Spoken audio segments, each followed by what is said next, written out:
Sugats. I'm ready. What day is it? Draft day. I said, what day is it? Draft day. I said, what day is it? Draft day. I said, what day is it? Draft day. Who we talking about? Njoku. Njoku. Njoku. Njoku. Njoku. Trubisky. Trubisky. Trubisky. Trubisky. Mel Kiper. Mel Kiper. Mel Kiper. John Gruden. Mel Kiper. John Gruden. Mel Kiper. John Gruden. Mel Kiper. John Gruden. In the 2025 NFL Draft, the pick.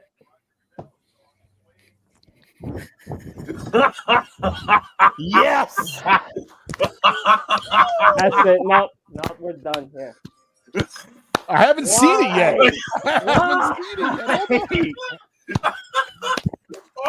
Wait a minute. Why? Why? Oh, fucking why? Eric Harmon. Why?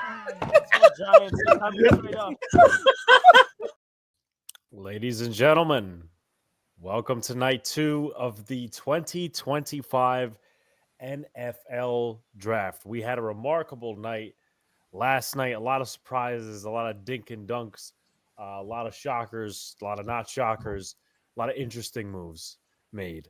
And we're here to talk about it throughout the course of this probably about 4 or 5 hour process here. And then tomorrow is an even bigger day.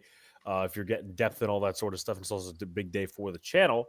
We'll have Luca probably around 8, Jeremy Cravett of Jets Chaos around 7:30, and then Diggy 546 a little later on the show to join us in our Giants talk. But of course, right here, I have my buddy, my Giants fan, colleague, and friend, Donald Stewart, who is very, very happy after last night. Obviously, the Abdul Carter pick has absolutely won him over, and Donald's intrigued by the New York Giants this year. And I could say excited a little bit as we were talking about backstage, but I do want to give him his first thoughts, because even on his show this morning, if you haven't already subscribed to the Pinstripe Chronicles, they give Abdul Carter an honorary award. So there are a lot of big doings over there, Donald.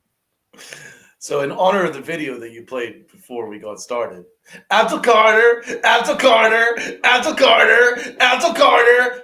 Dude, I've been watching Abdul Carter. I was like, I need this guy. I need this guy in my life. This guy is freaking unbelievable. He's so explosive on the edge. It's insane. He'll hit the A or B gaps. He can play in coverage. He can do anything. Put him anywhere, and he's going to dominate. Lightning fast. Dude kind of reminds me of like a little smaller Micah Parsons. Yeah. I see similarity, not just because of the Penn State thing there, but over the moon by that. For me, I think he was the best player in the draft. Just for my opinion, he was the best player in the draft. So, in my opinion, we got the best player in the draft. That's always a win. As for Jackson Dart, I actually thought the trade package was very cheap.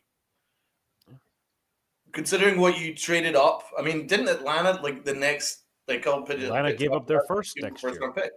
So we only gave up, a compensatory pick and another third round pick next year, which could always turn into a compensatory pick depending on how things turn out, or maybe we'll make a trade midseason. Who knows? But I'm not overly worried about next year's third.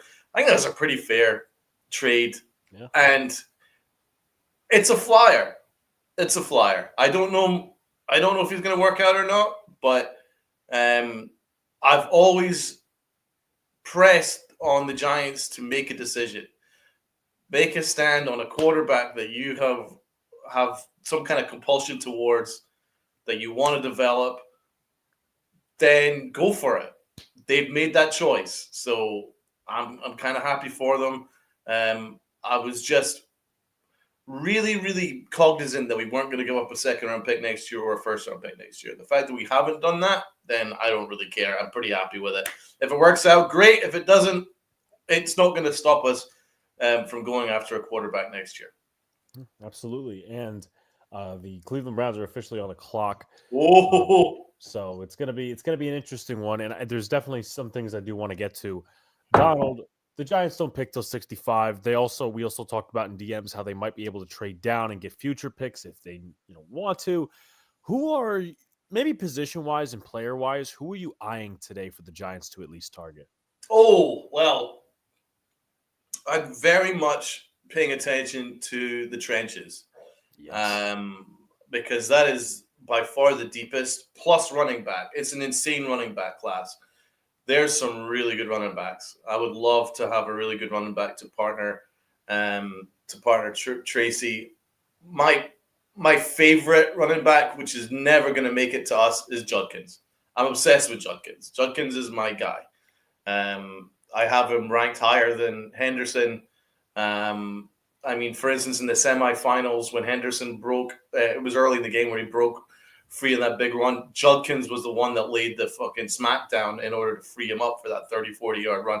That's what Judkins can do. He can do anything, man. So I'm obsessed with Judkins. I know that he's not going to fall to me, but there are other good running backs. I like Devin Neal. He's kind of a meat and potatoes back that might be perfect for the Northeast because although he doesn't have any explosive speed, he's someone that I feel could be a 3-down back because there's not really too many weaknesses in his game. There's Dylan Sampson. I like him, although Tennessee's offense is bizarre. You can never know how that's going to translate to the NFL level. So there's a lot of talent there. But I've got a whole list here, but we'll get into it as we get further into the draft. Absolutely. So make sure, folks, you hit the like button, comment, subscribe to all the good stuff, turn on post notifications so you know when live stream pops or a video drops. Sub up to Pitch Up Chronicles. Check out Donald's Twitter. If you're on Twitter, I know there's a lot of Twitter viewers, at least according to the radar. Definitely come on YouTube. And, if you're on Twitter, there's obviously a chat button. So send us, a chat, talk with us. And, also subscribe on YouTube, as mentioned. Let me ask you a question, Donald, and we can have this conversation now, if you like. Do you think Shedeur Sanders is the one off the board here? I'm gonna say no. I'm gonna say no as well. I don't think there's a ton of teams that are scrambling for Shedeur Sanders right now. If he isn't picked here, then the answer is God knows where he's going to get picked. Yeah. I shared a video with you. I don't know if you received it. It was like, I think Daniel Jeremiah was saying that there's a possibility he goes to the 3rd round. And the pick is in for the Cleveland Browns on my end. I didn't think he would fall this far. I know that there were talks of it. It's going to be very interesting to see what happens. And we talked about this in DMs. Like, I was a guy, again, that wanted Shedeur Sanders. They picked Jackson Dart, whatever. But I think he might need to be humbled a little bit if the later this night goes on and he doesn't get picked. Because, even if you have like a Jalen Milroe go over him, it's just not. That would be insane. That would be crazy business. This is a prime spot that he could. Jalen Milroe could go. I don't know who's going to go. I've not checked. I'm not a big Shedeur Sanders fan, but I would find it crazy if Milroe was taken ahead of him. Yeah, no, absolutely. And like Donald, it has to be an attitude problem. I really can't think of anything else. Like I'm hoping just for the interest level in this draft that he isn't picked today, because it'd be so fascinating to see what team is gonna go for him if not Cleveland. Yeah, I would say maybe the Rams, the Saints maybe, but like Adam Schefter and Ian Rappaport said that's not really a likelihood. All right, so I guess I can see the Saints. Yeah, the Saints. Right, here we go. Joe Thomas looks like he's gonna announce the pick for the Cleveland Browns. We're not that far off, surprisingly.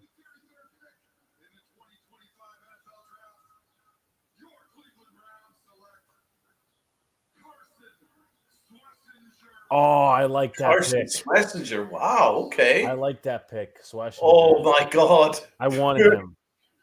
Here we go. Here comes the backpedaling for Shedeur. Oh, my God. Poor Cleveland's on Shedeur. him 3 picks again. So Poor Shedeur. Wow. We are witnessing history, folks. What's up to Jacob and what's up to Jeffrey in the chat?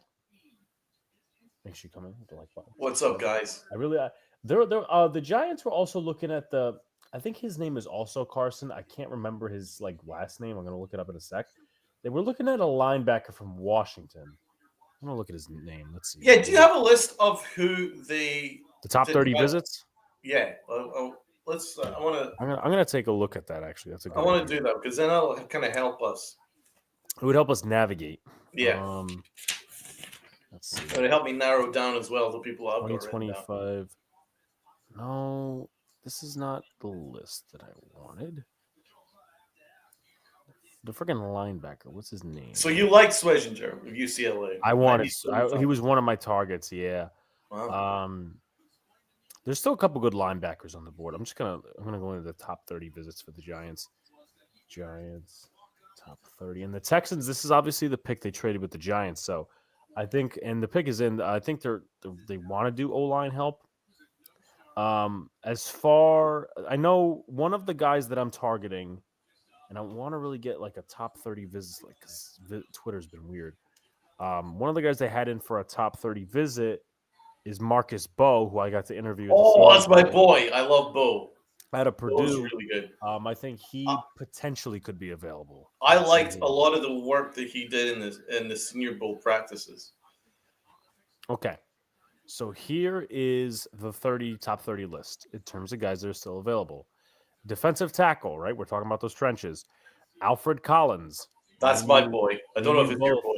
We're in love there. You're in love with that? He's my boy. Darius Alexander from Toledo. You have Joshua Farmer from Florida State, who they met with at the Senior Bowl, and they also went out to dinner with him, right? Okay. As far as the edge room, you have Colin Oliver, who also played linebacker at Oklahoma State. Okay. In terms of linebacker, that guy I was talking about, Carson Bruner, linebacker from Washington. Another Penn State linebacker, Kobe King. I quite like Kobe King. And he could get him later. You can get him late day 3, I think. I haven't actually watched him.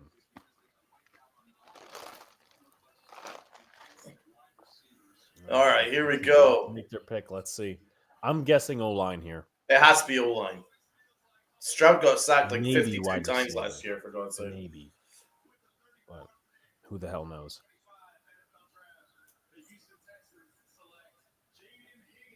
Jaden Higgins of Iowa State. They've gone receiver. Wow. Oh, yeah. Figures comp is Nico Collins. Ah, I mean, Tank is going to be out for the year, but it's an interesting pick. There were talks of him sliding up in the first round, which is interesting because I think he's more of a big body. yeah, he is. He's more of a big body. He obviously, what the hell was it? Luther Burden has not gone yet out of Missouri, which is a pick to watch. I preferred other receivers, but Higgins is a big dude. So it looks like Seattle has just traded up with Tennessee, so they will be next. And it'll be Cleveland, and the Raiders, and the Patriots. Now, why would the Seahawks trade up? That's interesting. Do you think the Browns at 36 would take Shador? I mean, you're playing with I don't want to say you're playing with fire, but that's a little bit of a risk. But then again, too, they could have the foresight and say, hey, Tennessee, now Seattle's not picking QB. The Texans are not picking QB. Unless, so I guess at this point, yeah, you could go quarterback. I wouldn't rule it out. But they don't have a quarterback. No, they have Joe Flacco and Kenny Pickett. That's their QB. A disgusting room. It's a really bad room. That's not good. Pick is in for Seattle. To continue on those top 30s, someone who has not been taken yet, Siobhan Revel, ECU. I like him. Corey Black out of Oklahoma State. Don't know too much about him. Some guy, the Giants are not going to take him. I think it was just the top 30 visit. I like him a lot, but we signed Javon Holland, and that is Andrew Makuba, safety from Texas. Yes, I like him. He's got a nose for the ball. Yes, I love ball hawks. Yeah.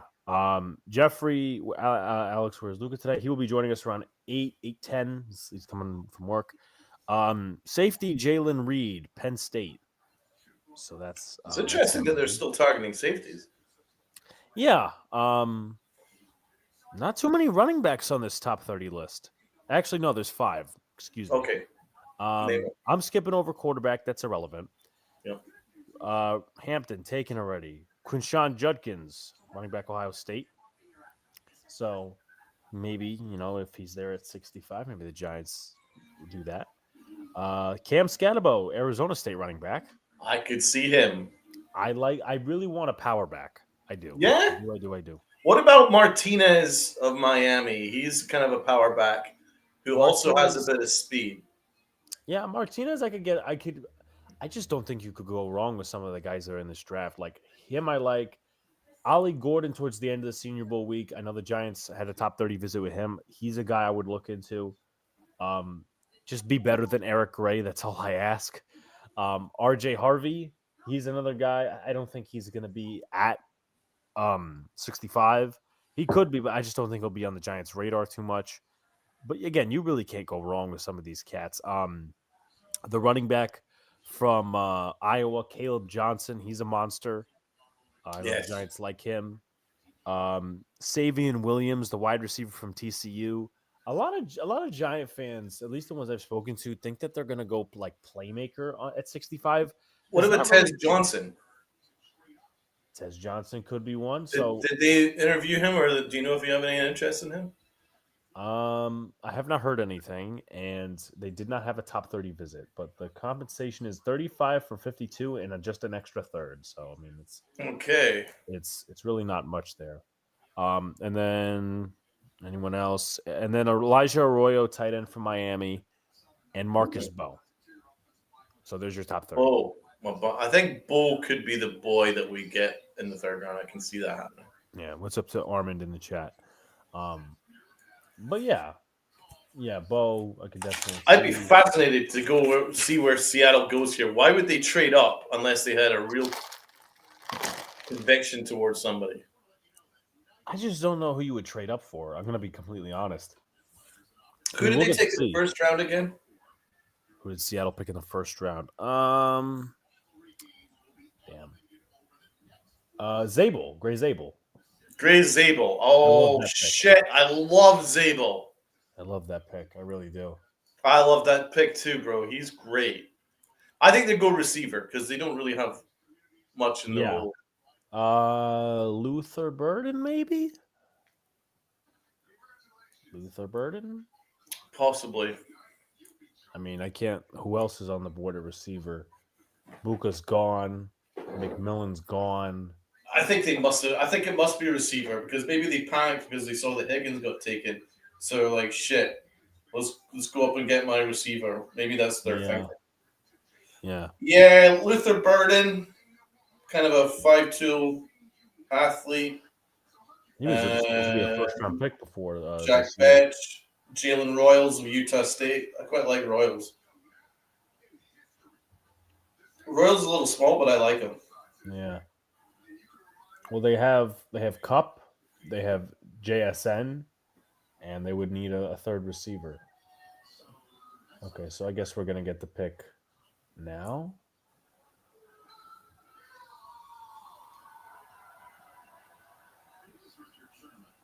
Oh, it's Richard Sherman. There he is. Yep.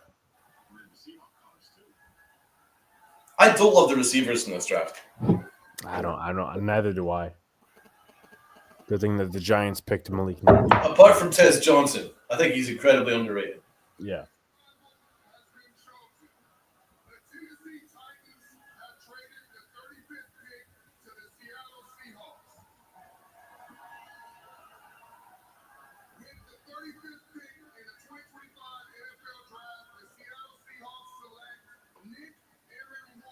Oh, they got Nick Emenwari.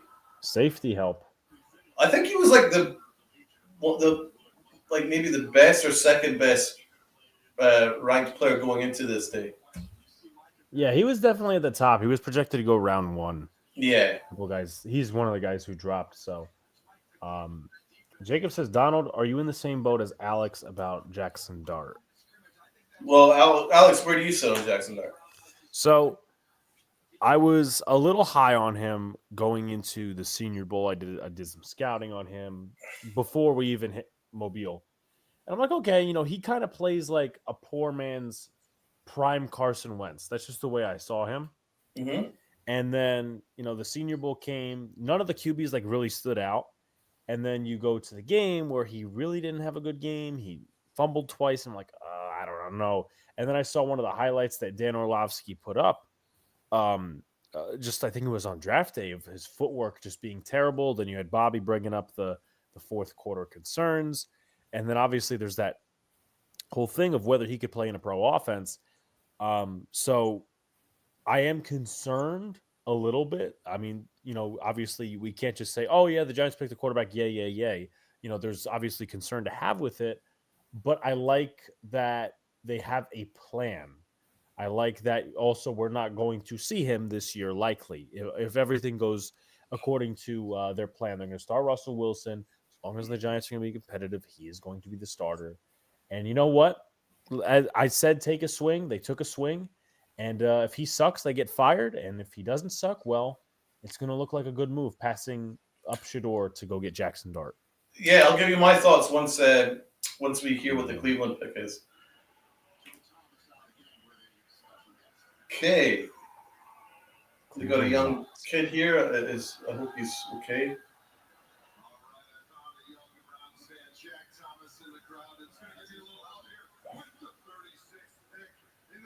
Let's go, kid. Let's go. Bring it home. Oh, no! They got Judkins! I'm going to be sick! Wow. Oh, no! The guy's gone, Donald. I'm sorry. My boy Blue's gone. I love him so much. Why is he in Ohio?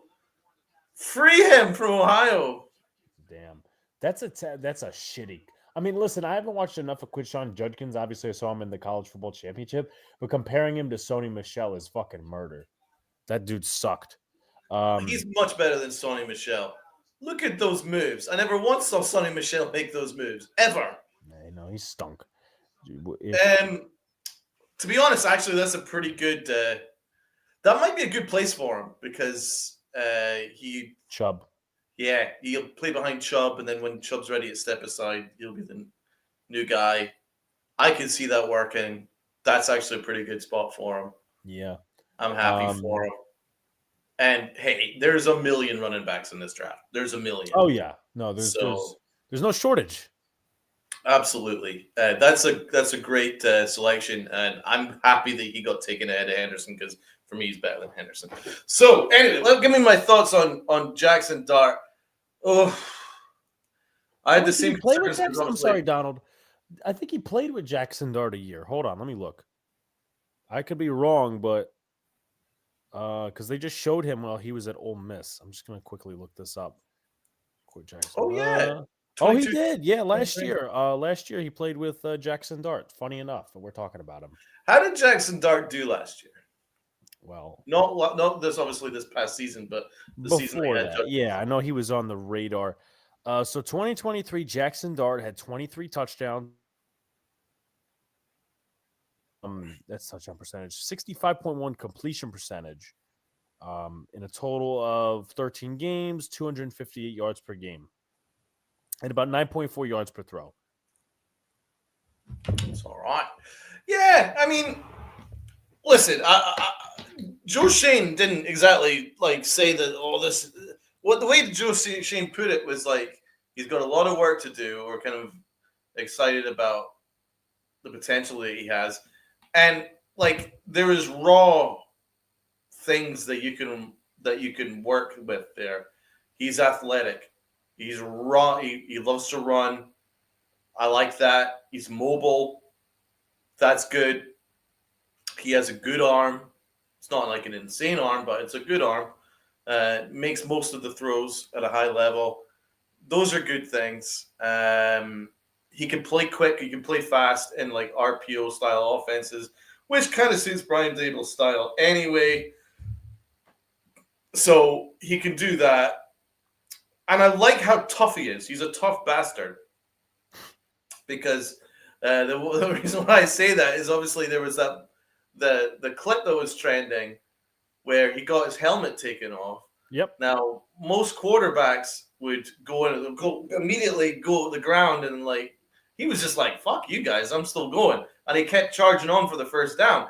I like that. It's kind of like a hard-nosed football player. That's something that you can work with there. So those are the positives. Negatives, he was awful against good schools. And he was awful at the Senior Bowl. And I mean, to be honest, Senior Bowl is a layup. If you're awful at Senior Bowl, I don't know how you managed to get good. Managed to get picked in the first round of the draft. I mean, that's a little bit odd to me. Connor Rogers had him ranked as like the 65th prospect, way after Shedeur Saunders.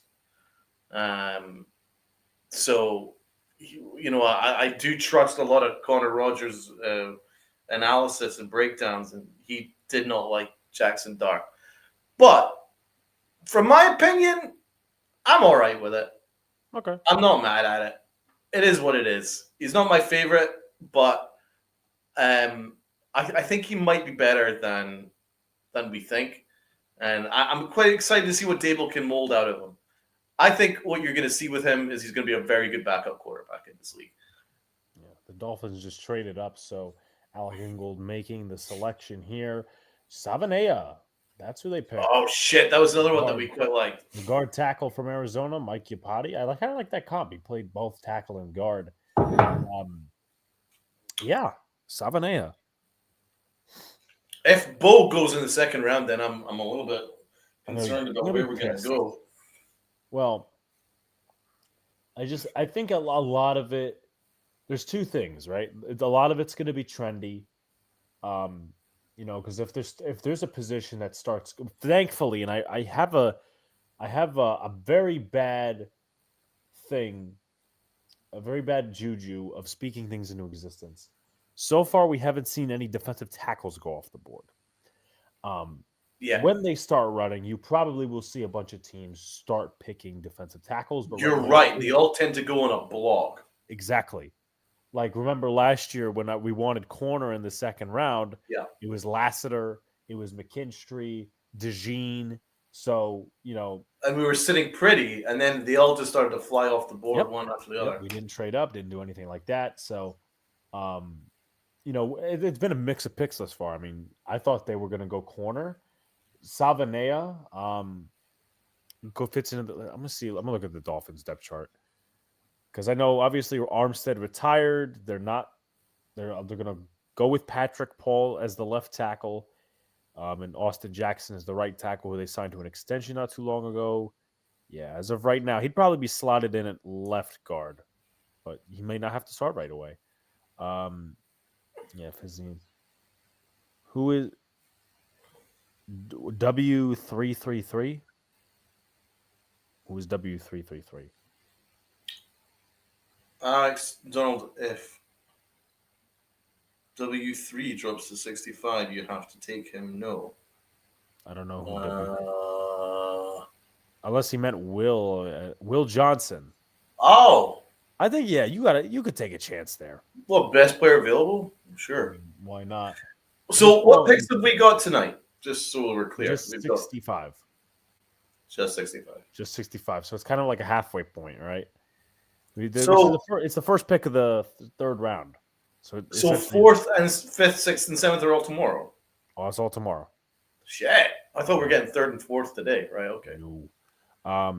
But to outline before we get into a couple other things as well. Let's see, where is it? Here's my list for targets for the New York Giants. One of them is already off the board. Marcus Bowe, Purdue. Offensive tackle Ozzie Trapilo out of Boston College. Was coached by Bill O'Brien and Dave DeGuelmo. Yes. I got a chance to speak with him. This guy I really like. I really like Tate Ratledge. He's just a precision guard from Georgia. Miles Frazier from LSU. He destroyed the Senior Bowl. He even played tackle a little bit at the Senior Bowl, which I did not know till I left. Schwessinger is off the board. Linebacker Chris Paul Jr. from Ole Miss. He fits Bowen's scheme. Though I don't know how much linebacker is a priority now that you have Abdul Carter. You move to the defensive line room. I have 3 guys that I'm eyeing. Hopefully, one of these guys is still there. I got Alfred Collins, which we previously talked about. I got Darius Alexander, and I got Tennessee defensive tackle Omar Norman Lott. So I like that. I share your sentiments with the Aussie Trapilo. It's so funny you mentioned that because I've literally got a star right beside his fucking name. He was someone that stood out to me. I like him.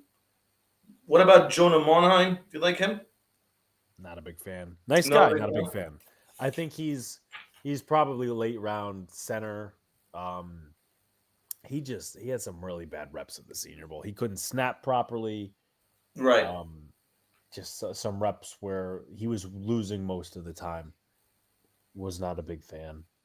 But there was a lot of tough little bastards. What do you think about Jameer Caldwell? Caldwell, yes, Patriots pick is in. I think he's got the potential to be. I think he's going to go in the 4th. Another guy I got to speak to, Which is our range. Yeah, is essential. I think we got. Do we have 2 picks in the 4th, or do we have 1? I don't remember.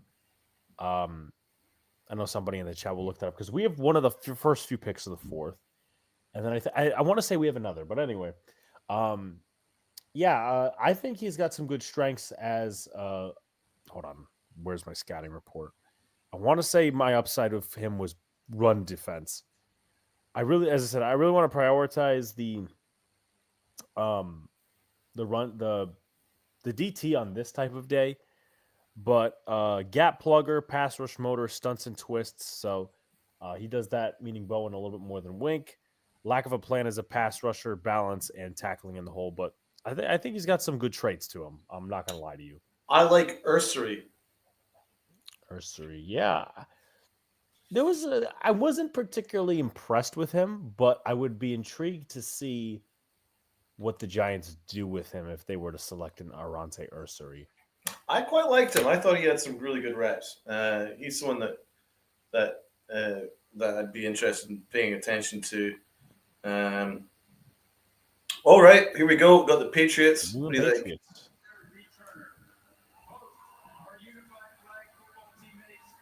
Yeah, 105, 154, 219, 246. Okay. That covers every base.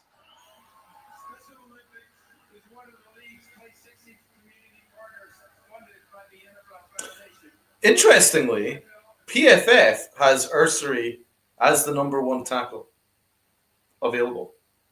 Then Ozzy Trapilo, then Marcus Bowe, number 4 Jonas Savania, and 5 Wyatt Millum. I quite liked Wyatt Millum. I thought he was a pretty good run blocker. Yeah, good versatile piece. It's just what's up?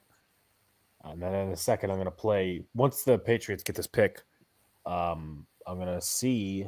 Actually, no, I'm going to play my reaction to the Jackson Dart pick because I was a little, unimpressed. But hey, we'll see. Oh, they got Travion Henderson. That is a nice. I like that pick. I do. Great pick for New England. Like he's a perfect type of player for New England. That's not really surprising considering.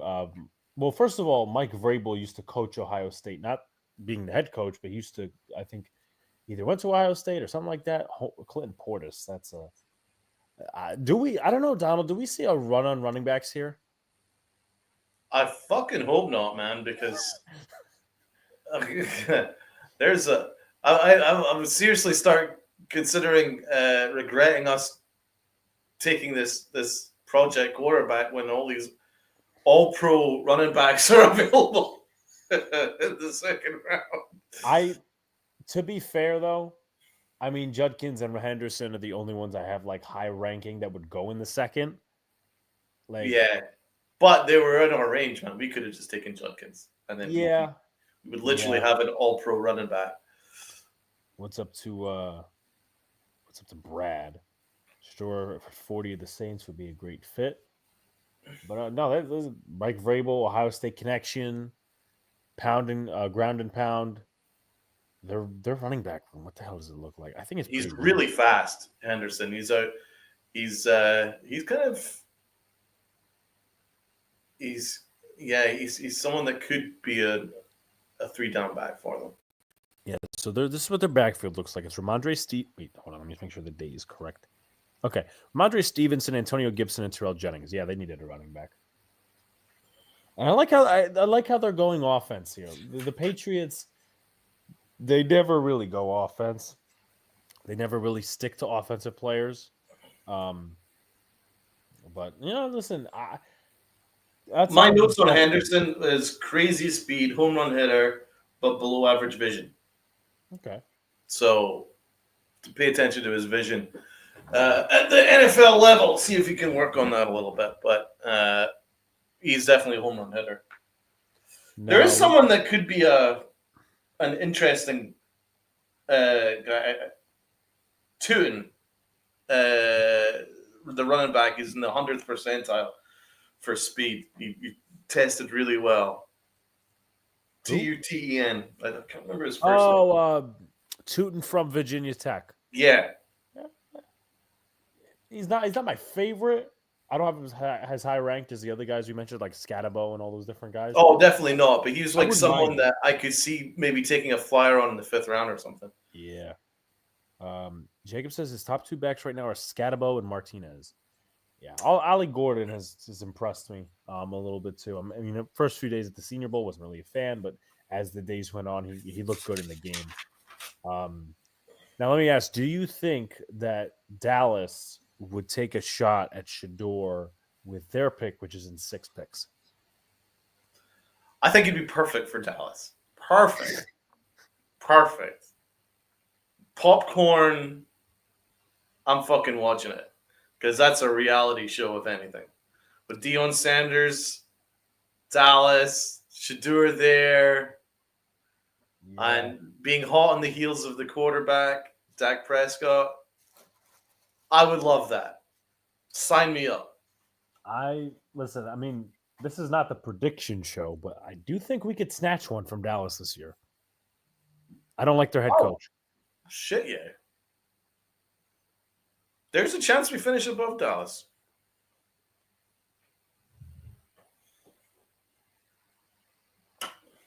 Who do the Bears pick? I'm really interested to see. Oh, damn, the Bears are like jumping around. They're excited. Happy. I wonder who they got. Who they pick in the first? I don't remember. I kind of hope Dallas takes Shador Sanders because with that, it'd just be perfect. All right, here we go. Here goes the booze. Damn, that is a loud fucking boo.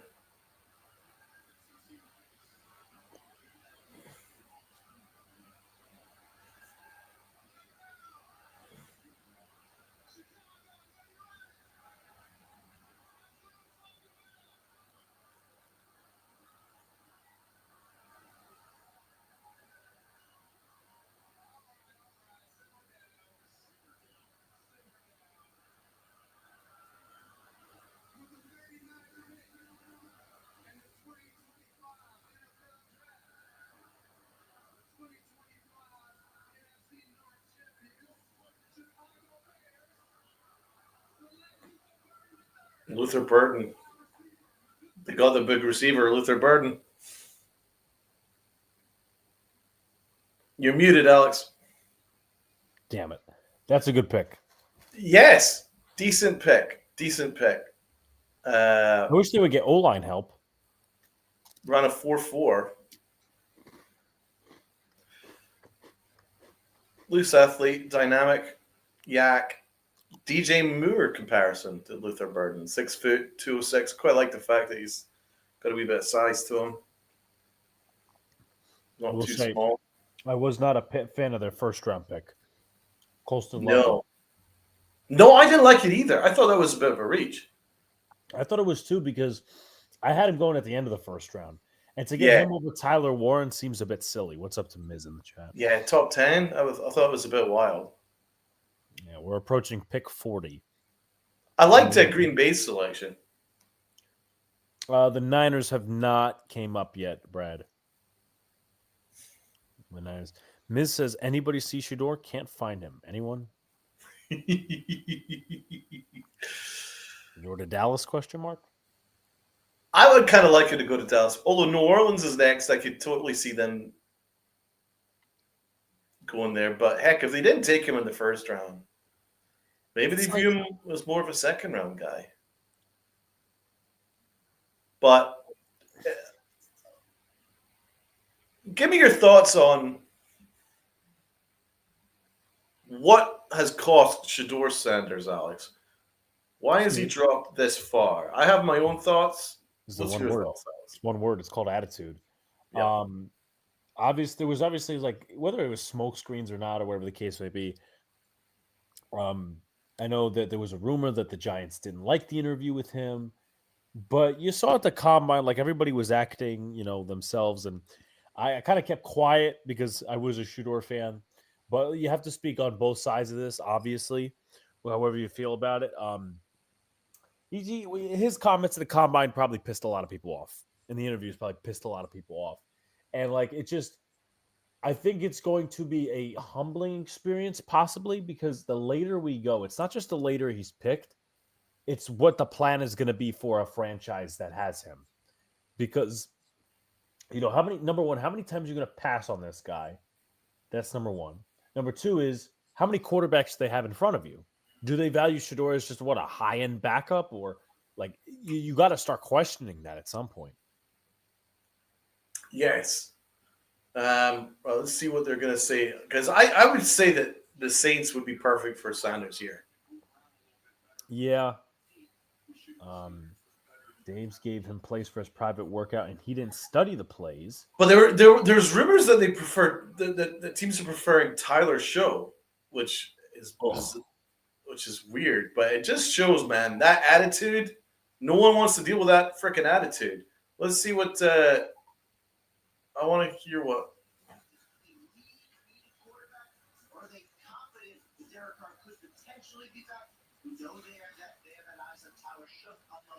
Yeah, he's contemplating surgery. I would not go Tyler Shook. Oh my God! Yeah, they're thinking of a Tyler Shook, which would be really interesting. It would just go to show that they really do not like Sanders' attitude, man. Yeah, but as JF says, McShay said that Dave's given plays for his private workout, and he didn't study the plays. Dave's called him out and didn't like Shador's reaction. And look where he is now. Good. Thank you, Jacob. I appreciate that update because that's kind of what I imagined happened without knowing the ins and outs. I had a feeling that he did not prepare for any of the interviews because there was like rumors that multiple assistants were like, this was the worst interview like I've ever come across. Like this guy's like an awful interviewee,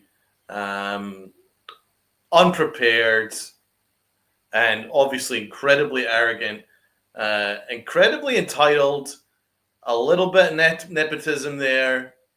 And I think it's turned a lot of teams off because teams would rather invest in a personality, even if your skill set's a little bit less, but you're a hard worker and you're someone that's going to put in the work and that you're going to do the film and you're going to be doing the meet and grind and you're going to watch film 24 hours. Look at the TV, Donald. You didn't see it?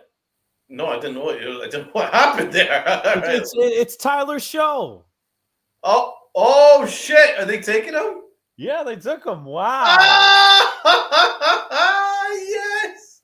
Holy this, folks, we were witnessing history right here. Well, there you go. That says it all. So, yeah, back to what I was saying. Further to my point, you'd rather invest in the personality, even if your skill set is less, because you'd rather invest in someone that's going to put in the work and you're going to do the film study. Because quarterback, a lot of it is up here rather than just there. And I think Sanders didn't do any work. He didn't do any preparation. He's a complete asshole. He keeps saying, I'm the franchise. You're not the franchise, man. And the thing is, the more you talk, the bigger target that's on your back. And that will scare teams off, man. Because any pro would be like, I'm targeting this asshole as soon as I've got a shot at taking this guy down, you know? And he could get hurt because teams are going to want to target this asshole because he's going to get humbled. And then what's going to happen if he gets humbled? Or what's he going to be like if he was sitting as the backup quarterback? How is he going to handle with that attitude and the fact he's not going to do any work? How is he going to handle being a backup? These are real questions, and that's why teams were scared off by him. Not his talent. His talent is, I would say, probably late 1, 2, probably more second round talent, but they don't like his attitude. Buffalo is just traded up in front of the New York Jets. I'm really interested to see who they pick. I think they might go defense. But then again, they went defense in the first round, but who knows? And you know what's interesting is that on the scouting report they had on NFL Network, they listed him as having durability issues, which is not really cognizant with Derek Carr because, you know, Derek Carr also has durability issues. And, you know, listen, I don't know. I don't know what's in their head. Sanders is fucking, oh man, he must be sick. Where's he going to go? If he doesn't go to Dallas, Donald, I don't have an answer for you. It has to be Pittsburgh. Like you look at the next like 10 to 12 teams that are up that NFL Network shows. Dallas and LA are the only ones I could see. The only ones I could see. Other than that, I don't have an answer for you. Yeah. Now, the way this is panning out makes me a lot more confident that we did the right thing with Dart because the Rams wanted Dart. That's why we had to trade up ahead of the Rams because what happened as soon as we made the Dart trade and when we selected him, the Rams traded down. That says to me that the Rams wanted Dart. And when they didn't get Dart, they decided to trade down. So I don't think it was that much of a reach. No. And if you got someone with the kind of mind of the Rams coaching staff, and if they saw something in Dart that they wanted to work with, makes me a little bit more confident that Dable could maybe get something out of him. What do you think about that? Yeah, no, absolutely. I think, two things could be true in the same talking point. Is if these many teams are passing on Shadur Sanders, there is a serious fucking problem. Yes. That's number one. And it's not racism, people. No, yeah, get that shit out of here. Anyone wants to talk about that, like, you know, all the Giants are racist or any of that shit. Like, your attitude brought this on yourself. He did. That's what I'm saying. If you put in the work, you'll get people will buy into you if you put in the work. Yeah. You know what's even worse is that the Colorado, and listen, look, he helped turn around Colorado. But why did they retire his number? He didn't win a championship there. And I think that whatever advice that he got from his father and his agent not to do any of the workouts, not to do any throws, not do any of that stuff in practice, I think that hurt him, man. That hurt his stock because his talent's there. But I think that he thought he was too good for all that shit. Yeah.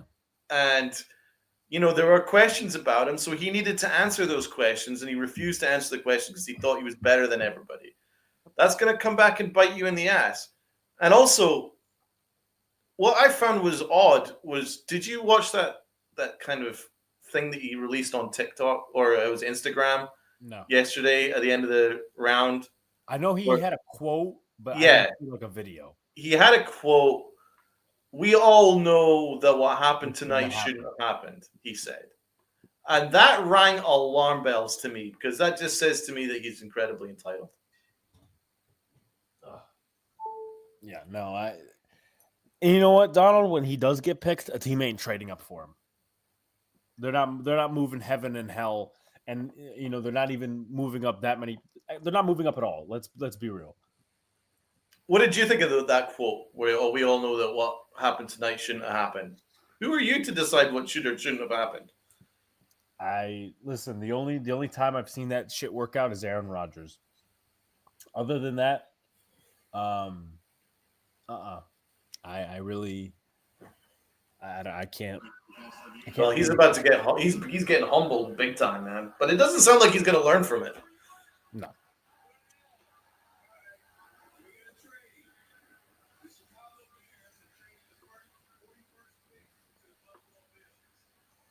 Bills are up. Yep.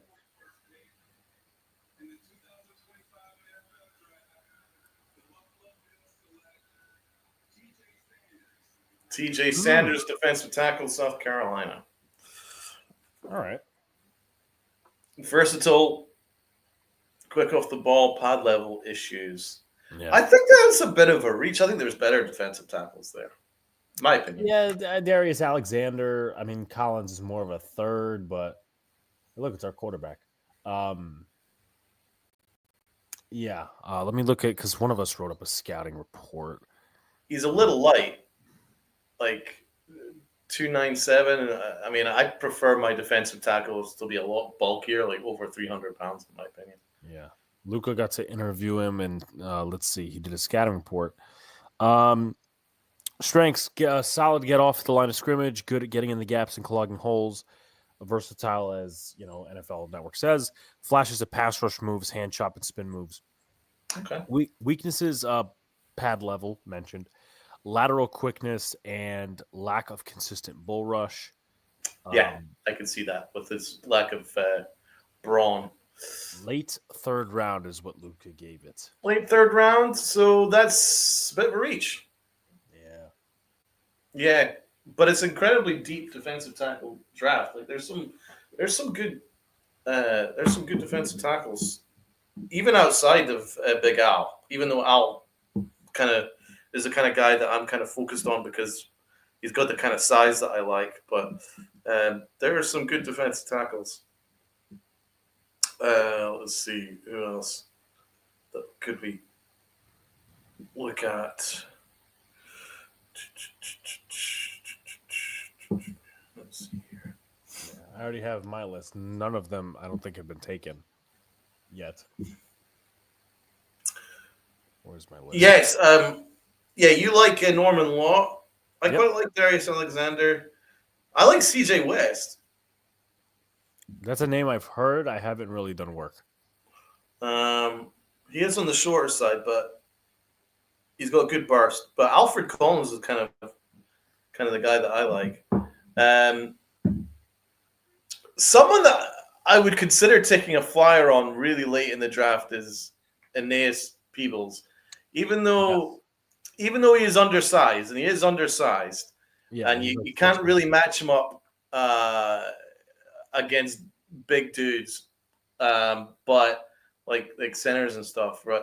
I think if you could maybe bulk him up a little bit and get him in the right spot, he has some pass rush techniques that I quite liked, and so that's someone that I would take a flyer on. But he's not kind of a bull rush kind of guy, but he's someone that could be a pass rush possibility. What do you think of Aeneas Peebles? Yeah, I mean, I like what he did at the Senior Bowl. As you mentioned, undersized. I think he'd replace Elijah Chapman. Yeah, I could see that. Because I think he's better than Chapman for sure. Yeah, I like what Chapman did last year, but he also was an undrafted free agent.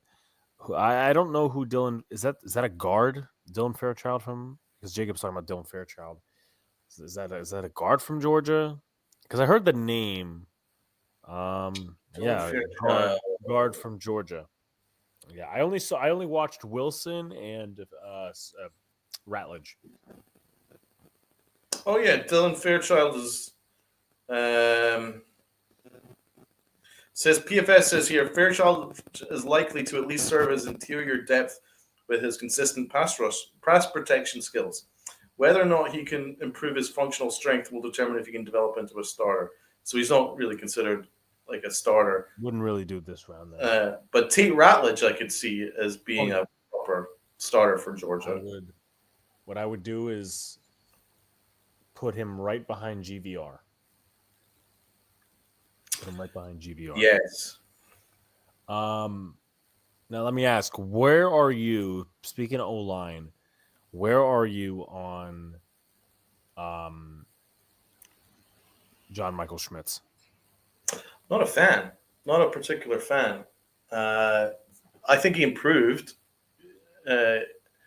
from his rookie year. He was a disaster in rookie year. He's one of the worst centers in the entire league in his rookie year.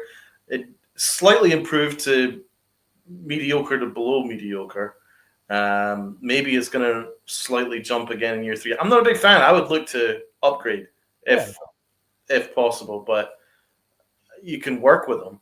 Our O-line wasn't a big issue last year. It really wasn't. So I think if you had a really good guard beside, like a really experienced guard that like was at a proper high level. To be honest, Van Roten did a very good job. And you can help him through certain scenarios. I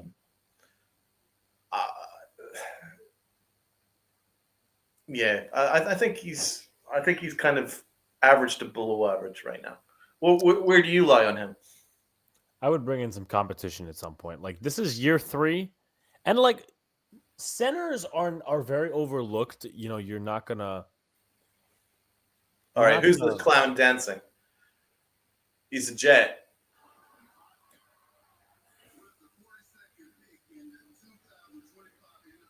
All right, the clowns have selected Mason Taylor, tight end LSU, is going to the Clowns of New York. Jacob, if you mind, just don't spoil, please. Because you were a couple seconds early. But no, they had eyes on him before today.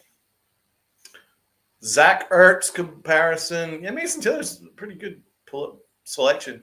I was wanting to clown the Jets, but it's actually not bad. Yeah, their first pick was also pretty good, Membu. Brian said, I love Membu. Membu's a beast. You could play guard or tackle. Yeah, he's good. Brian says, I'm not going to answer the poll. Sanders is going to play for the Saskatchewan Rough Riders in the CFL. Yeah, he is falling. Whoa. Yeah, I like his hands. He's a big dude. I prefer tight ends with his kind of size rather than what the Bears did. So it's El Capitan. Sunil says, how many players with the first-time tire is the team going to take? Oh, if you didn't spoil it, that was a coincidence. Yeah, but all right, you're good. His first team is correct a joke. That's crazy. The show was taken. He's so bad. I didn't even look at show, and he's taken it in the second round. It's sad. It's really. It's not even Milrow. Like it was pretty much consensus that it was like Sanders was 2, Dart 3, Milrow 4, and then everything else is basically a crapshoot. Where did Show come from? I would not even put Show above Will Howard. Right, I had Howard ahead of him too. It's crazy business. Right, what's the 49ers going to do here? Yeah. They've had an awful offseason. They've lost everybody. They took Michael Walker in the first round. Michael Walker, yeah. They got Alfred Collins. No, they didn't. This is not fair. This is illegal. That's a great pick, Brad. That's a great pick. No, they just didn't just do this to me. Get ready for your run on defensive tackles, Donald. I've had to rewind this to make sure that I'm not like having a nightmare. Donald, some more bad news. We play them this year. Good pick. Oh, that makes me sick, man. Oh, that's a killer. Wow. Good pick, Brad. I like that better than your first, thing to be honest, but they did need to revamp that defense a little bit. Do you know what, though? It says that we know what we're talking about. Because I trust Lynch. Lynch is a very, very good drafter. Yes. So if he likes Alfred Collins, then it says to me that Alfred Collins is a very good player. Dallas That's is a in. kick in the nuts, man. That's a real kick in the nuts. It's like they kick me in the nuts and slap me across the face. I'm hoping that there's at this rate, there's every chance that Bo maybe goes at this point.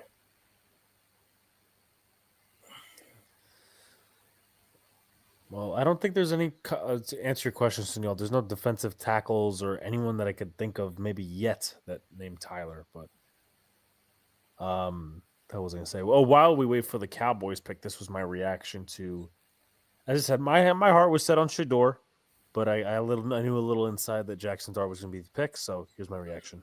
With the 25th overall pick in the 2025 NFL Draft, the New York Giants select Jackson Dart QB only.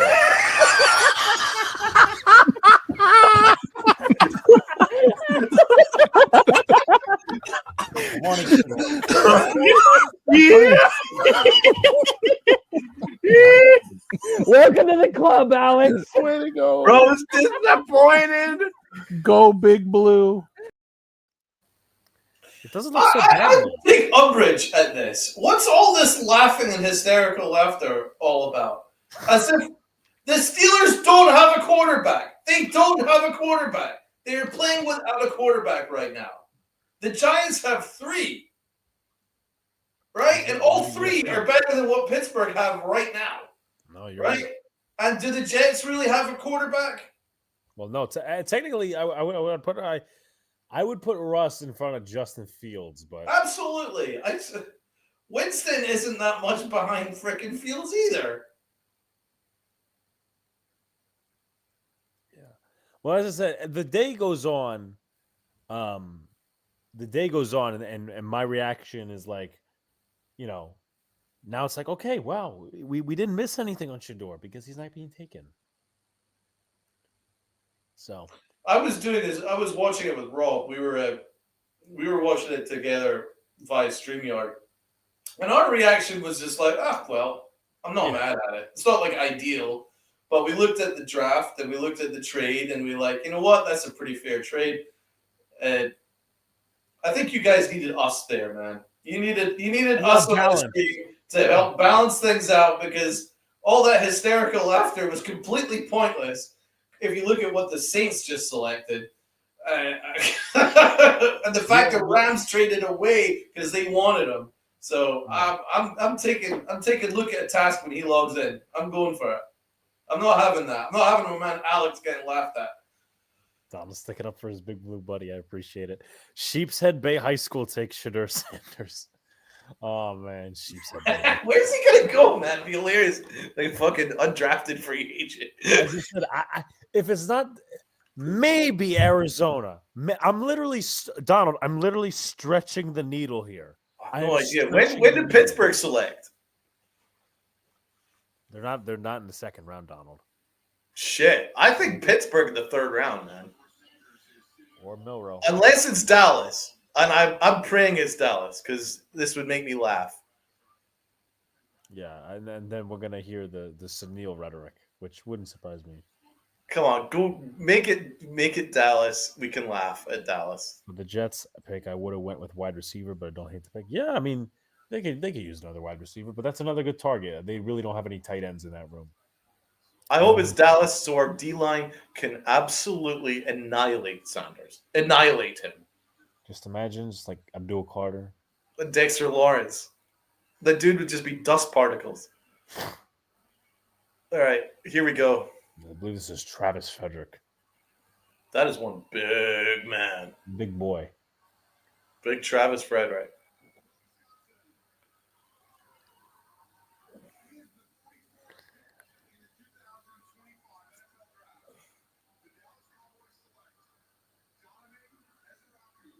Donovan Ezeraku.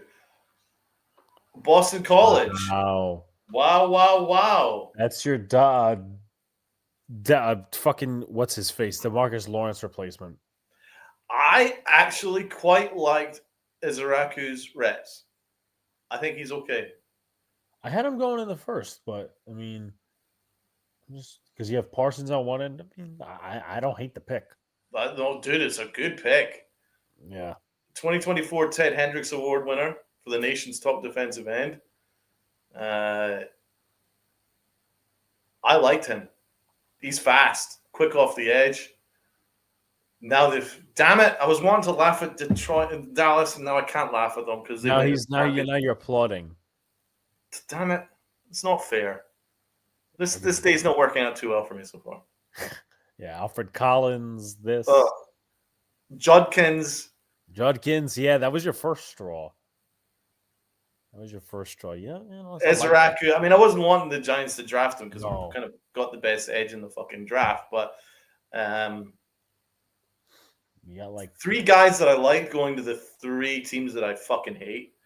Really, really. we got like 20 picks till we get up. Now the Colts. That would be hilarious if they go with Sanders. That'd be Jones, Richardson, and Sanders. I would love that so much. I would. If I was a Colts fan, I'd spit at the TV. I would spew. Right. What are the Colts gonna do? We got a chick in the room, and she's just staring at the camera. She's not even moving. She's just staring ominously. Right. Might be Stecken's wife. I don't know. Where did they go? I don't know. They selected Warren in the first round, which was a great pick. Who's this? Jonathan Taylor. Ah, there you go. Well, we know they're not selecting running back.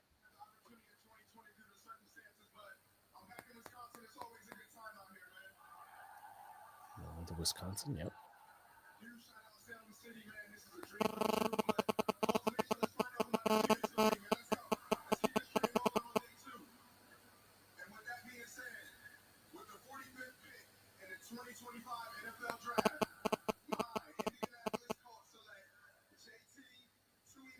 Oh, they got Tuimalau of Ohio State.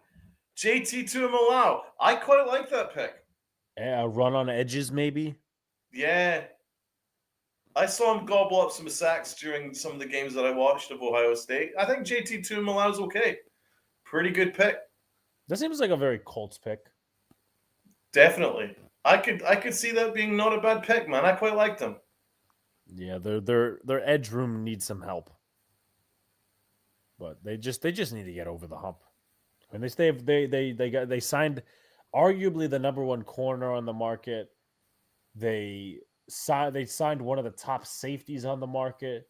Yep. They have a new defensive coordinator. So yeah, you had 12 and a half sacks and 21 and a half tackles for a loss. He's a big dude. I quite like his size. I like he's a big, strong dude.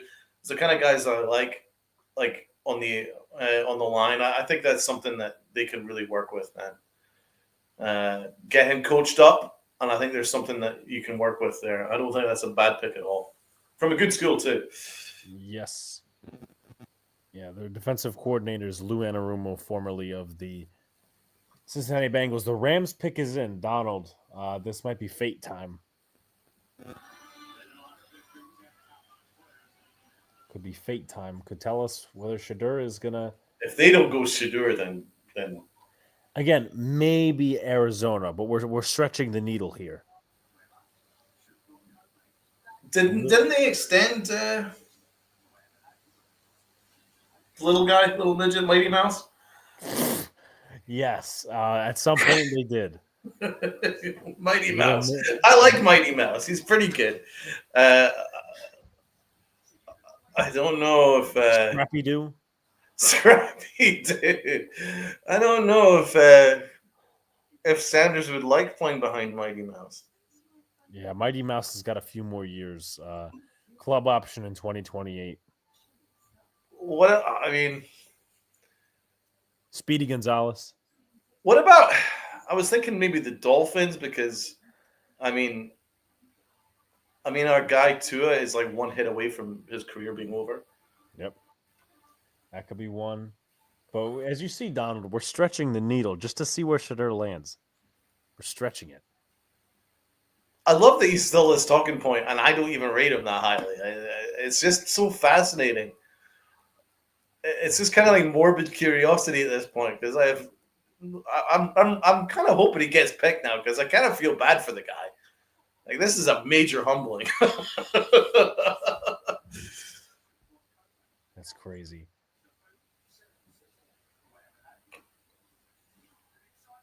What do the Rams go here? I'm pretty sure that like he's gonna. There's a good chance he drops to the third round, or maybe a team jumps into the late second. I mean, I would see him as more of a fit for the Rams than Jalen Milroe. Right.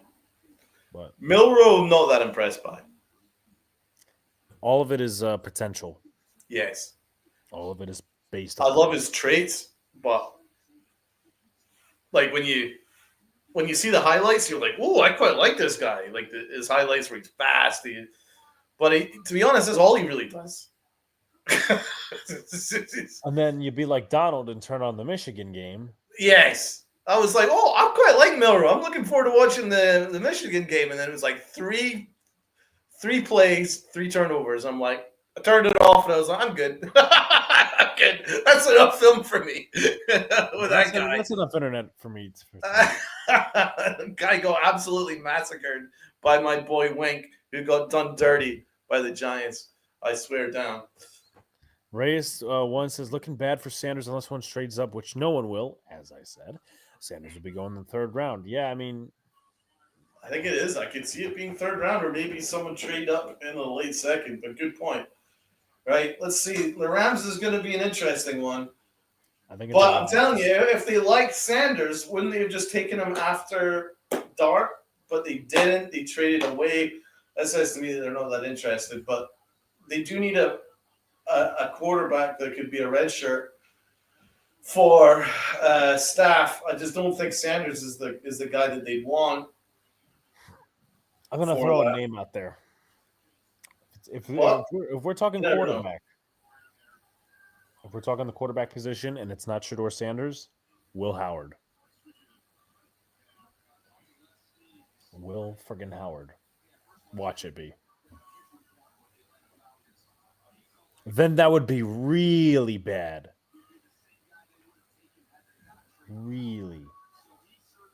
Yeah, still got some good players. Alexander's still there. Noel's still there. Arroyo, yeah, some decent talent still on the board. Green, I like Green. Yeah, but speed rusher.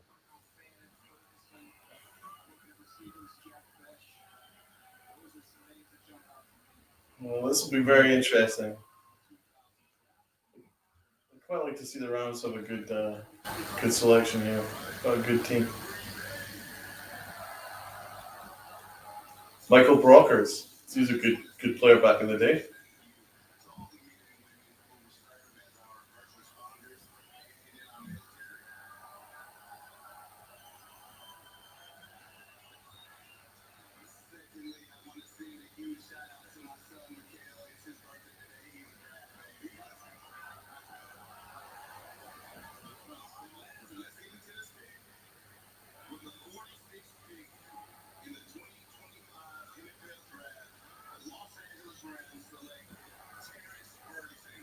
Terrence Ferguson, tight end, Oregon.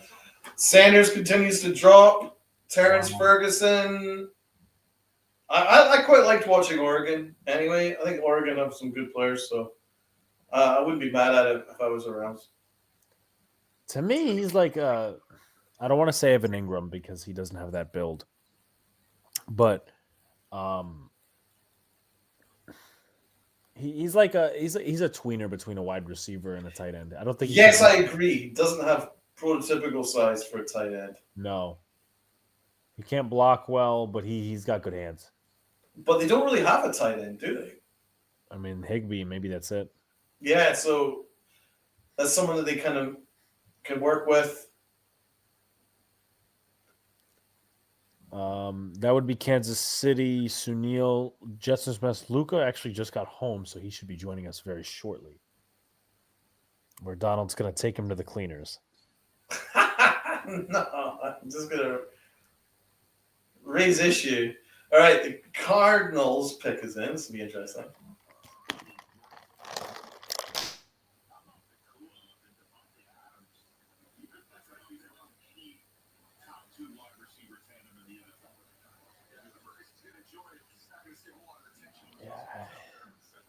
I don't know, man. It's not looking good for a certain Shador.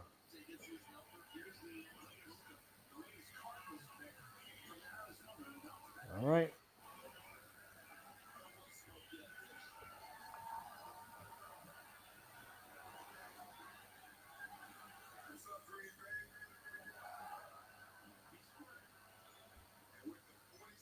Hello, friends. Oh, Sir Luca?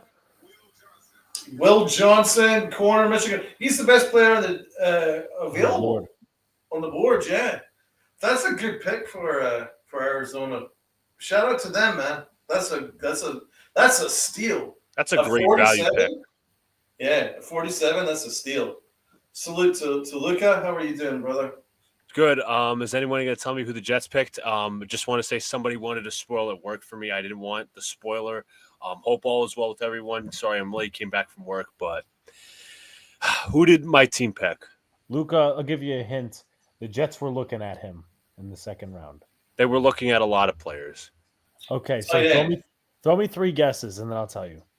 Can I go position? Tight end. Offensive side of the ball. Okay, tight end. Oh, tight end. Mason Taylor. Mason Taylor was the pick. All right. We need pass catchers. We need Mason Taylor is that guy. I wasn't originally high on him when I did the scouting, but I was like, okay. The Texans have traded up.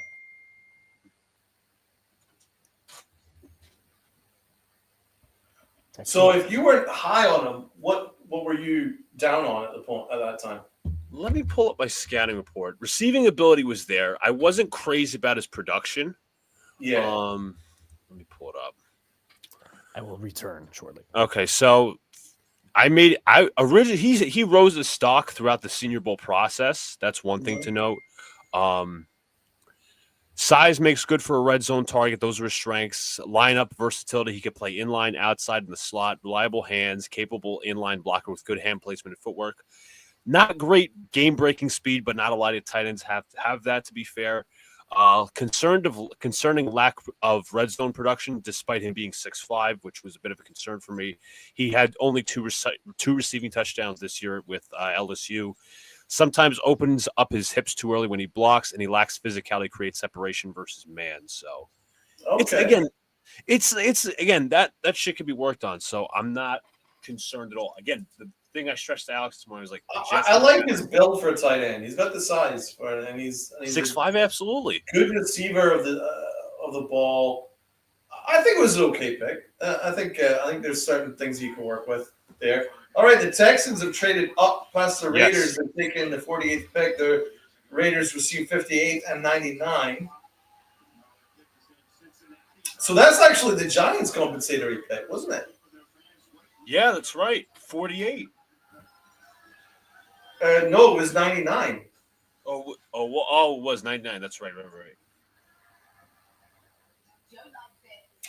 Where do you think Sanders goes? I'm in agreement with most people. It's either Cleveland or Vegas. Well, the fact that Vegas just traded away from that pick, does that make you less confident it's going to be Vegas? If they trade away the pick, yeah. But Jets mess has a point. Taylor only dropped 1 ball last year. Yeah, I remarked his reliable hands. Yeah, he's got good hands. I liked his hands. I think it's an okay pick. There's nothing to get too mad at. No, absolutely.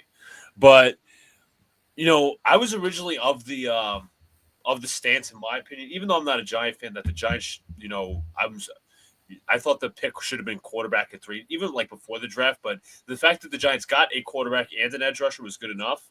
But just seeing even the Steelers passing on Sanders was like, okay, there's some serious problems here. The Steelers, the Saints, all these quarterback-needy teams passing on Shador. And that's what happens when you're cocky. Dude, he didn't do the work, man. He didn't do the work. When you don't go to the Combine, when you don't go to the Senior Bowl. Exactly. People he was better than all that. He thought he was above it all. if Jets mess likes the Jets pick so far, I there's something positive because he's much like myself, objective pessimist. But if he likes the picks, I like the picks too. I mean, I like the Membu pick, but regardless, the whole Shador thing, yeah.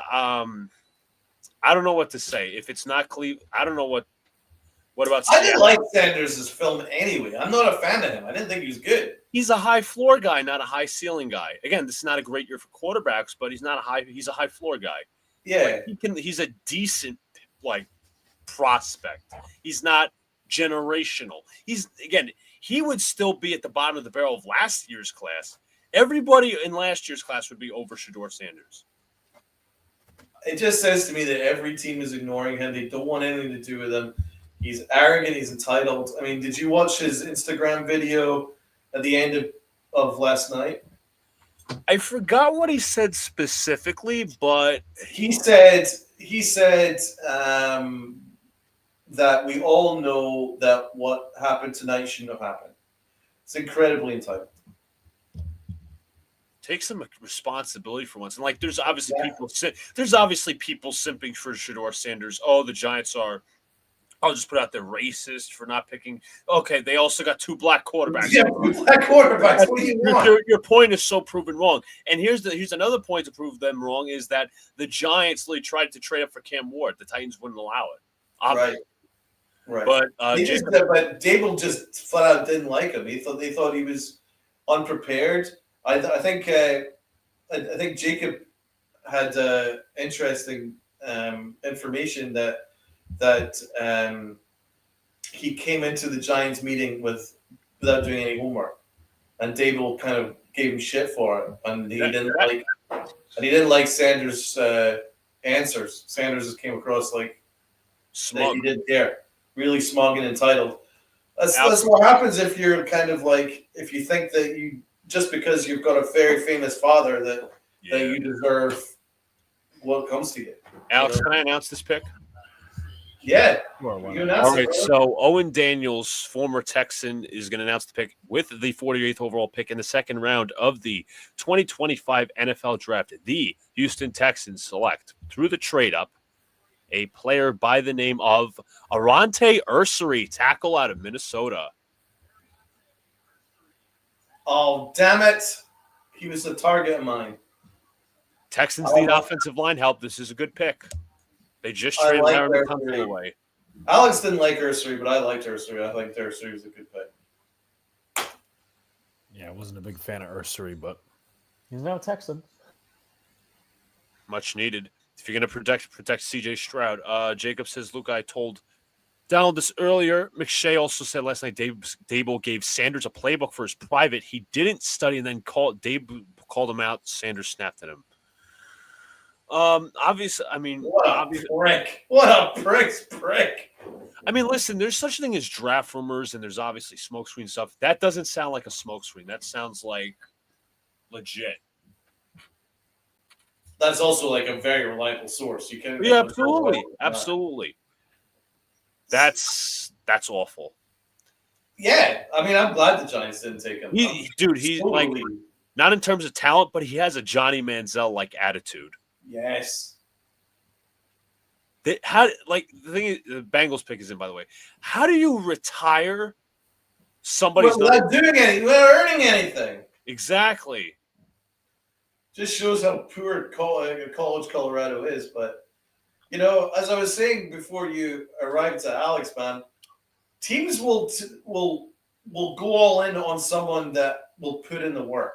Absolutely. You're absolutely right.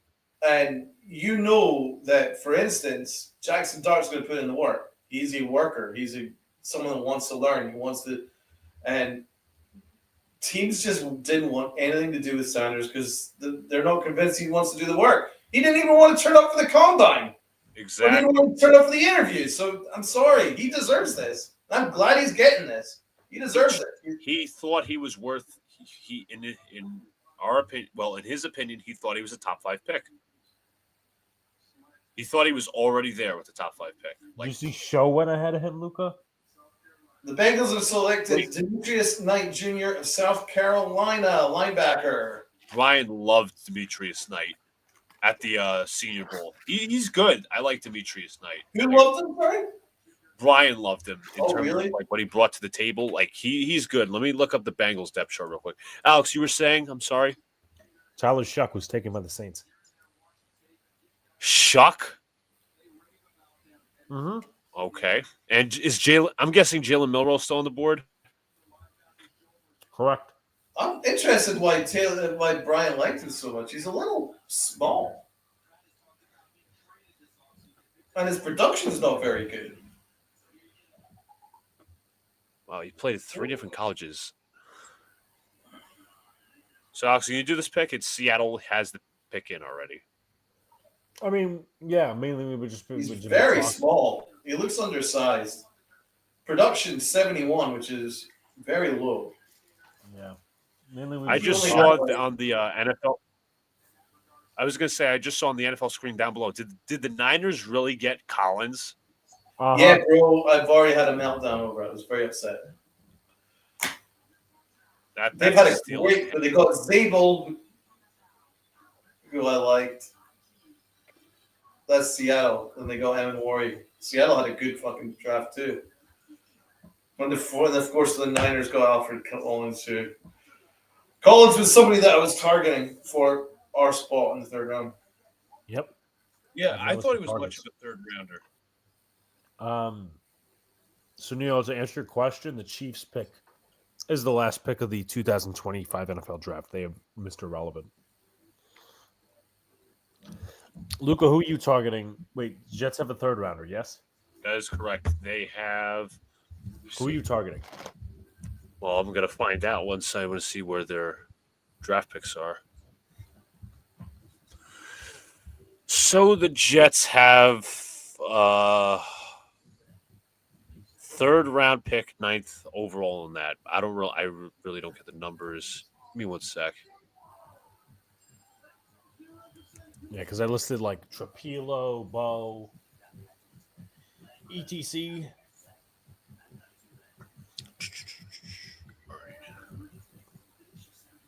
Give me one second. I just want to see specifically what number. Jets.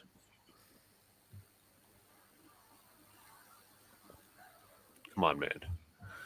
All right. They have 73. So we went tight end, we went offensive line. I want to go wide receiver or defensive tackle. I need to see who's available, obviously.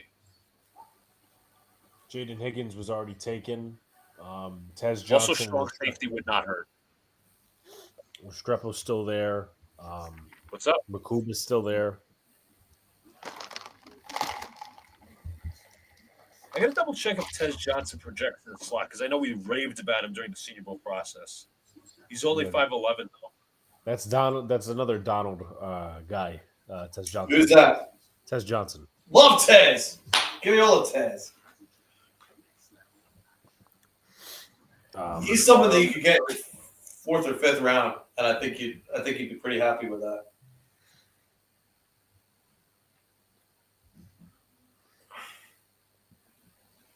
I don't think it's a great wide receiver class, so I think Tez Johnson could surprise.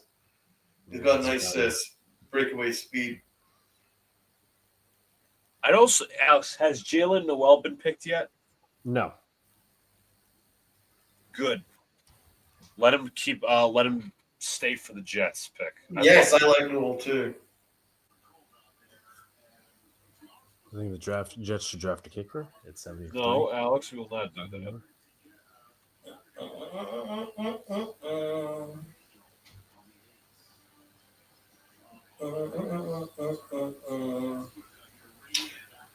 Green's really good player. Let's see, Scarton. I quite like Scarton. Hey, cuties.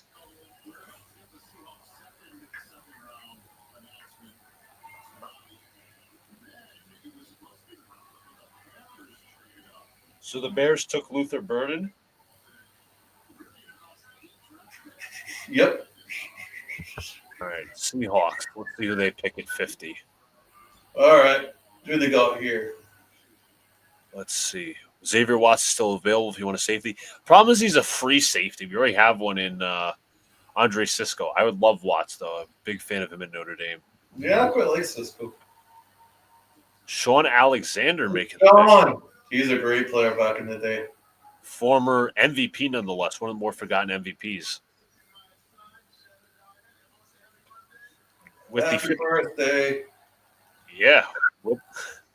With the 50th overall pick, the Seattle Seahawks select in round 2 the 2025 NFL Draft Elijah Arroyo, tight end out of Miami.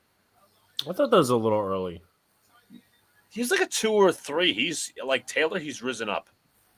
It's interesting that there's tight ends coming off the board at this point in the second round.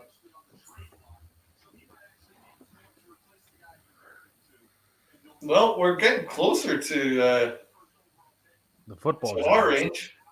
Yep.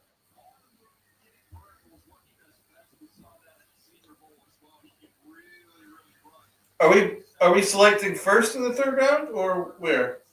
I want to say it is first. So, also, folks, make sure you hit the like button, comment, and subscribe. Turn on post notifications so you know when a live stream pops or drops. Sub up to Gangrene Crons and Pinstripe Crons. And also Knicks Cast as well. I know they'll be going live Sunday for the Knicks and Pistons Game 4.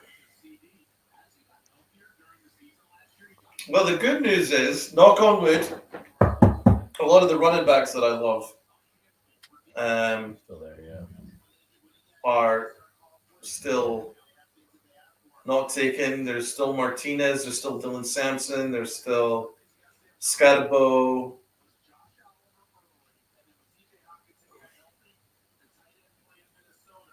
Yeah, Carolina Panthers pick is in because they traded up. But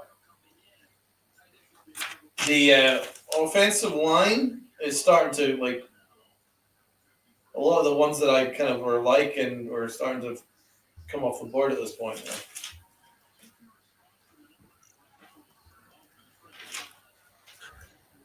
All right, the Panthers. Yeah, Carolina needs to have a big draft this year if they want to make the next step.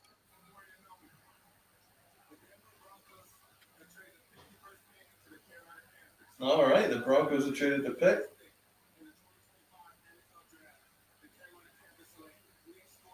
Nick Scorton is a Panther. Okay. Ooh, Brian Burns he was replacement. one of the highest rated players still on the boards. I had him going in the first round. He's as they say, he's a tweener. He can both play in and outside. I like Scorton. I liked him too, man. I'm surprised that he's dropped to 51. I had early second for him. No, not first, but I certainly had him higher than 51. So I think Carolina should be pretty happy about that. I had second, early third. Now let me ask this because you guys asked me that question. I'll ask you, who are you guys targeting in the third round? Any position? I know offensive line's been the talk a little bit. Hold on, I have a list. Well, Alfred Collins was on my list. Judkins was on my list. Emery was on my list. Ursary, I should say, was on my list. So I'm a little bit discouraged, but there's still talent. Yeah. My specific were targets of people that are still there. Marcus Bowe, Purdue. Ozzie Trapilo, Boston College. Tate Ratledge, Georgia. Miles Frazier, LSU. Schwessinger went to the Browns with the first pick of the second round. It's a great pick for the Browns. Chris Paul Jr., Ole Miss, Norman Lott, and Darius Alexander. All right, the Jays. I like Bo Trapilo too, man. I think those are the guys that I'm paying attention to. Trapilo's a tall motherfucker. He's like 6'6", 6'6", 6'7". Yes. I like Trapilo. Trapilo. But Yankees are I losing. quite like Wyatt Millum. Yeah, he's versatile. Plays guard. Yeah, I remember there was a rep where he totally ended. Was it Yasha Blacker? Yeah. He's got a nasty streak to him, which I like. He's like a tough dude. You want to fight you. I kind of like those kind of guys, so I pay attention to Wyatt Millum. Okay, Luca's Oh, they got Oladejo. I love Oladejo. I like Oladejo. He's good. Yeah, he is such. He not only is he. I think he's gonna be a really good player. He is such a down to earth, human being. When we did interviews with him, Did you interview him? Yes, he was very down to earth. He was very sophisticated. He went in depth, and we got to interview him during the media day. We also got to interview him. I got to ask him a question or two at the press conference for the post game Senior Bowl. Well, that's great, man. Congratulations. Speaking of Oladejo, Great job. I mean, that's a big salute to you guys. And it's just anybody who's watching who hasn't subbed up yet. What are you guys doing? These guys do the work. They go to the combine. They interview these people. Give a sub up to my brothers here, and my colleagues Alex and Luca. Also sub up to Pinstripe Chronicles. Link is probably in the description. For a second, I'm gonna see if I could pull a rabbit out of my ass. Oh Jesus Christ! No, Buck's pick is in. It's a good one. It's a good one. Buck's pick is in. By the way,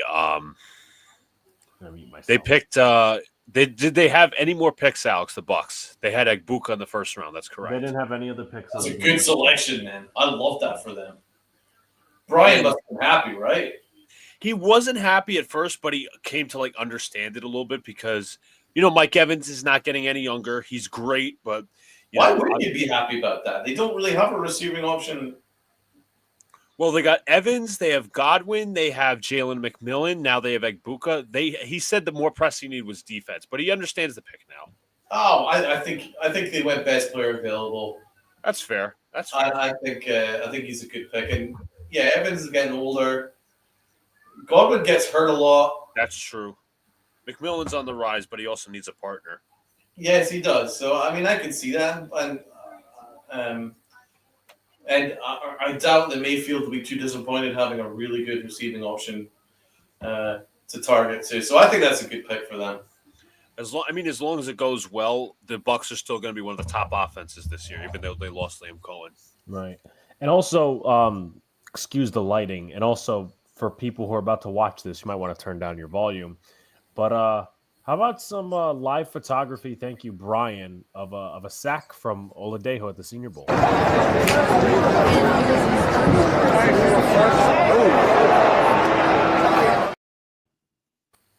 There you go. Yeah, Alex, Blair Witch Project lighting going on here. Yeah. Yes. Are you okay? And now I'm getting your chin. What's going on here? This is Blair Witch Project. Yeah. So I have to unplug. It's like he's in a Donald. He's in a tent. It's like he's in a tent. And now I've got your teeth. What is happening here? I'm looking at the screen until you fix it. Trying to plug in my light. Donald, he's in a tent. He's in a tent. He's out camping. This would be seen your big pearly whites, brother. Yeah.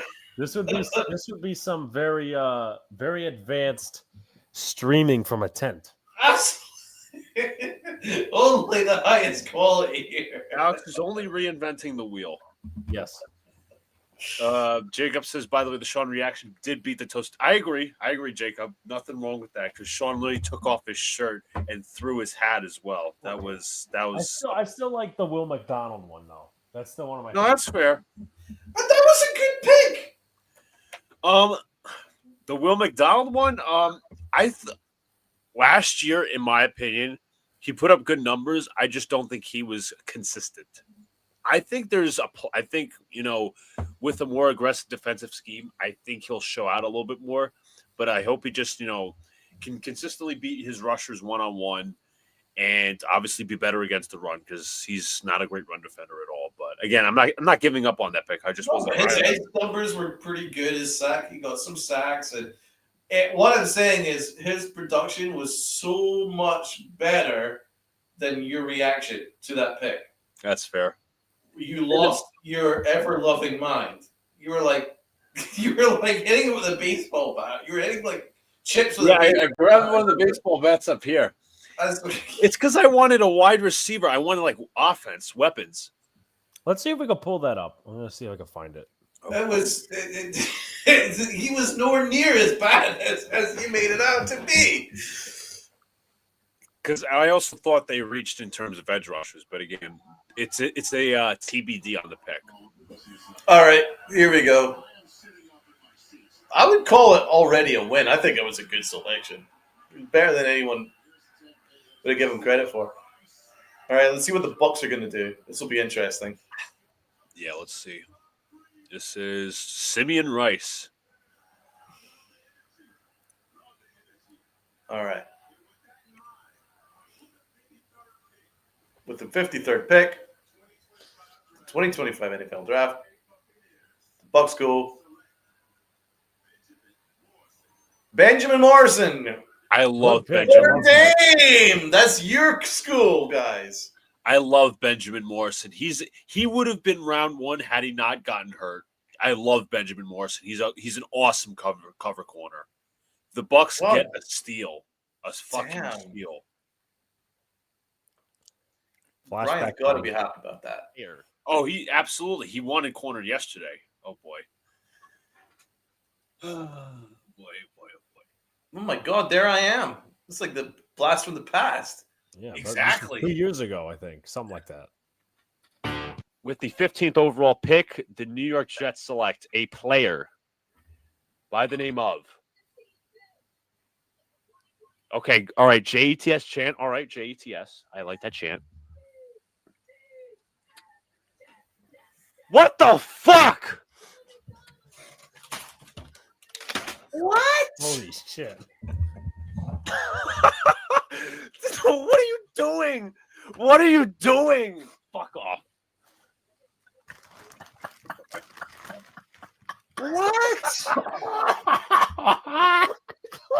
Ronald McDonald? No. Fuck you, What the baby. fuck was that? We picked a day 2 guy in day 1. Why? That's probably why I was This is a upset. joke. Look at they're all jumping around. They're celebrating. Celebrating for what? With the same old fucking Jets. Wow, he can jump over a car. I just shocked that they went for the Drafted worst. Jermaine Johnson last year. They went for the worst But option. basketball. That's what we know. Why? What are we doing? Oh, you he is athletic. stupid clowns. Production this is a 75. nightmare. You know, I must say, as a little put in right here. I'm gonna pause it for a sec because we're about to get the Packers pick. Gotcha. Well, I was right. He was athletic, to be fair. Incredibly Yeah. athletic.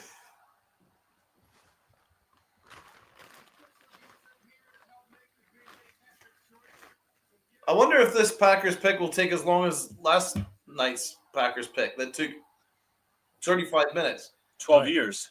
That I aged. I'm now a year older.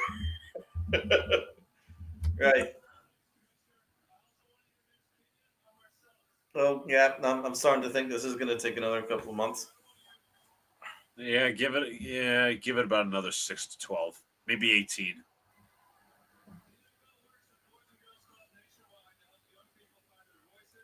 I will have my own apartment by the time this pick is made. Nice. Is it furnished? Yes. All right, kids, go for it. Bring it home. All right, he got balls, this kid.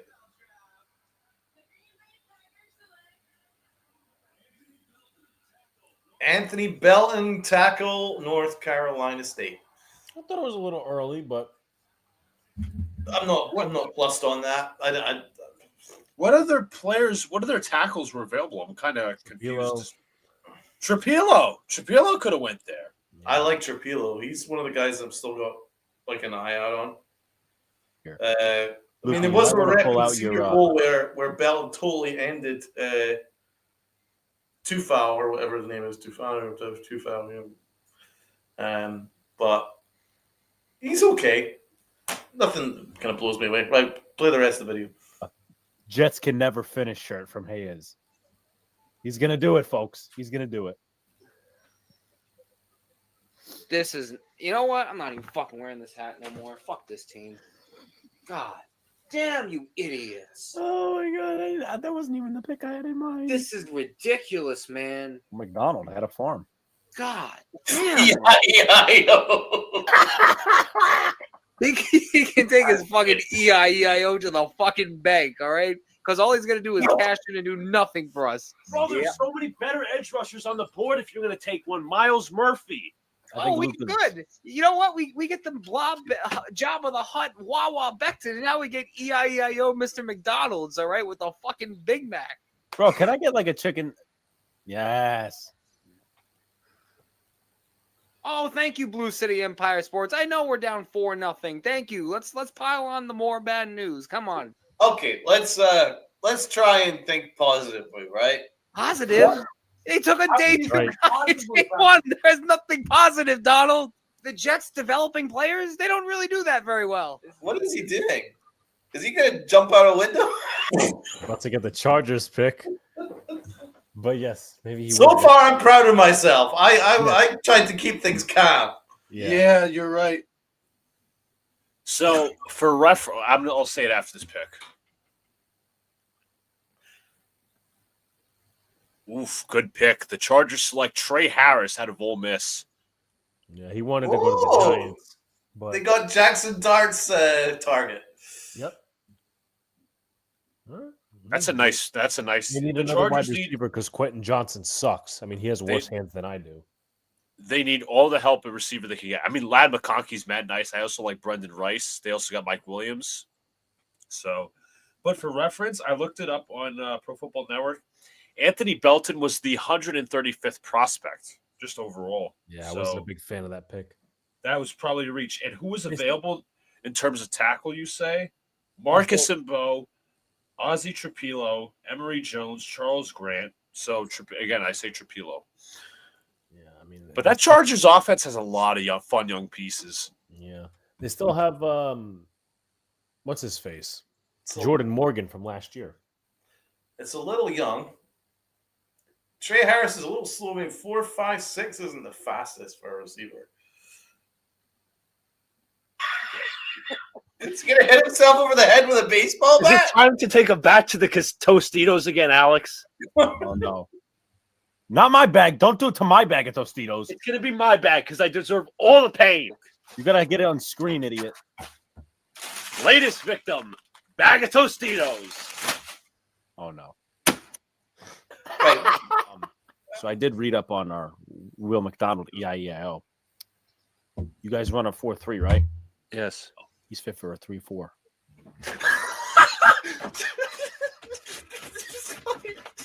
Do they not do basic scouting? Do they not fucking do basic done. scouting? Yeah, What is basic scouting for? Seriously. They do. Bro, I did this to my hair like I had lice. You did, man. Bro, like I had lice. I don't have lice for the record. Not your finest moment, Luca.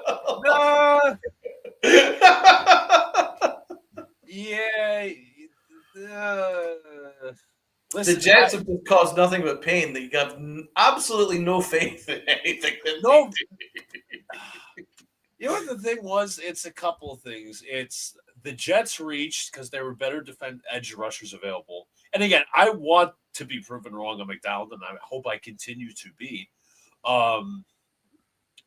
The Jets that year just came off a really bad collapse where they lost the last 6 games of the season. They were 7-4 and then went to 7-10.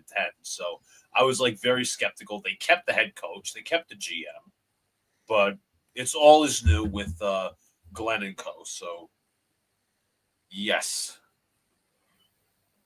yeah, that was me taking the baseball bat was completely out of left field. Those were the good old days, man. The good old days. Jacob, maybe I did have dandruff. I don't know. I would have been better off throwing my hat like this. Okay. So, Luca, let me update you on something because I'm actually updating the thumbnail. Not the thumbnail, but the title of each video that we've done in that context. The Buffalo Bills took TJ Sanders. Gosh, I like TJ Sanders. I like him more than Kennard. I like him more than Kyle Kennard. Thought it was kind of a reach. Donald agrees. But yeah, I thought Sanders would be more like 3rd round, late 2nd, 3rd. But again, if you're Buffalo Bills, it's just, you're rich in D line, so you're just adding to another strength. Who did Buffalo select in the first round? I'm trying to remember. Maxwell Harrison. They probably. Does anybody think they could have added another wide receiver? Probably, yeah. They have Curtis Samuel. They have Shakir. They have Keon Coleman, who really didn't do much last year. No, he didn't. And I like Coleman, too. Yeah, I think maybe sometimes it takes a year or two. Yeah, it's possible. Jacob asked if I'm going to have that kind of reaction.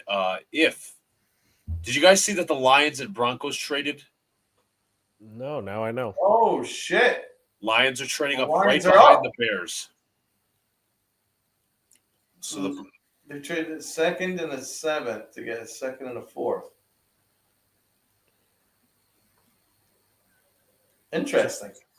Yeah, I wonder who they're going up for. Jacob asked if you'll give him a roll.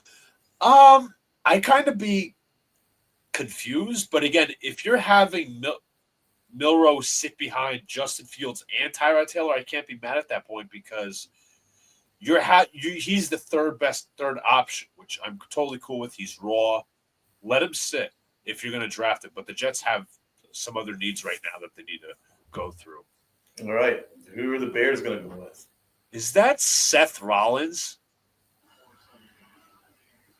That is Seth Rollins, folks. Who's that? WWE wrestler, superstar. Oh, okay. I don't watch wrestling. Yeah, he wants to hear the Green Bay boos, obviously.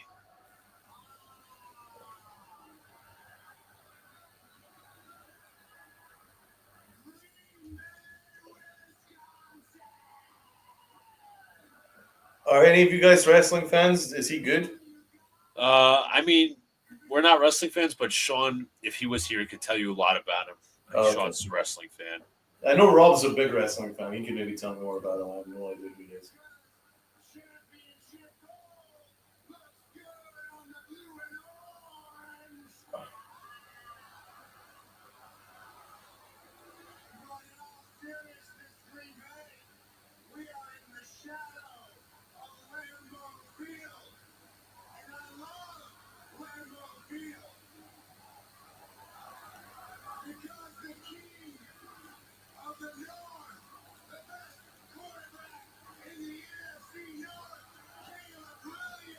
Okay.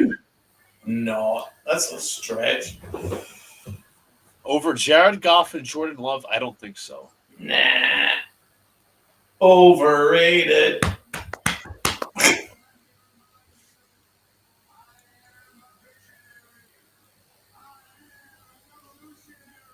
I am a shitty actor.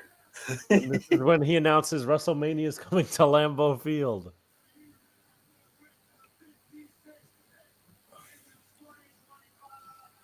Let's see. Get on with it. God, this guy's a moron. Oof. Ozzy Trapilo, no! I'm gonna go. God damn it! Damn it. That's a steal. Fuck! Shit. He's going to go throw up now. Oh.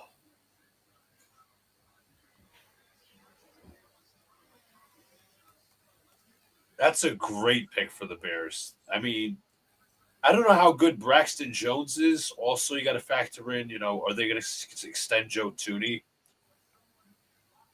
But that's. I love Trapilo. I liked it. I mean, Alex, were you the one that scouted Trapilo? No, it was Brian, but I interviewed him. Great pick. Now the Lions are up. Pick is in for Detroit. But Alex, Seth Rollins. I'm asking Marcus Bowe to make it to the Giants. Yeah, I really didn't need. I could have lived without the Seth Rollins intro.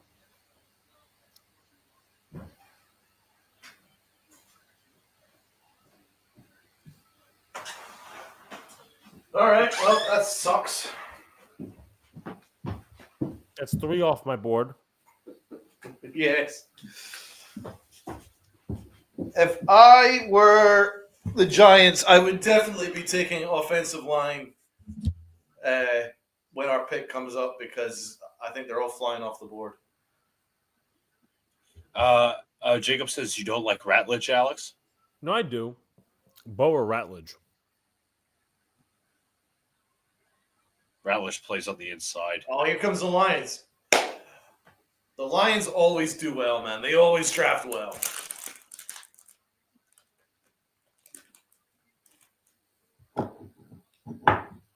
Teams for taps. Jacob says any shot the Giants move up. I doubt it. No, not after they moved up for Jackson. Maybe a better chance you trade down in order to acquire another asset.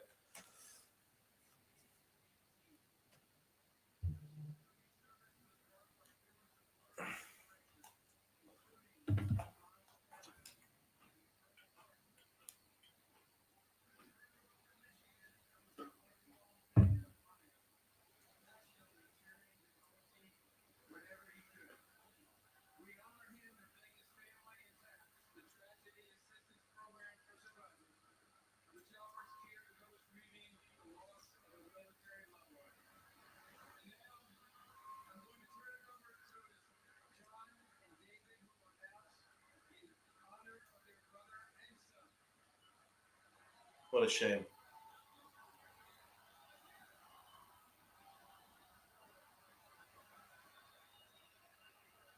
It's very sad.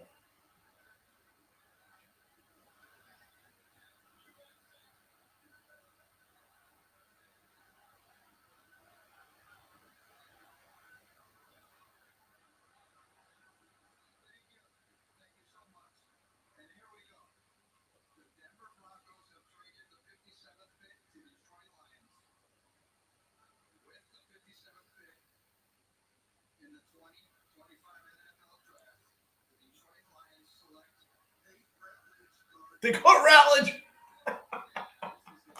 Oof. Fuck. You better get your offensive lineman now. What I'm saying. They got to. Fuck. They still have Kevin Zeitler, right? No, he's in Tennessee. Oh, my mistake. That's a good fucking pick, man. Athleticism, 98th percentile. You know what it is? It's Bo or bust. So That's a really good pick. So their starters right now would be Taylor Decker, Graham Glasgow. What's up, Jonathan? Frank Ragnow at center.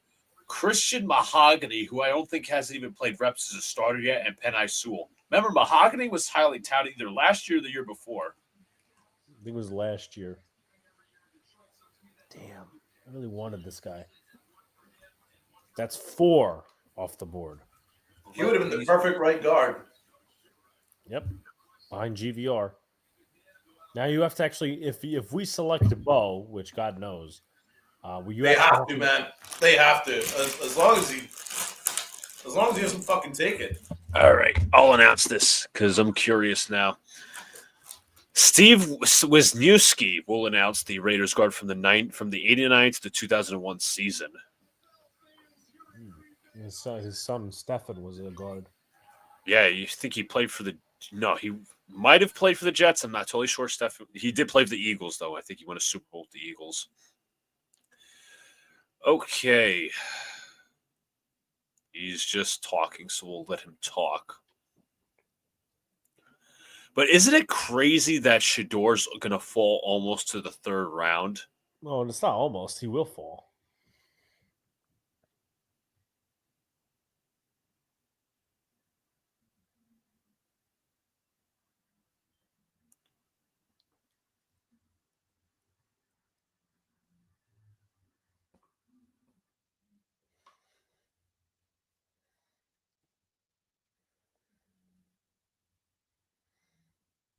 All right, come on, guy.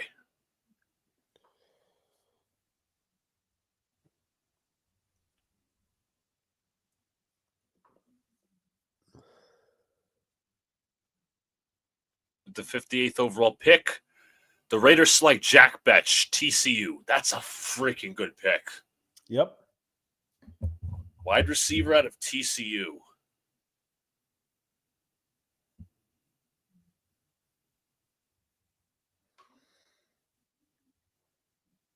Great pick.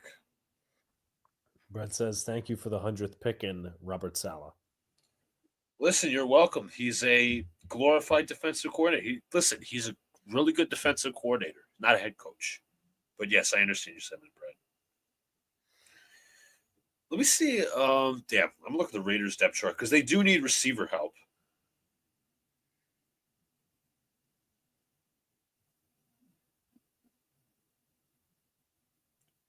Their receivers right now are Jacoby Myers, Trey Tucker, and Christian Wilkerson. Exactly. Surprised they didn't go earlier. If they had a first-round pick. That's right, they did. Right around the top 10, they selected Genty.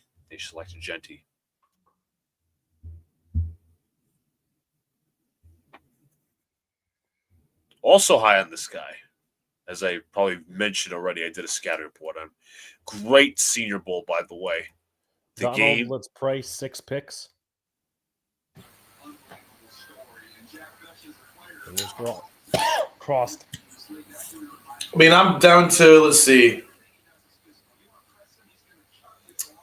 It's Mbo or Wyatt Millum, I think. Yeah. Millum's good. My first would be Marcus Bowe, offensive lineman, Purdue. Miles Frazier, that's 2. Guard from LSU. 3, linebacker Chris Paul from Ole Miss. In no specific order. And then Omar Norman Lott, Tennessee. And Darius Alexander's still on the board. I'm kind of surprised at that. Hey, Luca, do you care that and I'm asking in sarcasm, the Yankees lead 1-1. Do you care? Wait, they lead 1-1? I didn't know you could lead with the same score. Come on, Alex. I forgot the Yankees were even playing. That's what I was about to say. I was like, they're playing. Baltimore's pick is in. Who do they have in the first round? They had Malachi Starks. Great pick for them. Him and Hamilton are just going to dominate the Jets. So we got, after this, it's 1, 2, 3, 4, 5. Yes, it's 6 picks. Yeah. And the third round is a little longer because you do have the comp picks. So. And we've only got 1 pick. How many picks do we have tomorrow? 4. That's good. I would be surprised if the Giants trade down a couple spots. You'd be surprised or you wouldn't be surprised? I wouldn't be surprised. Oh, yeah, I could see that. Because it's a very deep draft. You know what I'm saying? It's not top heavy. It's kind of more evenly spread.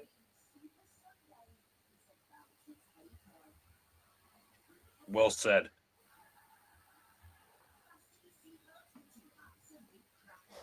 Six picks. Please.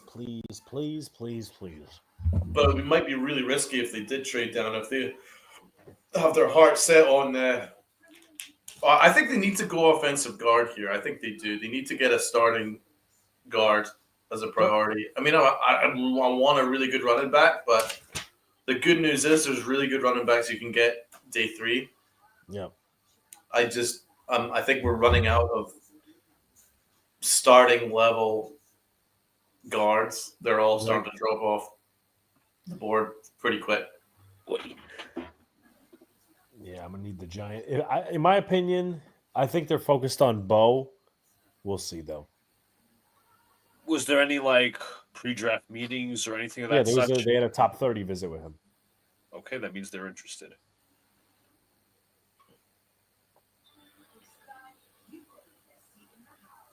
Please.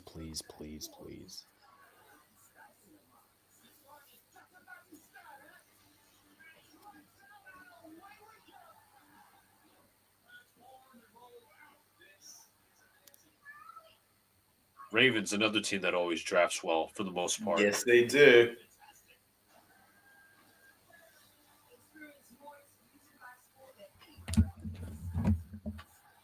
So some of their needs are guard, which doesn't work out for your guys' sake.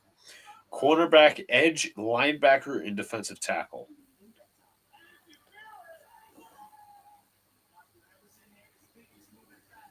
I might have to spit in Eric DaCosta's face if they pick Bo. Don't be that guy. I mean, come on. Still, Wyatt Millam's still available. I like Millam. Any of those two guys I'd be happy with. Yeah. Take Marcus with 65 and put a bow on it. Facts. Absolutely facts. See if there's any other ones that I quite like. Jacob asked, how many top 30 guys are still on the board for us? They typically, how many top 30 visit guys are still on the board? Alexander Farmer, that's 2. Oliver, that's 3. King, that's 4. Bruner, 5. Siobhan Revel, surprisingly, he has not gone 6. Corey Black, 7. Makuba, 8. Reed, 9. Fuck quarterback. 10, Skatibo. 11, Gordon. Johnson, 12. 13, Savion Williams. 14, Marcus Bowe. So 16. Well, actually, I discounted quarterback, but who gives a shit? 14 that we're targeting. They're still on the board.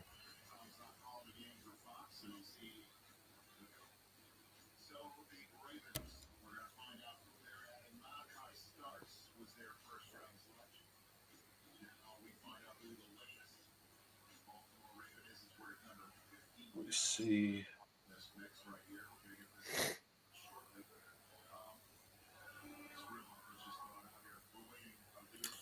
Yeah. It has to be Bo, man. It has to be. I think maybe you trade down if he's taken before. If we're talking back to 2023 for a second, you guys absolutely went nuts positively about JMS. Yep. How's that pick looking right now? Bad. My bad. I was Bad. trying to exit that out. Bad. Lemon bad. Yeah. I don't like him. I really don't. Yeah, he's not a fan. Neither am I. Bring some competition in at some point.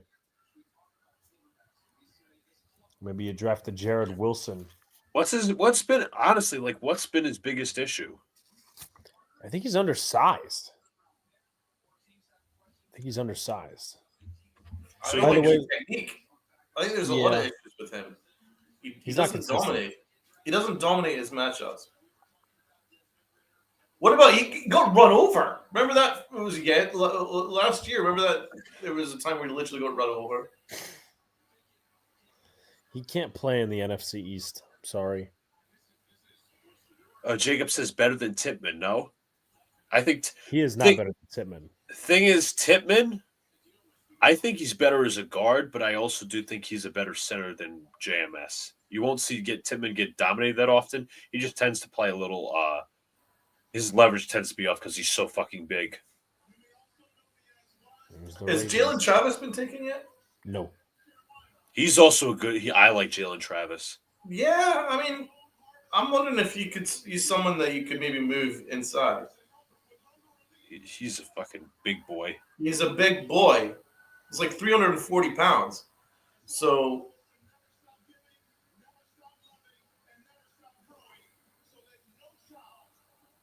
Who's announcing this pick? It's former center of the Ravens drafted in 2005. Play. It looks like he's still play. Pretty much. All right, here we go. The Ravens have selected Mike Green. Oh my God, they got the best edge left on the draft. Good job. That's a great pick. Really, value-wise. And to think about it geographically, he's not far. Maryland, Marshall, that's within the same, region of the country. That's a great pick. Yes, I like that one. I like that one for them. They like their speed rushers. Ojabo, Isaac, Mike Green. Yeah. But Green is somebody who rose up so fast during the Senior Bowl process. Not only did he just beat guys off the edge in terms of speed, that dude has some power. Yeah, I had him as a late second, early fourth, so I can hit the nail on the head with that one. All right, Donald, 5 more picks. So a countdown. 10, 9. I thought Jordan Monheim had some decent reps at times. No? I'm not big on him. Luca, you would agree with me that Monheim wasn't really good at the Senior Bowl? He had trouble snapping the ball. Yeah. Oh, he had trouble snapping the ball? Yeah. Okay. He's a late round guy. Let's see. I don't know what else. It's really just Bo and Millum at guard.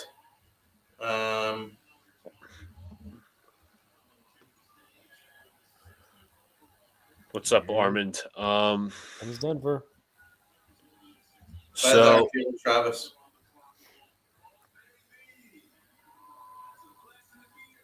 Monty Ball. That's a name.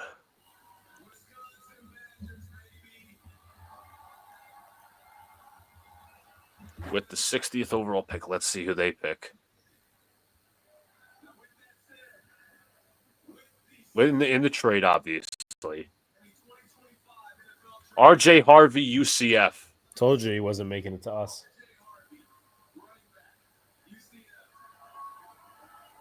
Not bothered about that. That doesn't affect. I mean, he's good. Doesn't affect me.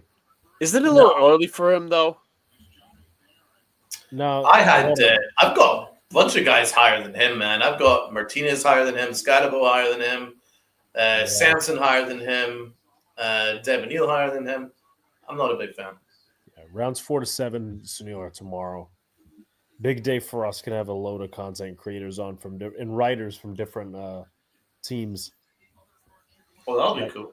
Yeah, Jaguars, Patriots, Saints, Bears. What am I missing? Raiders.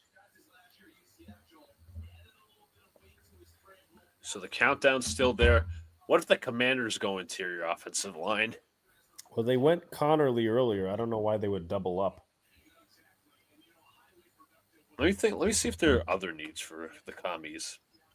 I'm not gonna say what I'm thinking, but if what I'm thinking happens, I'm gonna smack somebody. They have needs at edge, corner, safety, linebacker, and wide receivers. So coming out to announce this pick. Don't focus, Commanders. Gary Clark, 2nd round pick by the Commanders, then 84 supplemental draft. We don't have a name.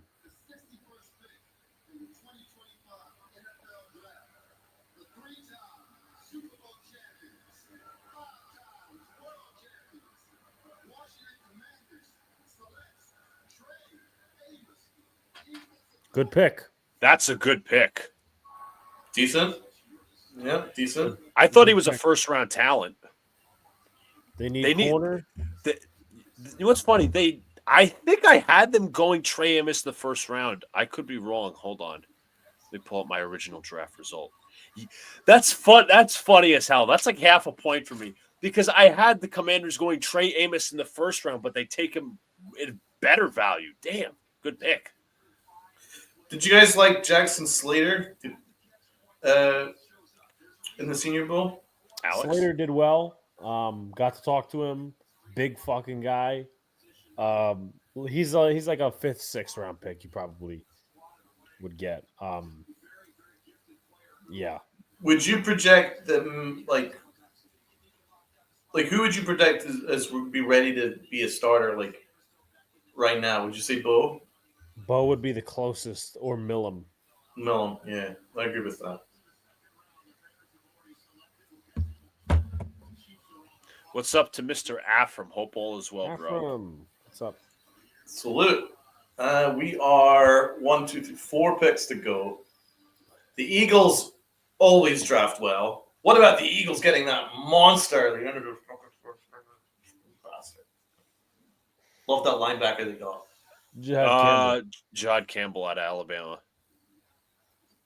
Disgusting. All right, Alex, say it. Who did you think the Commanders were going to get? It's not the Commanders, but I'll keep my mouth shut. Okay. Uh-oh. Am I about to be upset? No. I mean, It was a prediction. It's a prediction. It's like a negative thought that I have. Oh. What's up to Almighty? Almighty, what's up? Would you be upset if the Giants don't go guard here? Depends who they would take. You need some real like depth there. Like Stinny's decent, but you need someone who's going to come in after GVR. Yeah. I think it's the most pressing.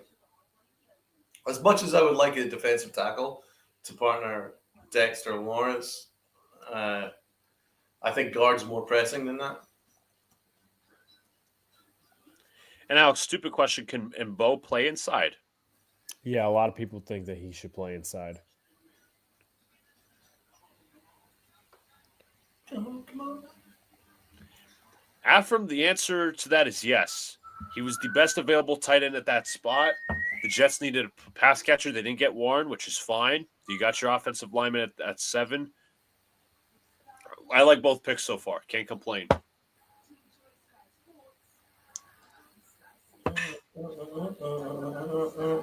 Almighty says, can the Giants draft not 1 but 2 quarterbacks, Dart and Shedeur? Absolutely not. That would be funny. 4 quarterbacks on your roster. Yeah, and you have to. I mean, Winston. You have to keep all of them basically. Make it the Hunger Games of quarterbacks. Exactly. You know, if we still had 16 games, Russell starts 4, Jameis starts 4, Dart starts 4, Shedeur starts 4. Then you would have no excuse but to put them on Hard Knocks. Oh my god, that would be something else. You get Shedeur arguing with Brian Dable. Still no Shedeur Sanders. This is hilarious. He's going to drop into the 3rd round, man. He says, get rid of DeVito, Wilson, Winston, Dart, and Shedeur. I don't know a team that's kept 4 quarterbacks. Yeah, it's hard to do that nowadays, especially with salary cap and shit like that. Very hard to do that. Avram says, what position are you taking next if you were the Jets? I want a strong safety if they're available. Let me see who's available. Why am I completely blanking? Okay, safety. Kevin Winston would be a great pick for the Jets. He's supposed to be more of your – he was hurt for Penn State last year, but he's more of your strong safety. Defensive tackle maybe dip into, but I like going wide receiver here personally. Jalen Noel is still available. Would love that. When was the last time the team drafted Caleb Johnson's still available? I forgot Caleb Johnson's still available. That's right. Yes, he is. Oh, God, he's good. I would seriously consider taking him in when we come up in the 3rd round. Mike says, when was the last time a team drafted 2 quarterbacks? That's a good question. What's up, Mitch? Mitch always. Mitch, Philly fan, says, thank you for Saquon Barkley. Yeah, my pleasure. Not really McDonald's pleasure, but yes. I'm trying to be polite. I'm a guest. Yeah. Here come the Bears. Let's see. That's right. It could have been RG3 and Cousins in 2012. Wrong. Who was it? Drake May and Joe Milton. Oh, how did I not know that? All right, here we go. Chicago up. Des White. And the Bears are getting booed mercilessly.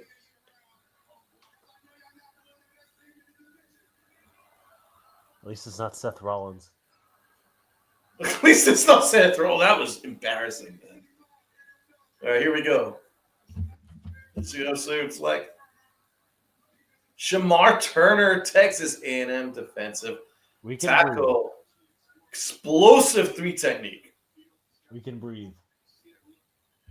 To the chagrin of Donald, the answer would be no. Almighty Judkins is I no love longer. me some Judkins, man. I love me some Judkins.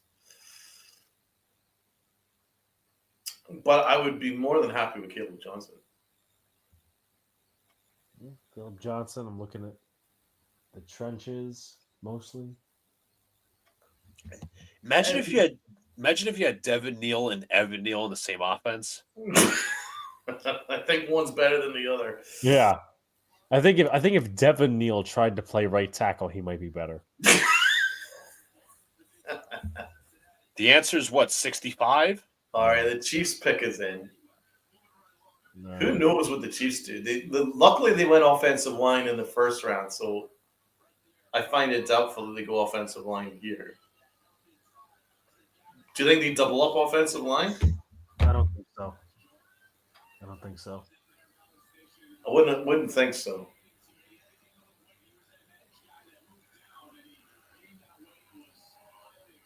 Well, there he is, This guy. Dante Hall. Chiefs Kingdom. Got roundly boot. Here we go. Yeah, it's 2025. Oh. They That's got off my Norman board. Lott, That's off bro. my board. That's your guy. That's a steal. Why is Alexander dropping? Another guy who could play inside and outside. It's either he could play inside and outside, or he's well versed both against the run and the pass. He's straight up. Personally, I think he'll be better on the outside because 291 is very, very light for a DT. He straight up spit on people at the Senior Bowl. Not Mobile. literally. Yeah. But he was that good. Hello, is that Tyler Shuck? Well, I mean that's a good piece of the puzzle, and I mean he's gonna eat in Spags. Defense. Oh yeah. But Andy Reid with a Hawaiian shirt, as usual. But with that said, right, the Giants are up in 2 picks.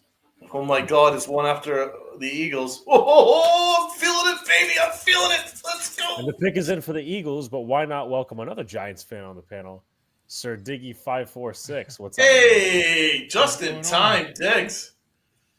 Perfect time. Let's go.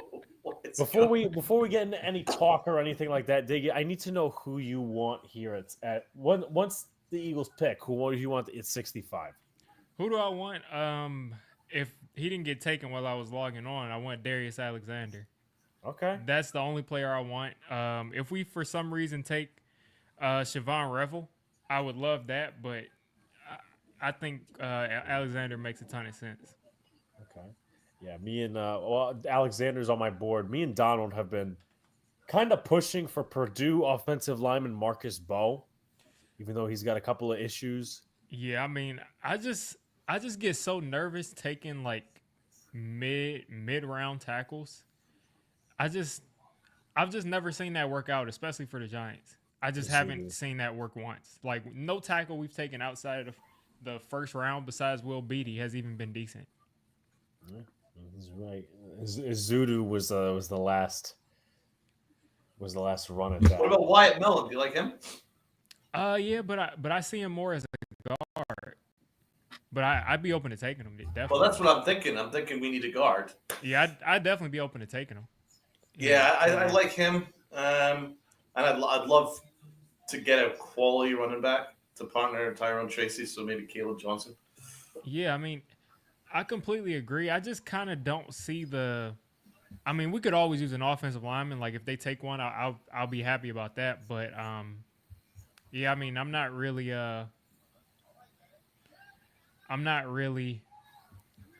concerned about the offensive line more than that second defensive tackle spot.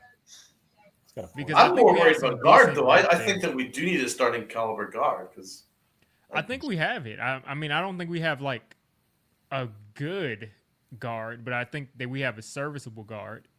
Yeah, but as far as D tackle, I mean, I think we just need some young talent there. Yeah, no, that is true. Because like if our defensive line is going to be so good at rushing the passer, and like whoever is there at second defensive tackle can't stop the run or can't provide any help there, that can kind of mess us up. I was really hoping for Alfred Collins, man. That's I who really wanted. He got overdrafted. I feel like his value was right around our pick. Yeah, that's where I was hoping for. Almighty asks, did anyone take Travion Henderson? Not to my knowledge. New England Patriots. Yeah, Oh, he got they taken in like man. the third pick in the second round, I think. Good pick for them. Perfect for them. I'm seeing on here on NFL.com the Giants are on the clock. So.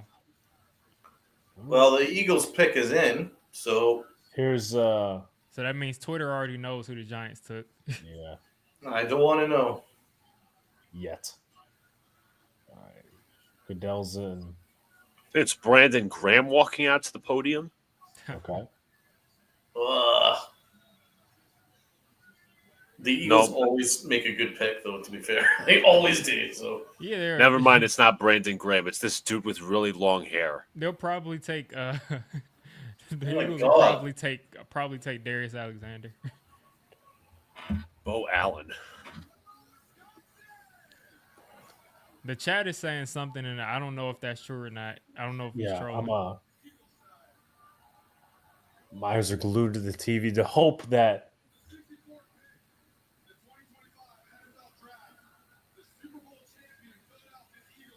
Okay, he's trolling.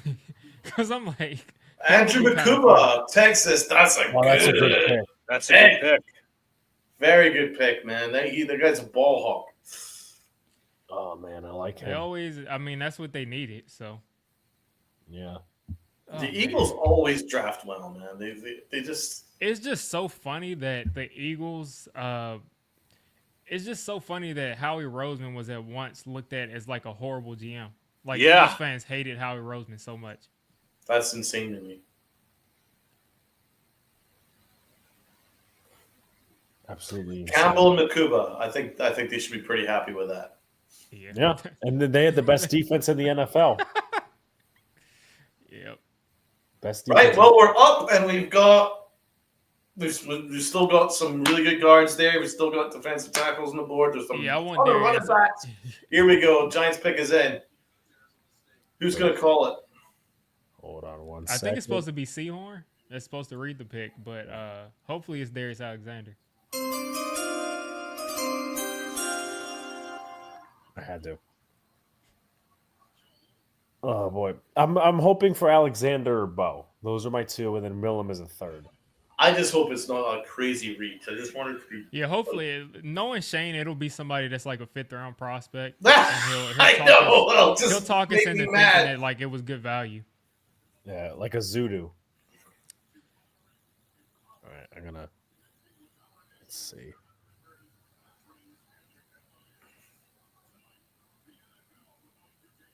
They're doing a quick salute to the military. Of course.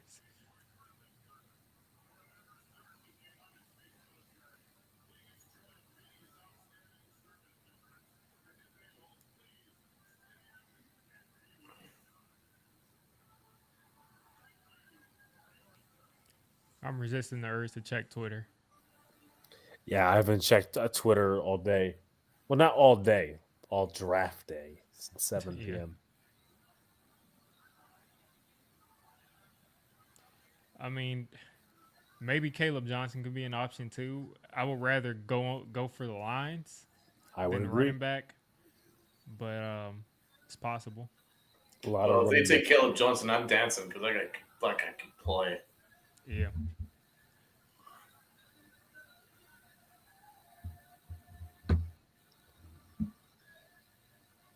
A lot of running backs later. Are they doing like a halftime show before our pick? I guess to open the third round. Yeah, I was about to say, is there supposed to be an intermission? Yes, probably.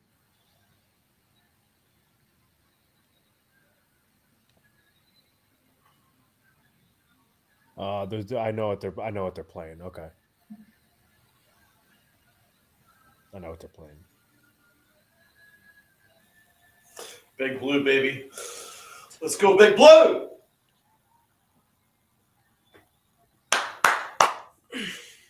I was listening to like one of those Giants shows where they were like talking about Russell Wilson saying "Let's go Big Blue," and they said no Giants fan ever says "Let's go Big Blue," and I was like, that's a complete lie.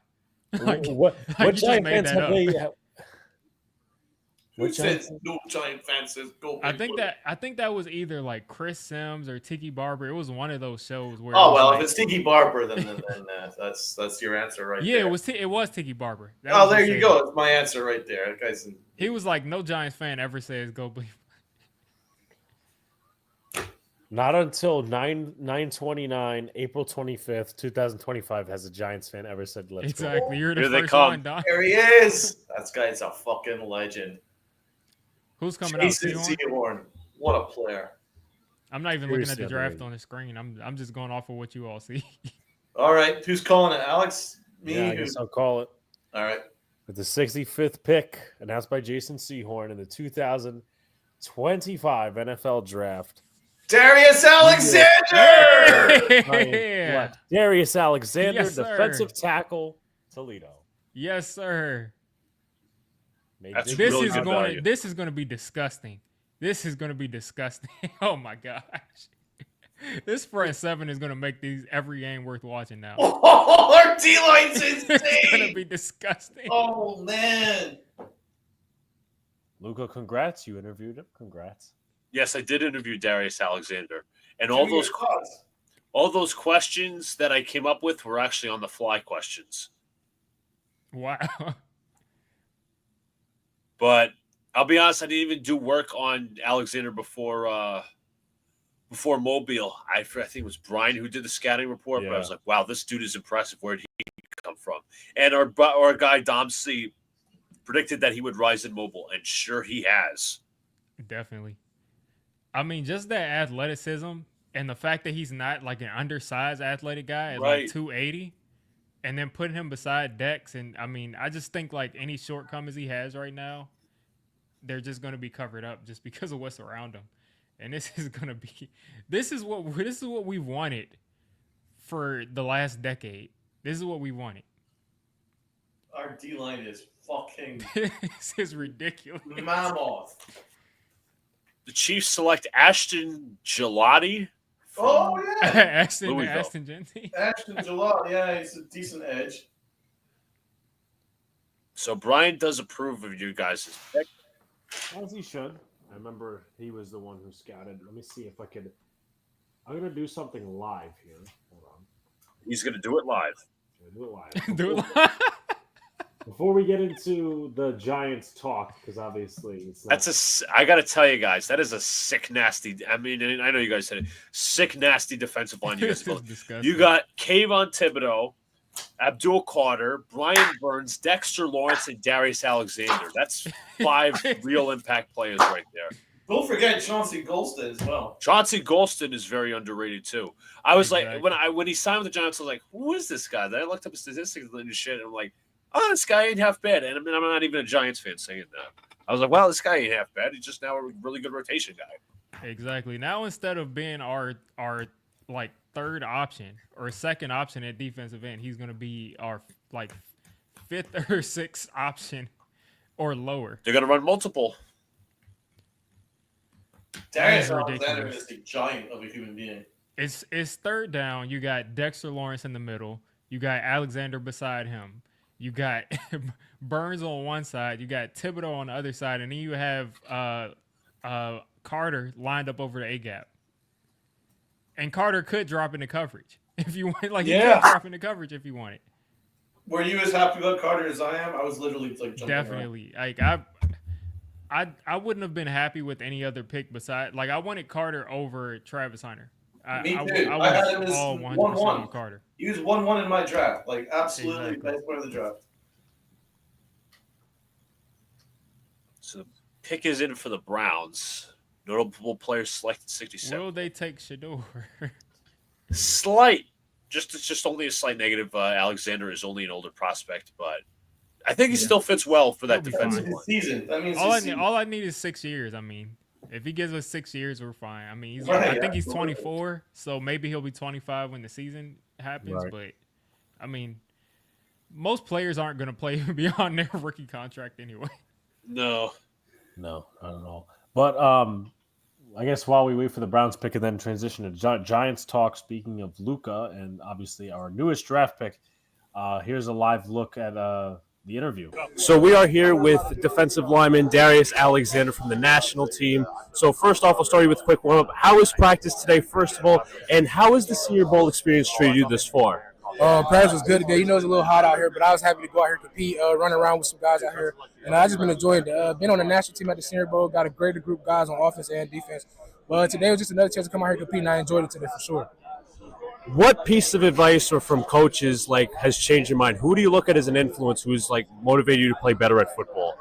Coach Ray Davis, you know, he's challenged me in means. He's challenged me out here on the field just to move faster, run harder, and be more powerful and throw my moves. So that's somebody who's out here challenging me. Absolutely. And about your game as well, what can you improve upon?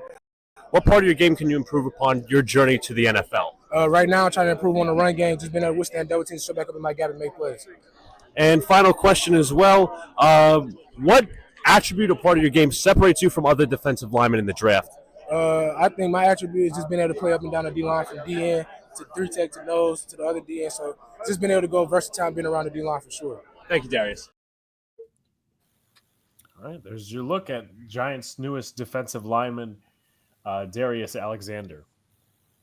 So there is that, and I finished tweeting. I mean, eventually I'll have to make it short, but it is what it is. Okay. Diggy, obviously you watch SEC football. I assume, of course, because you're an LSU fan. We've seen, and I know Giants Twitter is a whole different universe. We've seen Shedeur fall a long time, and it's been surprising. And obviously a lot of Giant fans wanted Shedeur. Where did you stand with the whole quarterback position? I know you said you wanted Abdul Carter. And obviously your reaction to the Jackson Dart pick.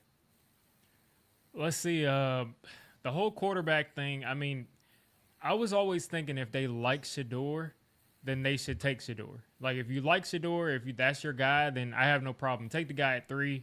I'll be upset about it that we passed on Carter, but if that is your pick, I mean, I would rather coach have his guy.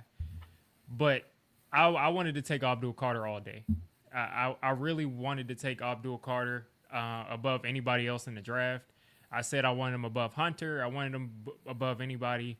Maybe you take Cam Ward because he has a lot more tools, but I just felt like Carter was a guy that I think Carter's floor, with the way he can turn the corner, his floor is probably a guy that's like 8 to 10 sacks. Like, you're really disappointed if he's a guy that is better than what Kayvon Thibodeau is. So I felt like that was a really good pick. As far as Jackson Dart, I'm not going to say like I'm super excited about the pick, like I'm celebrating the pick, but I'm not going to say that I don't think he could. I think he does have enough tools to be a franchise quarterback for us. I think he can make every throw, and we always say every quarterback can do it, but I think he actually can make every throw. I think he's really athletic. I would like all of these quarterbacks in this draft to be taller than 6'3", but it is what it is there. But yeah, I just think he's an aggressive quarterback. He can make every throw. If you saw the Gruden episode, I completely agree with John Gruden. I don't think he should be running over people in the NFL because we saw Daniel Jones do that, but Daniel Jones is a much bigger man, and Daniel Jones couldn't even stay healthy doing it. So I hope Dart doesn't do that in the NFL, but I think he has all the tools. He's carved up LSU a couple of times, but I mean, listen, with Blake Baker as a defensive coordinator, everybody does that. But I wouldn't say I'm dissatisfied with the pick, but I'm not really celebrating it.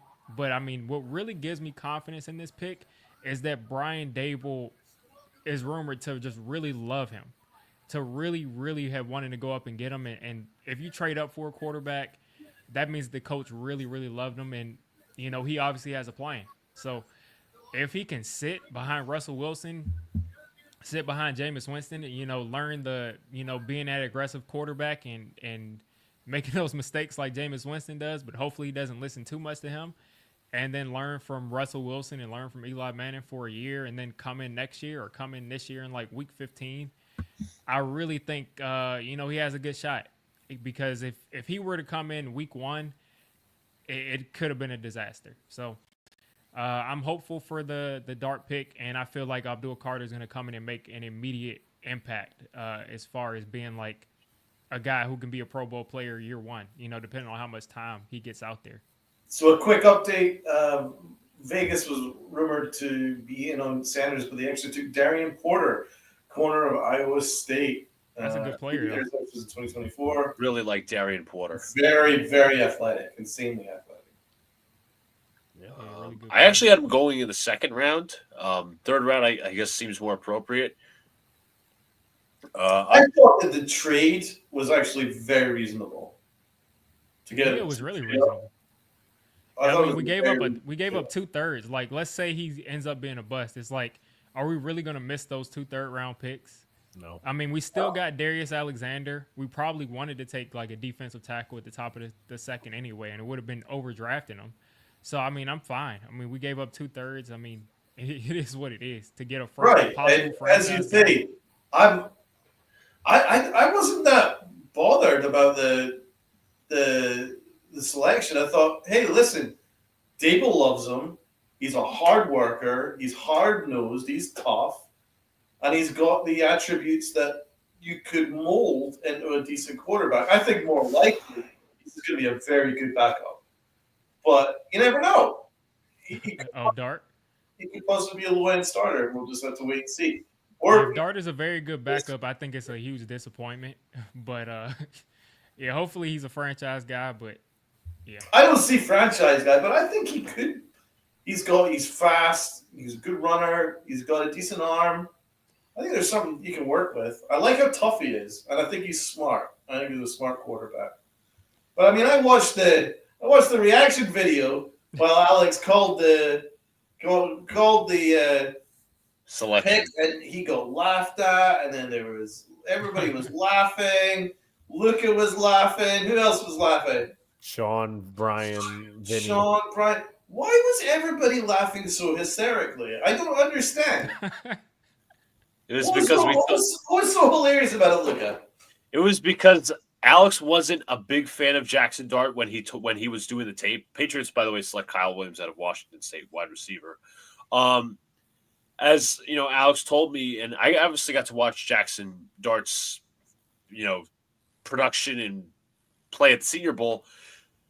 With Dart, Alex wasn't too high on him. And one of the big things that he stressed was, can he play in a pro-style offense? And you know what the good thing is about Dart, and obviously obviously we didn't think about this when we were, laughing at him.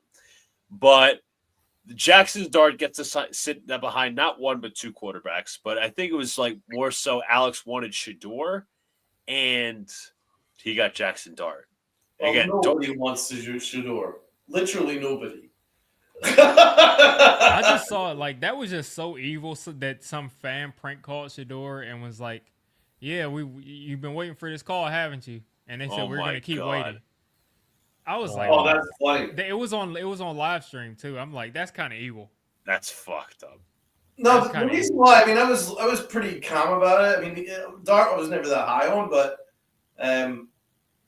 when I saw that McVay immediately traded down after we traded up, that says to me they were going to take him. They really wanted him to be the red shirt guy underneath behind Stafford for a while. So I was like, you know what? If McVay really likes him, then that's a pretty good sign that there's someone to work with. Or what?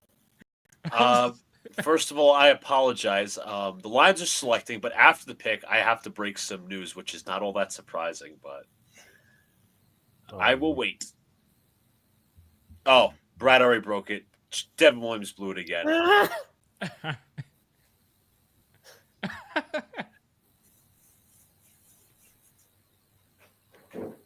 Let's see the Lions pick. That guy's ass. I knew it. Fucking knew it. Oh my God! Lions select Isaac Tesla. Oh, Isaac Tesla! I like Isaac Tesla. I like him. I wonder if he drives a Tesla. That might be why I like him. No, he's incredibly athletic. He runs a 4.4. He had a good Senior Bowl. Yes, he did. And he's got good hands. It was hilarious to me that all these reports keep saying that Jackson Dart is sneaky athletic when the dude like literally runs all over the place. Sneaky athletic. Yeah, quicker than fast. Sneaker, first guy in, last guy out. Quicker than fast. Sneaky athletic. Bro, the Lions are just they got such a good front office. Yeah, the Lions. Listen, people. I've been someone who's been critical of Joe Shane, but the last 2 years, and then the last 2 years in the draft, and then also the trades that he's made every offseason and the free agency signings that Joe Shane has made in the offseason, to me, besides the Daniel Jones thing, have been so sound and have made a lot of sense. Dude, I mean, Joe Shane has been batting 1,000 this offseason. It's just made a lot of sense. Like, you can't say that you haven't seen the process. And I just got to give him credit where it's due. Like, obviously these players have to pan out, but he's been doing a good job at GM. Absolutely. I love Adebo. I love Holland. If there was a quarterback which made sense, it was Russ of the options. I love Golston. I thought that was a really underrated signing. Yeah. And I thought yesterday was very, very good. It was a very cheap trade up, whereas the Falcons had to give up a 26 first in order to make their trade that was after us. That meant that we made the trade at the right time. It was very cheap. And hey, maybe there's something that you can work with this guy. And if it works out, awesome. If not, it's not going to stop us from making a play for a quarterback next year. We're in very good shape. We're in good cap space. We've got a deep team now. We've got the best defensive line possibly in football. So there's a lot of things to be excited about. So shout out to Shane, man, because I ripped that guy to exactly. We were both on here a couple of months ago. Absolutely, he stepped up. He's really stepped up. He's got a plan. I'm so glad they didn't just reach for a quarterback like Dave Gettleman did.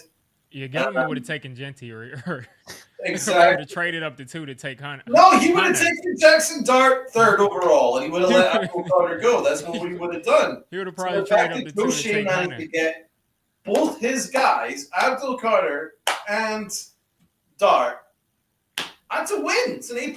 Great job. Yeah. I mean, he's done a great job. I mean, Shane has been really good at like giving away capital that doesn't really hurt us at the end of the day. Like the Darren Waller trade, it didn't work out at the end of the day, but it didn't really hurt us. We gave up Kadarius Toney, got back Darren. Like Kadarius Toney was a failed first-round pick, and we got back a 3rd-round pick for it, and we took a swing at a guy that would have probably done a lot better if we actually had a quarterback for that 1 year. Right. Facts. Both are rappers now, ironically. Yes. That's a good point. What are the chances? Like, this is very slim chances. Kadarius Toney retired and said that he's a full-time They both retired rapper. to become extremely bad rappers.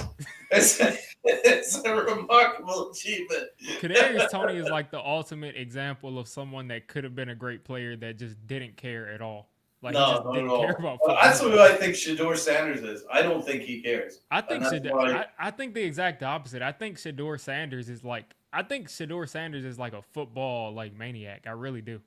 I think that. But if he was, why didn't he do any preparation for his interviews? I think he's just listening to whatever his team is doing. I think as soon as Shedeur gets away from like the umbrella of like his dad and his older brother and like whatever team they have, I think he'll do better, because I think he's just listening to what they're saying, because you can just kind of see Shedeur Sanders definitely loves football. I just don't look at it and just see him as a guy that just wants to just have the fame and like not work hard.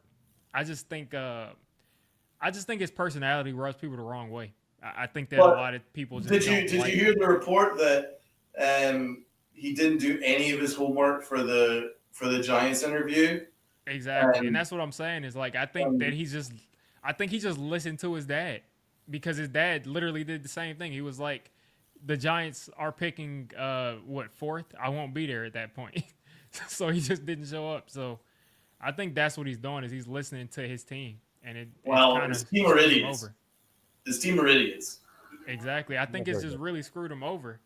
And wherever he lands, I think Shador is gonna.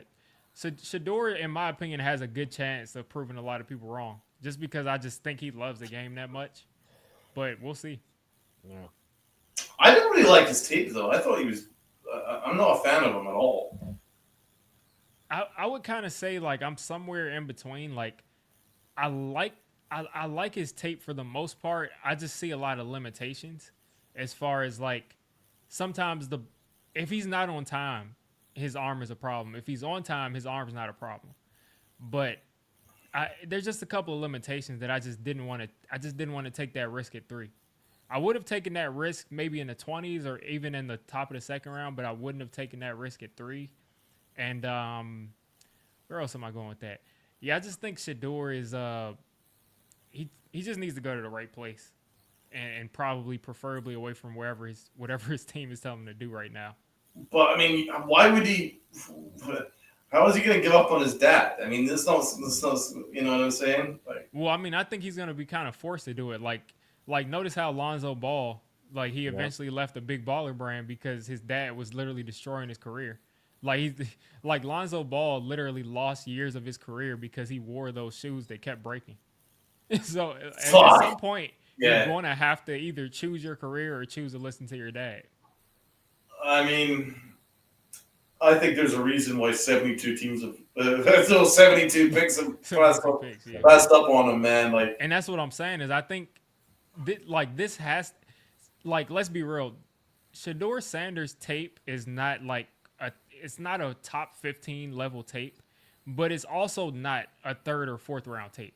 Oh, that's true. Tyler Shuck is not better. Like, Tyler Shuck was my favorite quarterback to watch this year. Like, I love Tyler Shuck, but he is not better than Shador Sanders. No, that I agree with. I would have thought the Saints should have taken him. Like, his interviews, Shador Sanders' interviews had to be so bad that, like, he just turned teams off. Oh, that's exactly what happened, though. There's no must-have. That's exactly what happened. Exactly. So that's on him, in my opinion. That's on him. Exactly. That's what I'm saying is I'm thinking that he's just got to get out of this fear that he's in. And hopefully after this experience of falling for this far, he'll adjust how he kind of approaches things. But I don't think that him acting this way is a lack of him liking football or loving football. I think it's just more of him being propped up by his dad of just saying, like, you don't have to show up to these meetings in this way because you're the best quarterback or something like that. Yeah, I mean, I just found that, but he's still an adult, man. It's incredibly arrogant. Yeah. He's gonna have to grow up. He's gonna have to grow up. You have to show some responsibility. And what about all that talk, like I'm the franchise, all that shit? Teams are gonna be like, you're an asshole. Yeah, I think that's what they say. It's pretty much. So it's on him. I'm sorry. It's completely on him. Oh, all right. The New York Clowns. Right, here we go. 73rd overall pick in the 3rd round of the 2025 NFL Draft. John Abraham announcing the selection. The New York Jets select player by the name of Azariah Thomas, Florida State. That's a good pick. He doesn't think that's a good pick. I'm curious as to why. Because we signed Brandon Stevens in the offseason. We got Sauce Gardner. Just want to know where the role is. Yeah, I just think that's a value pick. I just think that's a value pick. And the value picks, they always, when they take those players and there are like a million corners there already, usually the value picks end up paying off. Like usually after like a year, he'll probably step in and do something. Unless they convert Brandon Stevens back to safety and put Thomas on the outside. Which, by the way, I'm not against, but that's what I'm thinking, Armin. That's a possibility because, as Diggy mentioned, the value pick. And Diggy, I had to ask you about an LSU player. What do you think of Mason Taylor? Mason Taylor is a monster, man. You're gonna really love Mason Taylor. Rest in peace to Kyron Lacy. Kyron Lacy was the number 1 receiver for LSU, but Mason Taylor was the number 1, like the most trusted option. And every go-to moment, like if you need, just think of like the tight ends like Jason Witten, like all the tight ends that like will make those clutch catches to win the game. Mason Taylor has that clutch gene, and he has some of that pedigree that you would expect from a guy like Shador Sanders or Pat Surtain Jr. All of those guys, but he's athletic. I wouldn't say Mason Taylor has like an elite stat at anything. Like he's not the fastest tight end. He's not the best blocker in the class, but he can block, he can catch, he can run routes. He's clutch. He doesn't drop the ball. So I think you're going to be really happy with him. I think he's going to just do everything that he's expected to do. And with tight ends, sometimes it's a little slow, but just know at the start, he's not going to be a liability blocking. So that'll probably clear some things out for him. Is he more of a jack of all trades kind of guy? See, I don't even want to say that because, like, when I say that, it makes it seem like he's not that dynamic player. I think he can be that dynamic player, but he's not the guy who's a dynamic player because, like, he's Vernon Davis, where he's, like, running a 4-4. Or he's not the dynamic player that he's, like, Lee Smith from the Bills, where he's, like, a dominant offensive line type blocker. He's more of just a guy who can do everything, but still can be a guy that, like, I could very well see, like, getting, like, between 800 and 1,200 yards receiving if he was put in that position to do it. Good. I like hearing that. Jets have not had a good tight end since the days of freaking Dustin Keller. Yeah, I think he'll definitely be the best one since then. Bad pick for the Jets. I got to see where Thomas fits. I mean, Brian knows more about Thomas because I think he did the scouting report, but I got to see where he fits in. Do they move Stevens to safety? That's my only question. If they do, that's fine. But if you want my honest opinion, I think you could have went wide receiver. I think you could have went defensive line here. That's just my two priorities, and safety if you were considering. But again, if they, I don't know. I don't see a world where they would convert Thomas to safety. I don't see a world. Yeah, that's interesting. Revel was still on the board. Revel's injury must be worse than they said because even with the ACL, I couldn't see him falling this far. Like his tape was amazing, in my opinion. Right. Let's see. Who would you have gone for at receiver? Royals or Jalen Noel? I love Jalen Noel. Noel, he's still on the board. Yes. Let's see. Okay, I see him here. Yeah. Yeah, he's probably the best guy left on the board still. Noel. As for because I was catching up on the comments, Brad talking about the Devin Williams stuff. It was a consideration when Sean comes up in like a week or two to go to the stadium. That's going like less down because I don't know if I want to spend money on them. Hold on a second. Hold on. Just realize what you just said. That's going less down. Okay. I am not good with words tonight. I don't know what it is because I was leading 1-1. It's always when I talk about the Yankees. Anyway, that consideration is going down because it's the Yankees and I don't want to spend money at the stadium if I don't have to. And B, I got the Peachtree State to go to beforehand and graduation the next week. So I don't know that I want to be spending a whole lot of money. I mean, if you're talking, to go back to the Jets pick real quick, if you're talking good value for a corner, I think Thomas had very good value there. 3. Definitely. Definitely, I would agree. I mean, I just think, like, if you think a guy can be a starting corner and you're sitting in the 3rd round and he's there, I mean, sometimes you just might want to take him. Absolutely, especially with how bad Stevens was last year. Like, he was literally the weakest link on the Baltimore defense. I'm not taking that chance. Yep.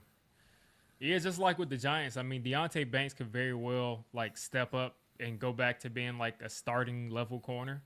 Or he could end up just being horrible again, and then we don't have anybody behind them. So that's kind of the risk you take when you don't take those value picks. But looking at this board, I mean, from the Giants' perspective, there's a lot of players that are still there that I would consider taking with our next pick. You got M'Bow there, you got Charles Grant, you got Wyatt Millum, you got Emory Jones. So if one of those guys are on the board, Caleb Johnson too. If one of those guys are on the board, I would consider taking them at the top of the 4th round if we have a pick there. I don't remember. Yeah, it's like one something. Jacob brought it up earlier. Okay. It was like 105 or something like that. But yeah, I'd say running back or O line. Yeah, Your D line is set. I wouldn't mind taking another defensive tackle. Yeah, you know why not? Yeah, we picked 3rd overall in the 4th round, so it resets. The order resets back to the 1st round. Yeah, call me stupid. I did not know Mason Taylor was the son of Jason Taylor, the former Jet. More notably the nephew of Joy Taylor. Oh my god. That's comical. What do you think that they're gonna do with Kayvon Thibodeau, D? Hopefully they let him play out his deal. Hopefully. Because you were saying something? Yeah, because like I know that there's the thing, oh yeah, Carter can play everywhere. But I don't know about Bowen's creativity, and I don't know like A, creativity, and B, I'd like to just utilize the most of Carter and see the most of Carter on the field as possible. Yeah. I think if Bowen doesn't find out a way to get all of them on the field, I think Dable at that point would step in and be like, you need to find a way to get all of them out there. Thibodeau, I think what makes the most sense for them to do is to just let them play out this year. And if this Giants team, even with this defense, like doesn't look like they're making any steps towards being any type of a playoff team, then probably next year or this upcoming offseason next year, you just probably look to trade Thibodeau. But if the team looks like they're good, I just get as much out of his contract as possible. Let him play out the 5th-year option. Yeah, good point. Oh God. Panthers on the clock. What was the oh God for, Donald? It's just a lot of talk of racism that Sanders isn't selected. The Giants were going to trade multiple first-round picks for Cam Ward, but yeah, right. They have 2 black quarterbacks anyway. Gotta love the fan fiction. Yeah, so I think we're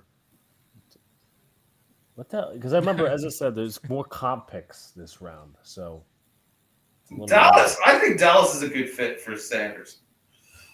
Yeah, I really think that the Cowboys might take Sanders. Like, let's see if they take him here. I think like after a while, Jerry Jones is gonna like throw everybody out of the way and just take him. I could see that. Because like, I mean, think about it. Like, where's the fit? Like, I can't see if Shedeur goes undrafted. It's obviously like they could have a personal vendetta. Yeah, totally personal. It's either Dallas or Pittsburgh. Yeah, I would think it would be Pittsburgh or Dallas. The Saints just took Chuck. I mean, would any of these teams that took young quarterbacks, would they be crazy enough to double up? Yeah. That's my only thing. Because if not, I mean, maybe the Patriots would think about it because they just got rid of their backup. But no, the Cowboys are coaching unravels. Oh, no. Damn. That's not going to be fun. Too bad. I mean, we got Malik Neighbors, so, I mean, nobody's going to cover him. But whoever the second, whether it's Darius or I don't know. I've been seeing kind of a split where like a lot of people believe that the Giants needed to address wide receiver, but I kind of was feeling like we were pretty okay there. I don't want to reach for a receiver. I think there's not. It's not a great receiver draft. You fail, yeah. Yeah, like there's so much talent at running back, so much, it's insane. Like you can get a starter in the 5th round. Because let's see I just want to look at what else is on the board right now, like at these skill positions. Because Caleb Johnson, I think, is still on the board. Yeah, he is. Tootin is a guy that I like, but he fumbles way too much, and we already have a fumbling issue with Tracy, so we can't have 2 running backs that like to fumble. Scatterbo. I mean, big Scatterbo, baby. They're basically saying that Scatterbo, some of his coaches are saying that he's a guy that likes to drink 40s and smoke cigars before the game, and he doesn't come to camp in shape. So who knows about that? But well, listen, that'll drop him, and you could get really good value there. Prince Emmanuel of Ole Miss used to be a Florida Gator, has been selected by the Panthers. That's a good pick for the Panthers. They need all the help they can get there, though. To be honest. Yeah, it's a shame because Emmanuel, at one point, I think he was considered like early second round. He's kind of dropped because he didn't have the greatest year. But 2024 first team All SECs, he's a good player. I think he was a good selection. Yeah, I think so. I really liked him when he was a Gator, and I was like, shit, I'm keeping an eye on him. And then he moved schools. Yeah, he was one of my favorite interviews, Uman Milan. I really like watching him too. He's got good speed. He's got a nice dip. If he knows how to use his hands a little bit more. Mm-hmm. Yeah, I think he's. I mean, who was that? The 49ers that just took him? Look at that. The Panthers, 25 and a half sacks, 38 tackles for a loss in his career. Yeah, and 2 good skills too. That's good production. Yeah, the Panthers. I mean, he's better than what the Panthers already had at edge. So they had literally nothing there before this draft. Yeah, they took 2 straight edges. Yeah, just like the Falcons, they took 2 edges in the first round. I think. Yeah.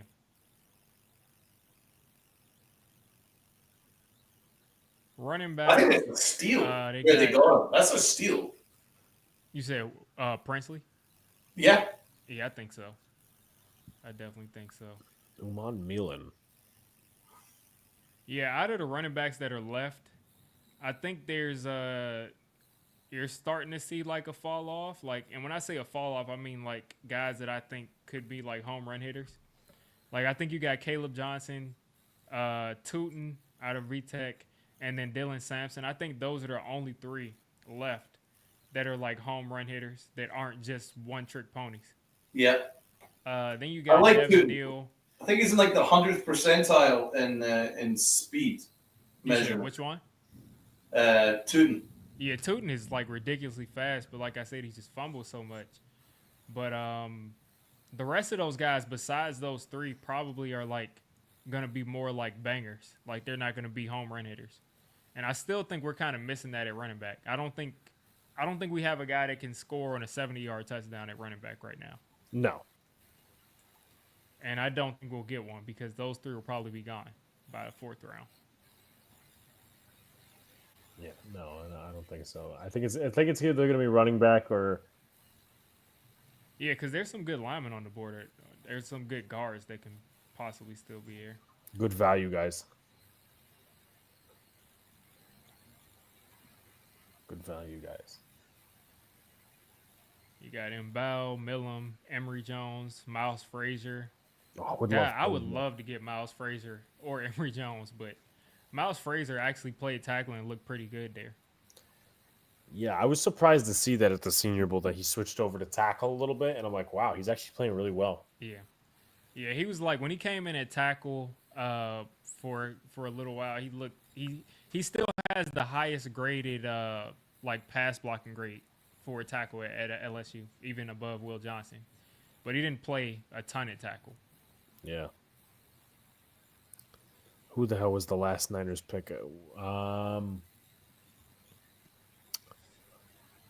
Someone said it was a reach. I'm trying to think who it was. Nick Martin, linebacker. Nick Martin. Oh, Nick Martin. No, was it? I mean, what about that Browns pick at the start of the 2nd round? Schlesinger.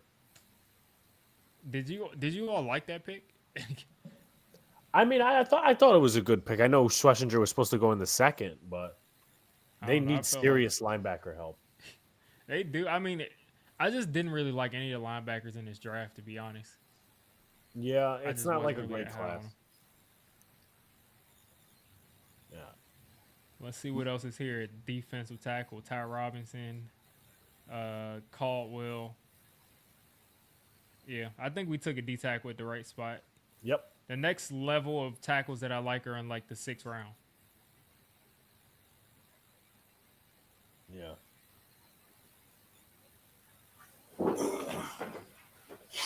Yeah, I'm just looking at the top 200 that are still available. The only thing that's kind of upsetting about taking a quarterback is that I don't think they'll take like a young quarterback to develop at like in the later on in the draft. No. I don't think they'll use like a 7th round pick on one. Yeah, I highly doubt it. Not a Leonard, not a McCord, none of Yeah. that. I would have loved to get Leonard or McCord or one of those guys in here to be a long-term backup. All right, another Oregon player off the board, Jordan Birch. That's a good player too. Solid player at least. Yeah, it was him, it was Caldwell, and it was somebody else that was on that D-line from Oregon. Why am I forgetting his name?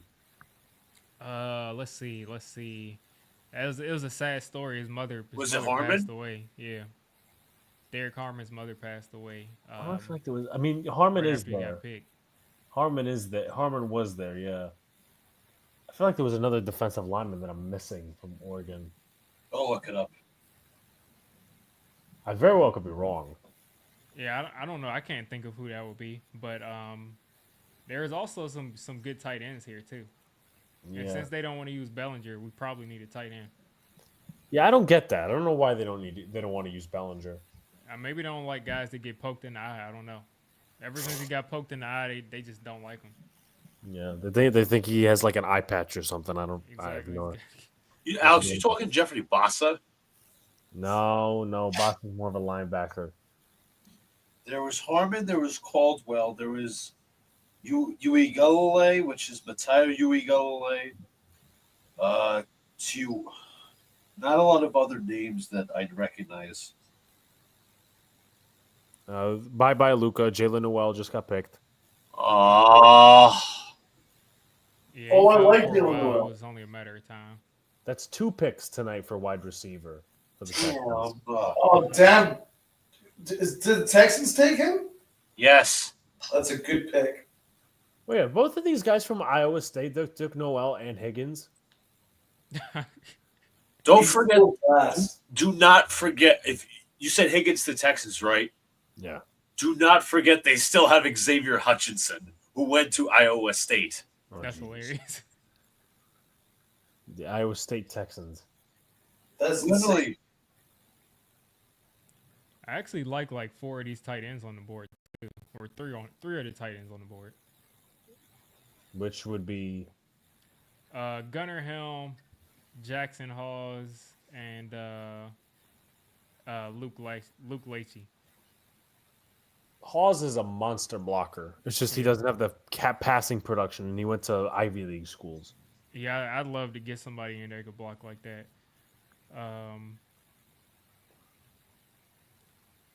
I don't remember what I saw when I watched Luke Leachy, but I just remembered it was good. I don't know. Yeah. Sunil, no, I'm not taking Deuce Vaughn. Deuce Vaughn is so small he can't even get on the fucking roller coaster. I'll pass. Deuce Vaughn was so hilarious. Like, I remember, I think it was like Skip Bayless and a bunch of other Cowboys fans saying like that Deuce Vaughn was going to be the next like great running back. Oh, they probably thought because of his height that he probably was going to be like the next Sproles. Not even close. I was never scared. Just like the Cowboys offensive lineman this year, he's like my favorite part about playing offensive line is like hitting people and watch them slowly give up or something like that. And I'm like, try that with Dexter Lawrence and see how that works out, rookie. Yeah, Tyler. What the fuck is Tyler his name? Booker. Tyler Booker. He gave like a Bane type, like evil villain speech. A Bane type answer. Apparently, his athleticism is not to be seen. He has no athleticism. He's a phone booth guy. Like he's a mauler. He can go forward. He's not going side to side at all.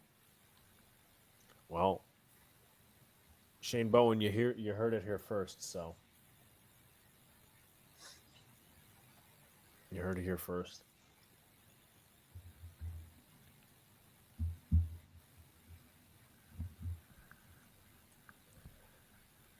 The funny thing is Scatterbo is like 5'8" too. Like these running backs this year are kind of small too. Just in general. Yeah, that's true. Scatterbo is 5'8", but you would just never think that he was 5'8".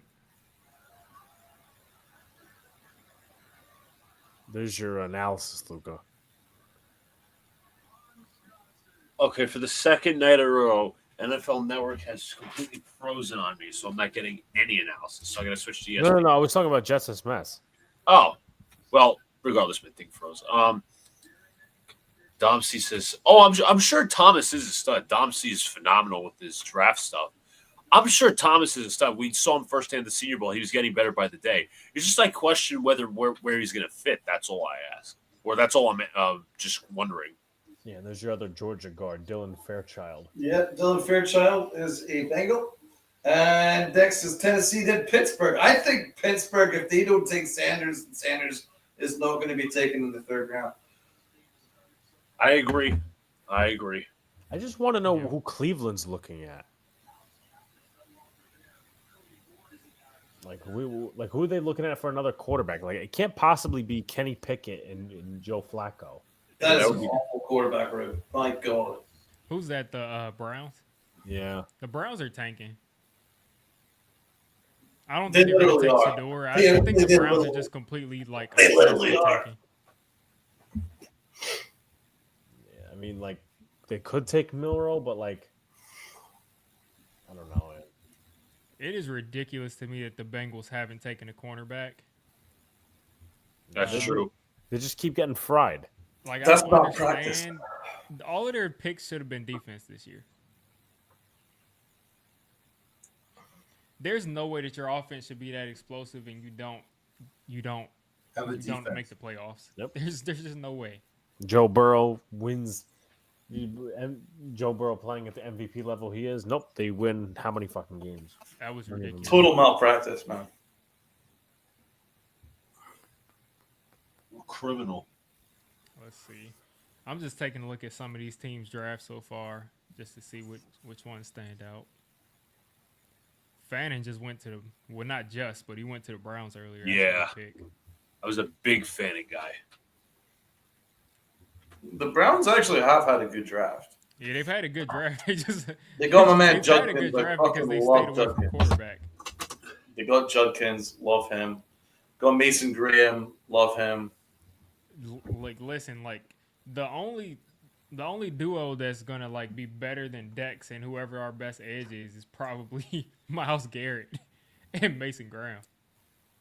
Right. That's gonna be fun to watch.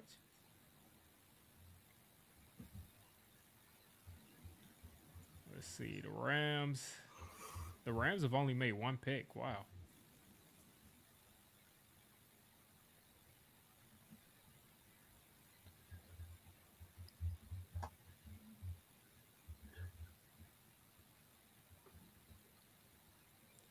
Let's look at the Commanders. I know the Commanders are doing something crazy. They picked Connerly at the end of the first. Connerly and Amos. Those are two solid players. What's funny, Diggy, is I actually had the Commanders taking Amos in the first round and then just being around later. That was so ironic. I was like, wow. I'm like, okay, that's even better value. I had the same thing, and I'm going to ask Diggy about a certain player because we were talking about him earlier. I had the same thing in 23 with John Michael Schmitz. What's your like view on him? Because me and Donald are like kind of down on him, but we don't. I don't expect a center to be all pro, but like, what's your view on him? Yeah, I mean that just goes back to how I feel about the offensive line. Before Andrew Thomas got hurt, the offensive line was like, in my opinion, a top 10 unit pass blocking. Now run blocking was a disaster, but pass blocking, the offensive line was really good. I think if the offensive line is able to function that well with him at center, then there's no reason that you should go out to try to force a replacement for him. So just let him play out his rookie deal and just replace him then. Because I don't think he's going to become a Pro Bowl center. And you can only just hope that he becomes a good center. That's really it. I think he's probably, I would say he's like an average to below average center, but we're able to function with him in there. Yeah, that's where we had him, average to below average. Which is a disappointment, but yeah. Not the worst thing in the world because, again, the offensive line actually looked good. The biggest problem for us is that Andrew Thomas is going to get hurt. Like, that's the thing is, like, that's the biggest problem. Maybe if the Giants are semi-good next year and they could do BPA, maybe it's a tackle. Exactly. Yeah, I mean, they've been bragging about the tackles that they brought in. Like, they like those guys. But if those guys are better than, like, people that you would pick up at the YMCA, then maybe the offensive line won't be that bad. when Andrew Thomas gets hurt. Kevin Winston Jr. of Penn State has been selected by the Titans. That's a great pick for defense. Again, missed all of last year, most of last year with an injury. Plays in the box. So you have Amani Hooker. Well, no, I'm sorry. You have Xavier Woods and now Kevin Winston.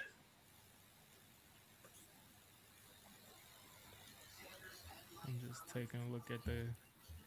So they really like Stone Forsythe and James Hudson, who they brought in, and they were saying that those guys will be like competing for swing tackle. Them and the great Josh Azudu. Hopefully, Azudu isn't. I feel so bad for Josh Azudu because he was brought in to be a guard and he never got to play guard. And I think he could have been a decent guard, but we'll just never know because they sabotaged his career. All right, got a little bit of an update on the Steelers. The Steelers pick is in right now, and the terrible towels start getting waved. So let's hear what the Steelers pick is.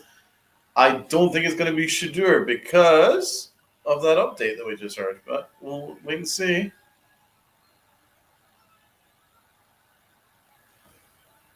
Yeah, this is their first pick since last night, so.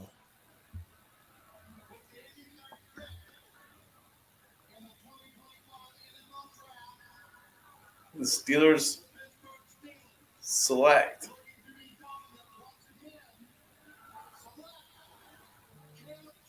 Caleb Jones. No, God, Damn. I was hoping he would fall, but whatever. You want to talk about a Najee Harris replacement? Yeah. Sorry, That's Donald. Damn, that hurts. That's frustrating. That hurts. He was the only running back left that wasn't under 6 feet.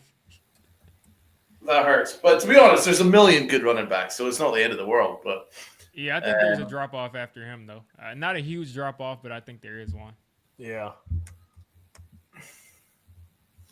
Well, I like Sampson, and I like quite like them. You like Martinez, like Scotabo. Yeah, it's like I said, I'm just annoyed that none of those guys will be able to hit the home run. Like Sampson, definitely he can hit the home run. Tootin, but he might drop the ball on the way. But Rob's sad. Rob's upset about Caleb. Damn. Yeah.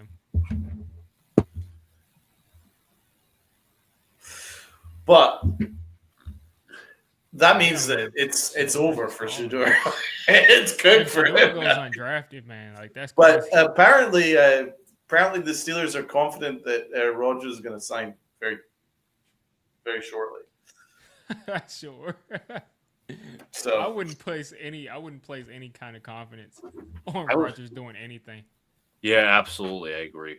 Like that's nuts. But the fact is, they don't have a quarterback at all, and they still didn't take Sanders. They have Mason. They have Mason. They don't even have anyone in the room. Don't they have Mason something? Mason Rudolph. Yeah. Oh, he's so bad. He got hit with the helmet. Rudolph the Red Zone Reindeer. The funny thing about Mason Rudolph is that he's definitely a bad quarterback, but he's actually better than people think he is, even though he's still bad. I don't know how to describe it. He's bad, but he's not that bad. Exactly. Oh, I think he's awful. I mean, the only, remember when Myles Garrett took his helmet off and just leathered the Jesus out of him with his helmet? Oh my God! Because he said something really racist. So yeah. I mean, I believe him because Myles Garrett, other than the way he plays, Myles Garrett is the nicest person ever. Absolutely. If it gets to the point where you take off your helmet and use it as a weapon, I'm pretty convinced he said something bad. So yeah, I've never been a fan of Mason Rudolph ever since. And his play doesn't help either. He's fucking terrible. He's fucking terrible. Super ass. He's super Mason ass. Rudolph in 2024. He played 8 games in 2024. He went he went 1-4 as a starter, so he had 5 starts. But he threw for 1,530 yards and 9 touchdowns and 9 interceptions. if you put that over a whole season, he would have thrown more touchdowns than Daniel Jones on a regular season. Oh my God! Well, that's says it all. I can't wait to see Daniel Jones go out there and throw to Tyler Warren. Oh my God. One read. California is a Chief. What's your scouting report on Noel Williams? I think Well, I don't Brian know. did one, Luca. Yeah, Brian did one. I'm going to take a look at it. He had a pick six against Cam Ward. Yeah, he didn't. Oh yeah, that was when Cam Ward just threw that like cross the body freaking layup to him. Yeah, Brian had him going in the third round, so he was pretty right on that. And he didn't have Kansas City as an option. But anyway, aggressive physical play style, press coverage, excels at locating the ball, great timing, effective run support, displays good athleticism, has the speed to cover a lot of ground. Weaknesses: loses track of his assignment, occasionally leading to blown plays or blown coverages. May struggle against larger, more physical wide receivers. He was 6'1" and 200 at the time of this measurement. Can be overly aggressive, trying to make a play or force a turnover, and sometimes out of position in zone coverage against crossing routes or floods.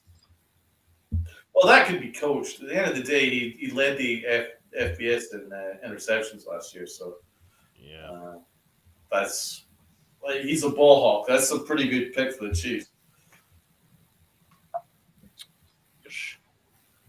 So Shedeur Sanders going in the 5th round, like we all think. That is nuts. Imagine Shiloh gets picked before him. At that point, that would like literally be like a personal vendetta with Shedeur. Like Shedeur must have said something really crazy, because if they took Shiloh, that would honestly be funny. I'm not gonna lie to you. We're witnessing comedic history right here. That would be hilarious. Like Shiloh said to Shedeur, he said, "If they're doing this to you, what are they gonna do to me?" Yeah, bro, Shiloh's Devin not Williams getting was drafted. 11.25 ERA. There's no way that Shiloh's even getting drafted. There's no way. That would be so funny if he did, though. If Shedeur, a 2nd-round player, is going to fall to like the 4th or 5th round, then Shiloh is going to have to – he can't get drafted. There's no way.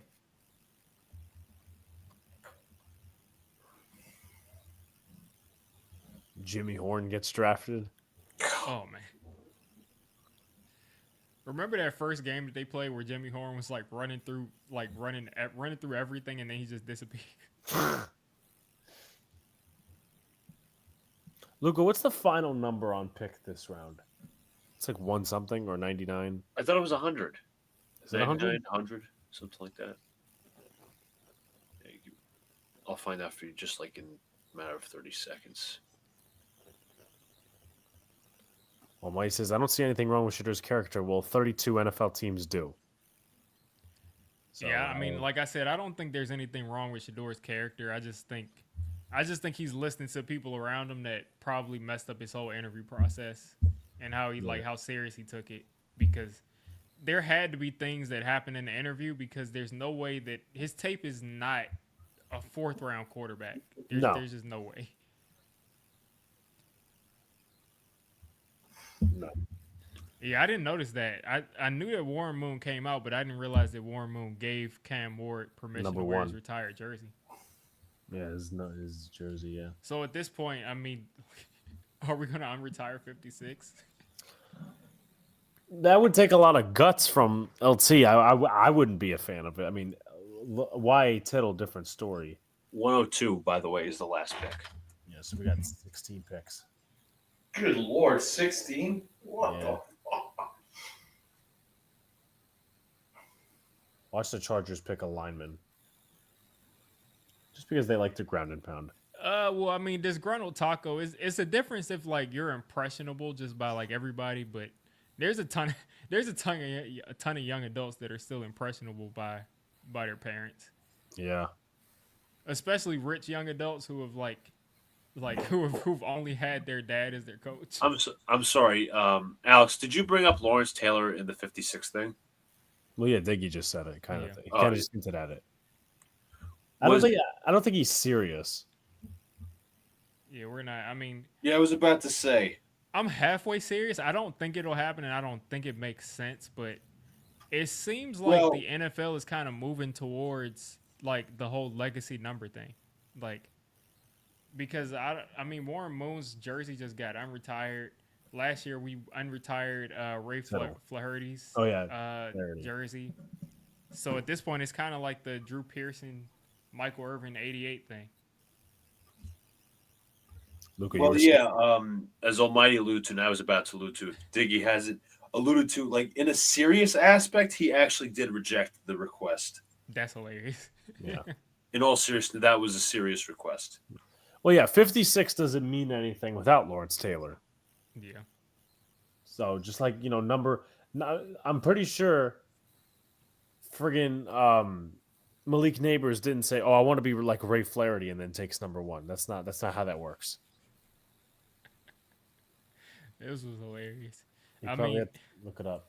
it was just so hilarious how he just got on there like without even having put on a Giants jersey, and just said, "I'm wearing 56." Yeah. And a couple of days ago, he put the number 56, and the people were like, "He's not asking for the jersey. He's just putting 56." But he was asking for the jersey. Well, yeah, and then Lawrence Taylor said this: "The fuck you are." Lawrence Taylor is hilarious. He's a whole vibe. Go Pack, go!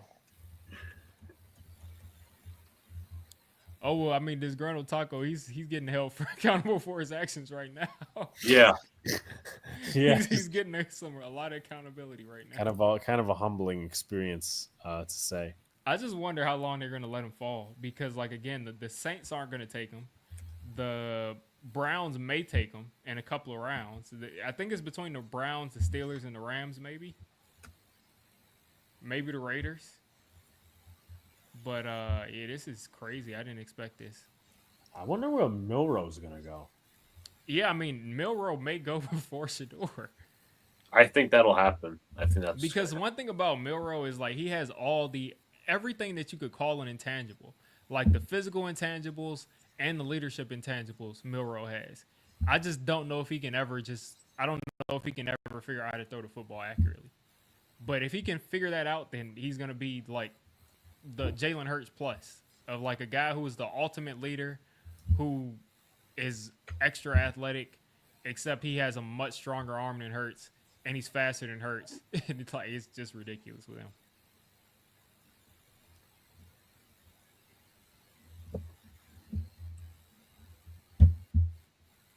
But Jalen Milroe could actually play running back. Like a lot of times they make jokes about a quarterback. Like Lamar couldn't line up at tailback and play and take 15, 20 carries a game. But Milroe could definitely do that. Like Milroe is already 6'2", 225. Yeah. He puts on 5 pounds. He's not much different than Saquon Barkley. Savion Williams from TCU goes to the Green Bay Packers. Another wide receiver for the Packers. Who'd they take earlier? Matthew Golden. Oh yeah, I like that. I don't like Savion Williams because I don't think he can play wide receiver in the NFL. But I do like Golden. Yeah, I liked him. I thought that was a really good pick for them. I didn't know Williams did that. I didn't know he lined up in the backfield. Yeah, Savion Williams, you can. Yeah, he's like like a gadget player. I just yeah, don't like those he's players. a utility knife kind of player. Yeah, for sure. He's like the Cordell Patterson, and then they say like if we knew how to use Cordell Patterson when he was in his prime, then he would have been better. But it's like if I just don't see it working out. But hopefully it does. Ifs and buts were candies and nuts. Exactly. That's an interesting receiver core. Jaden Reed, Watson, Dobbs, Golden, Savion. That's a nice core. It is. It's actually a nice core. Yeah, I mean, with that much talent, if Williams can just actually be a gadget guy and you just use him in only gadget situations, maybe that does work. Yeah. I think it's a good offense for him. Yeah, LaFleur is creative. Yeah, if he can sit, and when I say sit, like only be a gadget player for like a year and a half or 2 years and like work on his route running and everything else, and then like step up in a couple of years, and maybe that could work out. Kind of like Tyreek Hill.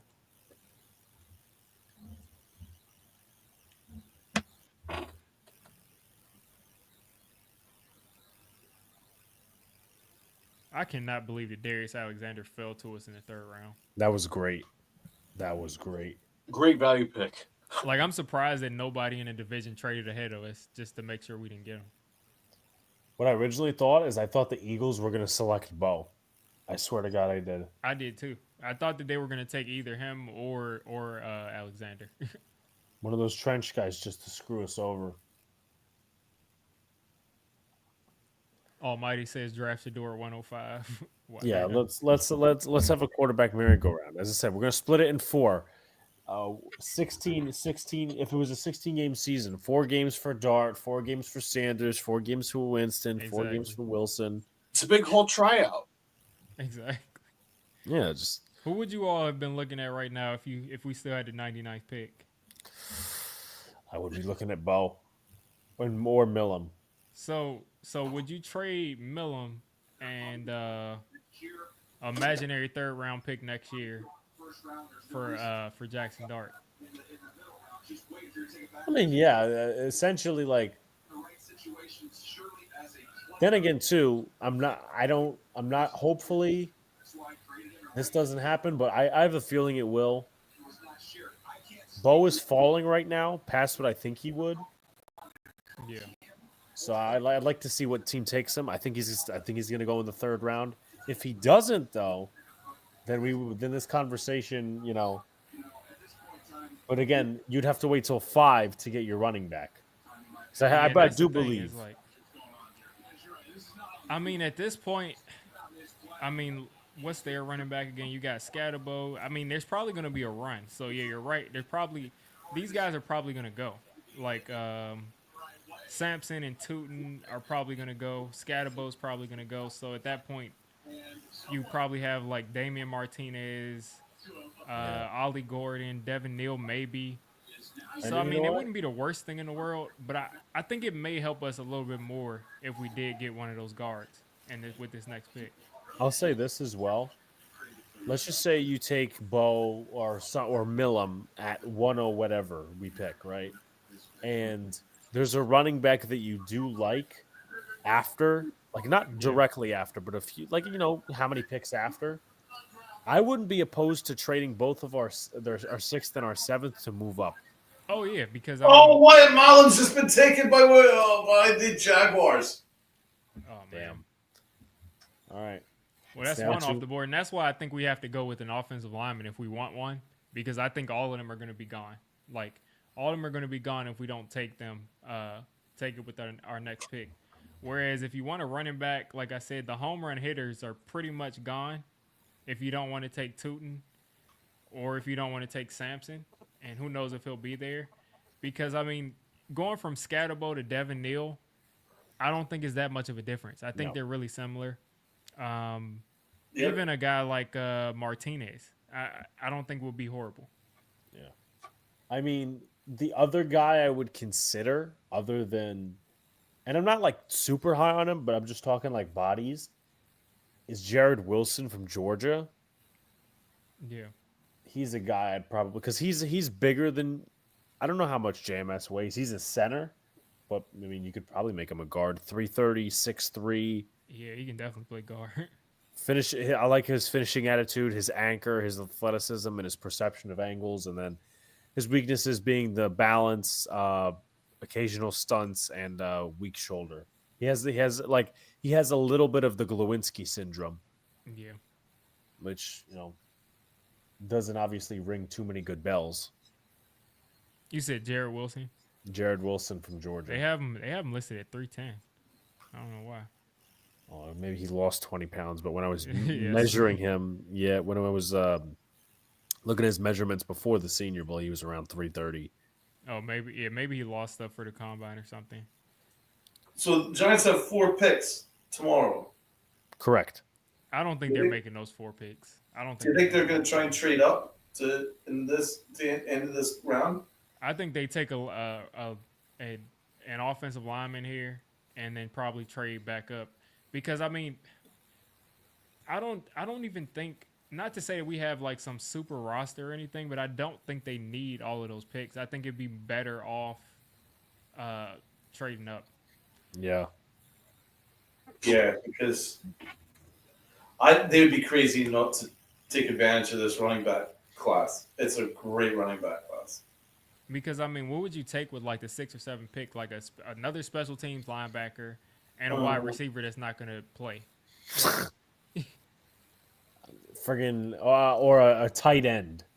Yeah, or a tight end. I mean, hopefully it's a blocking tight end, but I mean, yeah, friggin' Gavin Bartholomew. That's who we're gonna take. I know Joe Shane clearly doesn't like value running backs, but running backs are starting to get valued in the league now. Yeah, Ashton Genty, perfect example. Exactly. You need to jump on board now. You undervalued Saquon Barkley, which is moronic. You shouldn't undervalue like a really good running back to partner Tracy, because Singletary's fucking terrible. Oh, I don't think Singletary's terrible. I hate think him. Singletary has gotten so much hate.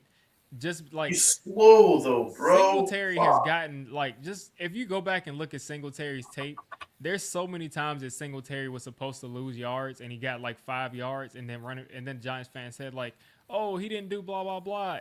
I think people were more upset that I always want to call this guy Paul Perkins, even though he's not Paul Perkins. Oh my! People are always upset that Tyrone Tracy isn't on the field, and I think every time Singletary touched the ball, people just got mad that Tyrone Tracy wasn't there. Because Singletary had an didn't awful play year. bad His last numbers year. were terrible. He fumbled all the time. You said Tracy? No, Singletary. He fumbled all the time. Tracy fumbled all the time. Well, we need to get a better running back then. But I didn't think Singletary had a good year. Alex, what did you think? I wasn't his biggest fan. No. I don't think he's worth like not drafting a running back, but I do think he had a solid. I think he was a solid running back for us. Willie Lumpkin's picture looks like he doesn't have any arms. Yeah, I would draft him, but he's way too undersized. Yeah, he's like the miniature version of like usually when someone's a miniature version of a position, it's like they're just ultra short or ultra underweight. But he's 5'10" and 270. He's like literally, if you use you lock the aspect ratio and just scaled an offensive lineman down, 5'10", 270. Like he's actually wide, but he's 5'10". It's a damn shame because I liked him at the Senior Bowl. I loved his film. But that's not cutting it. Not in our division. And it's like if it would be one thing if he was like 5'10" and like 290 and moving like how he's moving, but like just 270, I just can't see holding up. Like imagine this dude like lined up against Dexter Lawrence. Like, oh no, he would be launched into Donald's living room, and like the leverage wouldn't even matter. Dexter Lawrence could just step over him. He's just bowl over him. Oh no, Stephen A. Smith's now weighted in. He's now weighted in the racism. Yeah. This is Colin Kaepernick all over again. Oh my God. I don't care what anyone says. I'm telling you, it's hilarious that they keep on coming out with those reports saying that he's like still working out every day at 6 a.m. Yeah. And Stephen A. Smith's going to run for president. Oh, yeah. I vote for Stephen A. Smith. Why not, man? Alex, Almighty says I would sign J.K. Dobbins. I wanted to sign Moss. Dobbins he's got injury issues. That's all I'm going to say. Yeah. Sanders shit is getting out of hand. Maybe the Rams take him now. Well, they took Josiah Stewart, which is a really good pick. Yeah, I'm surprised. Oh my gosh, I forgot that he was there. Yeah, that's a really good pick. Yeah, he probably is. He's probably still in the special. No, they're outside. Like they were outside, like having like hot dogs and hamburgers and stuff. They were live streaming.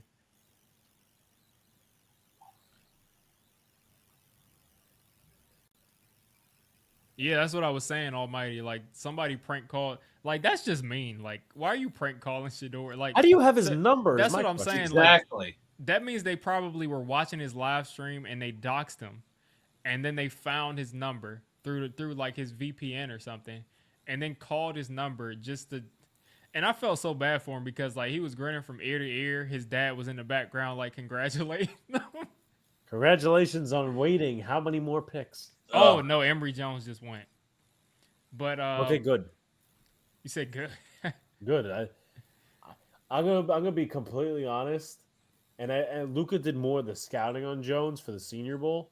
I did not. He got better against Baron Sorrell, but I did not like what he showcased at the Senior Bowl. I don't see now. I didn't see all of his reps at the Senior Bowl. Were those like tackle reps or were those guard reps? Yeah, tackle. Yeah, I don't see him as a tackle in the NFL. Yeah, I could see that. Luca, where did you like? I'm not saying ask you where'd you rank him, but like, it seems like he's a better run blocker. I'm about to find out myself. Let me go to my scouting report. I mean, that would make sense for the fucking Ravens. Emory Jones, in my opinion, is a run blocker, like above anything else. He's a good pass blocker, definitely, but he's like a not a mauler, but like a road grader blocker. Yeah, I mean, I don't know if as I said, I didn't look at Emory Jones like more into him. I looked at Bo. So, and you know what's interesting? He's not even in the top, the quote unquote top 200. Yeah, I'm surprised. Good. Can he be like in the top 104? I compared Emory Jones to like a Morgan Moses type, kind of. Okay. So more of a better run blocker, is to Diggy's point. Yeah. Man, I hope the Giants take a good running back in round 4. I'm just hoping they trade 6 and 7 to go get the running back in the 5th round. Because you don't need, as Diggy said, you don't need those 2 picks. You really don't. Milrose just went to the Seahawks. Wow. Wow. Milrose backing up. Oh up my God, Milrose. Sam Darnold and Drew Lock.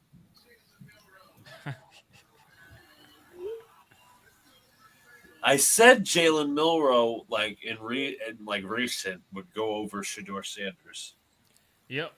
They really, really, really do not like this kid. No, he is not impressive. Do they not like these teenagers? Not like the Milroe pick? I mean, Milroe is going to be like a gadget guy for them this year. So yeah, I forget. That's actually pretty smart because aren't they the team that paid Sam Darnold? Like, yes, they gave him the contract. So if Sam Darnold completely stinks, which he probably will, then he can play for a couple of years, and then Milroe hopefully can develop and be their quarterback. He is insanely athletic. I'm not sure about him as an actual quarterback, but I do. Milroe is just like he has everything that a quarterback has, except like he just doesn't at the same time. Yeah. And like the thing with Milroe is, like I said, I could see him doing like a Hurts thing where like Hurts obviously was not an NFL quarterback for a couple of years, but his team was so good around him, and he only had to do certain things and he only had to run, that now since he can actually play quarterback, people kind of look back at that old stuff and say, oh, he was always good. Yeah. Well, let me say real quick, Milroe is going to be learning under the tutelage of Clint Kubiak. Yeah, I like Clint Kubiak. That's a really good position for him. What weapons the Seahawks got besides Smith and Jigba? They have Cooper Kupp, Kenneth Walker. Yeah, the Seahawks. Did they draft any weapons this year? I don't think so. They drafted Gray Zabel, which is phenomenal. Yeah, that was a good pick. They took Zabel. Oh, they got Arroyo, so that's good. That's another tight end who was projected to be former Seahawk Noah Fant. I don't know. They also, I think he was drafted either last year or the year before. They have AJ Barner. Yes. Yeah. From Michigan. Let's see. Cooper Kupp. Like you said, Smith and Jigba. Yeah, I mean they don't. Yeah, that's a really good comp because Terrell Pryor could throw the ball like 80 yards, and he was like, listen on Ultimate Team in Madden, and like whenever Terrell Pryor was still in the league, and he was still a quarterback, or he was a wide receiver, one of the two. But either way, like it was the year for Ultimate Team when they still had like injury things, where like if a guy got injured, you could actually put in the same card behind them. And I had like 5 Terrell Pryor cards on my team. So like he would get injured every other play, and then I would just bring in the next Terrell Pryor. My goodness. Just Well, he run all started over out the as a field. quarterback with the Raiders, and then Exactly. he transitioned to wide receiver with the Browns. And then he then he went to the Commanders and or the Redskins back then and just fell off. And then also he went to the Jets, right, Luca? Yeah, for about like a year. You could probably argue half. Yeah, the 1,000-yard season. Yep. Complete Yeah, outlier. weird. Like the way he just like all of a sudden wasn't good anymore. I forgot what happened to him. Let's see, 1, 3, 4, 5. Yeah, they don't even have the Seahawks don't even have like a receiver on their depth chart that's across from Jackson Smith and Jigba. They don't have a slot. They don't have a wide receiver too.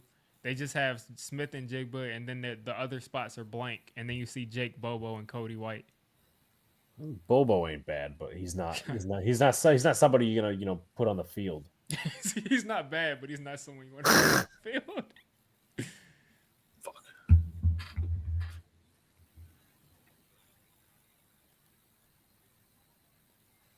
Bobo had the game of his career last year, where he picked up 30 yards on 3 catches. Yeah, I mean, what was I gonna say? It's always those him. I compare him to Kyle Phillips. Remember when he dominated Darnay Holmes? Oh my gosh, Darnay Holmes, the linebacker at corner. Darnay Holmes should have played his position was always linebacker. He should have been one. You know who's really falling far? Oh. Xavier Watts. You got a good point. Yeah, he's still falling. Yeah. Let's see the Darnay Holmes. Okay, Darnay Holmes is on the Raiders. I was trying to figure out if he's the nickel corner for the Raiders. Yep. Because who drafted him? The Giants with Patrick Graham. So Jordan Rand had a tweet listing the players that the Giants would be interested in. It was Tate Ratledge. He's gone, right? Yes, the Lions. Yeah. Jared Wilson. Brought him up. Yeah, he's still on the board. He's still on the Jackson Slater. I think he's early on the he's on the board. I think it's a little early though. Darius Alexander, so they got him. Norman Locke, he's gone. Ty Robinson. He's still on the board. Yeah. I mean, we don't need to worry about defensive tackle and we're sorted. Running backs, Tootin, Caleb Johnson, Judkins. Well, obviously Johnson, Judkins are gone. Tootin still on the board. Listen, if Tootin can hold on to the ball, I would love to get him. The corner was Azaria Thomas, who's a Jet, right? Yep. He's a Jet. So, I guess we pay attention to maybe Tootin or Jackson Slater, maybe, or Wilson. What about Ollie Gordon? I'm surprised he didn't list Ollie Gordon. That's for later, no? Yeah. Ollie Gordon, I will put him as a step behind this next cluster of running backs. There's also Omarion Hampton. Didn't he have a visit with the Giants? Oh yeah. He went in what? Well, he's a Charger. 15 or something. Oh shit, that's right. I was hoping that he fell to the second round, but even if he had, we wouldn't have gotten him. The Browns are taking Dylan Gabriel. Wow. Really? Jesus Christ. Perfect timing. I think Damian Martinez would be a really good fit. Just went out. I want to run it back. I want to run it back in the 4th round. Let me pull up what I said about Martinez. 4th round, reliable hands, fights for the tough yards, never willing to go down, ability to create yards after the catch. Vision's not great, doesn't possess home run speed, cutbacks are not sharp, lack of receiving production in college. Yeah, I mean, I thought he was okay. I quite like Devin Neal. I can see like 3 down back in Devin Neal. Yeah, I mean, I'm waiting for these reports to come out because some team is eventually going to leak this to just say exactly what Shador Sanders said in one of these interviews. Some team is going to eventually going to leak this. Percy Harvin was a first-round pick, almighty. Yeah, Percy Harvin, man. Without the migraines, Percy Harvin would have been so much better. Yeah, Percy Harvin, 20 forgotten Jet Percy Harvin. I'm sorry, that's still a garbage quarterback room. Kenny Pickett, Joe Flacco, and Dylan Gabriel. Dylan Gabriel's the future of the Browns. That's so bad. If he can see over the line, he's the future. Crazy. Yeah, I'm not his biggest fan. I like Dylan Gabriel. Literally, my only problem with Dylan Gabriel is that he's short. Like that's he's really 5'11". Yes, he's short. I don't think he's got great arm strength either. Nice guy. Yeah, I mean, I think he's like the shorter version of Shador, and a little bit less arm strength, or maybe about the same actually. But at the same time, I think his motion is a lot more natural than Shador's. But Dylan Gabriel is his biggest problem for me is just that he's just short. I don't think he'll be able to see over the line. I don't think he'll be able to throw over the middle of the field, and I don't think he's like the athlete that Russell Wilson was, and I don't think he's the player that Drew Brees was. So good luck in Cleveland. That's sad that he has to play in that city. Yeah, that sounds like it sucks. Such a hodgepodge quarterback room. It's just like you come in. Like I really feel like they're going to tell Dylan Gabriel. This is hilarious. They took Dylan Gabriel. I really feel like they're just going to tell Dylan Gabriel, go in there and just see. Like, can you see over the line? And if he says no, they're going to be like, oh, damn. Damn it, man. Shit. Bro, Sanders can probably start for the Browns. He definitely can start for the Browns. They still want him. This is fucking hilarious. He might be better than. Wait, are you talking about Gabriel? Or are you talking about Sanders? I'm talking about Sanders. He could easily start. Oh yeah, Right I thought you were talking about Gabriel. I'm like, well, he could be better than Kenny Pickett. Kenny Pickett stinks. Alex, who's Kenny Pickett was like the worst pick. Oh my gosh. Alex, what does Sean say about Kenny Pickett? Yeah, he always has that one good drive, and that's it. Like that fake slide. Yes, the fake slide. Alex, but you forget he's a Super Bowl winning Kenny Pickett. Right. That's the closest that Cleveland is going to get to a ring in the next 15 years. I can't believe that Kenny Pickett has a job in football, playing football. Oh, he's so ass. He should be an equipment manager. Like, if Kenny Pickett has a job, then we need to bring back Ben DiNucci. Yes, Ben DiNucci. No, he's already back. Hold on, he's playing. I swear Isn't to God, he a coach? He's playing for somebody. Oh yeah, he plays for the Saints. Ben DiNucci has what? Yeah, I thought he was a coach now. No, I'm pretty sure. I looked on the I'm looking at it now. He is on the Saints. Oh my gosh. Yep. Yeah. So you got that's also a disgusting quarterback room. Derek Carr, Ben DiNucci, Spencer Rattler, Tyler Shuck. Ben DiNucci is the. That is so funny, dude. I just literally got like trick shot competitions of like who can throw the ball the weirdest. I just checked my phone 15 minutes ago, and Rob would text me going, "Imagine if Dylan Gabriel goes before Shador Sanders. He's a fucking prophet." Next is Will Howard. He is. They're going to. Yeah, Shador Sanders might not get drafted. I think like he's not going to get drafted, and I think the next like headlines for Shador Sanders are going to just be him picking his team. This is crazy. I thought he'd be picking his nose, but yeah, that's basically what he's been doing the entire process. And like Deion Sanders Jr. and Deion Sanders Sr. are going to be out there saying like we're going to go to the spot that's the best spot, and they're going to make it seem like it's like like really really VIP.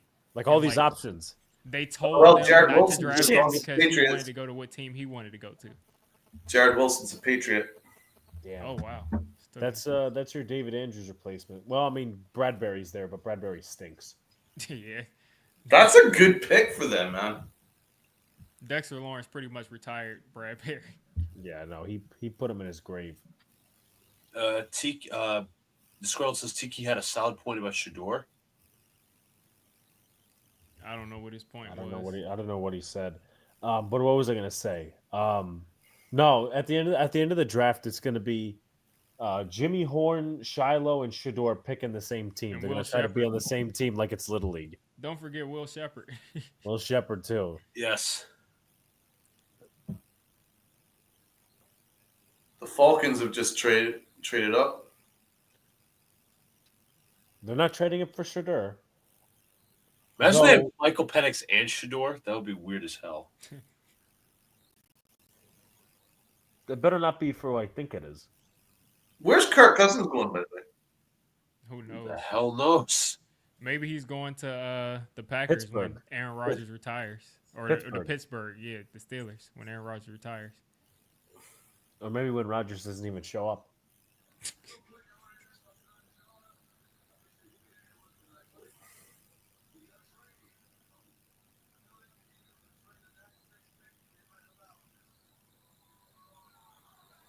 I'm kind of scared for Vegas.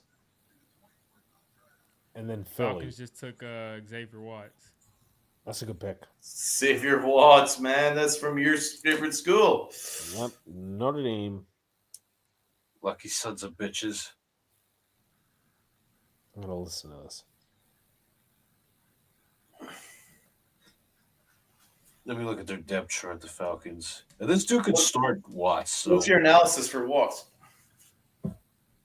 If he's a free safety, he has a great eye for the ball. 13 interceptions since 2023, most of the FBS. I think he has a little bit trouble coming down on tackles. I think he has to leverage his aggressiveness a little bit. But form needs to get better. But this dude's a ball hawk of all ball hawks. He makes plays, bro. He makes plays. Definitely. I just saw something that just said Shador Dash. Shador Dash. Shador Dash. That's funny as hell. Oh man, the Falcons. The Texans are in now. I wonder where they're gonna go. I wonder if the Giants are gonna try and trade up, or they're gonna be happy just to be where they're at. I don't think they're gonna trade up at this point. I think they probably look. No, I don't think so either. Oh, here you go. This is from Disgruntled. This is what Tiki said. He said that NIL makes these kids rich. Teams are now focused on whether or not the kid loves the grind. And the way Shador came off in interviews, he might have upset teams. Well, no shit about the last part, Tiki. Yeah, facts. Yeah, he definitely that's what I was thinking, man. That's what I was thinking. Yeah, I was literally just watching that. So, Alex, how about Shador Dash? Do you like that idea? Who the hell said that? That's what somebody on Twitter said. Somebody on Twitter, Diggy was reading up on it. Shador Dash. That's crazy. Shador Dash. Oh, okay, I finally saw the quote. I finally saw the quote from Lawrence Taylor. He said, "Get another number. I don't care if it's 00, and then make it famous." We could do 00. We could do that. Jalen Smith. He's gonna ask. Next, he's gonna ask Phil Simms for his number. Yeah. Yeah, he's not getting that one on retired. He's gonna have to try something else.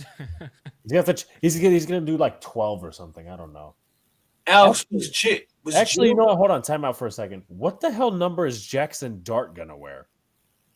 I'm thinking it's gonna be it's gonna be probably 12 or something, right? Yeah, hold on. Yeah, who's number 2 on your guys' team? Deontay Banks just switched his number to number 2 because Russell Wilson took number 3 from him.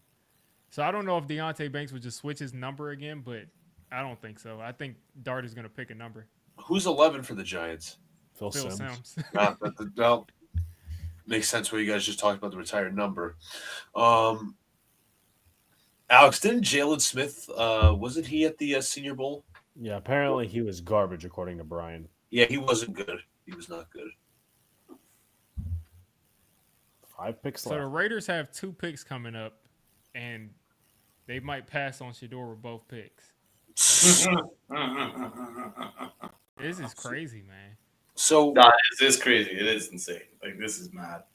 Shador to Like, the what did he say in these interviews? What did he say? He must have been like, "Fuck y'all." Did he tell Brian? Did he tell Brian to? Did he tell Brian Dable to go f himself or something? I think he did. This is nuts. This is history right here. I'll really be happy if we can get Miles Frazier. Oh yeah, him. In the From fourth where- round, I would love to get Miles Frazier. I would think that's ju- right where his value is too. Me too. I would jump up and down, and left and right. Something that Tyler Side to Booker can't side. move. This is crazy. Let's see what's here. What's here? You got It's like looking at the he's not even. guards. He might not even Mbow's be. still on the board. Frazier's still on the board. Bo and Frazier. Those are my two guys. Though I feel like Frazier could go with Dylan Sampson, I love him. Dylan Sampson just got drafted, or Yeah. Dylan Sampson? No, I thought you meant he got drafted. I'd be like, well, Genty and Sampson. That's a mean two. No, I love Dylan Sampson. That guy is electric. yeah. I'm also open to taking Charles Grant or taking a swing at Cam Williams, even though I don't think he'll be good, but he just has the size. What college is he out of? Cam Williams? Texas. Oh. So he was opposite Kelvin Banks. Yep. That makes sense. Yeah, I feel like for some reason I feel like the Raiders would take Frazier with one of these two picks. I don't know who it's going to be. Hopefully they don't. Nah, I hope that too.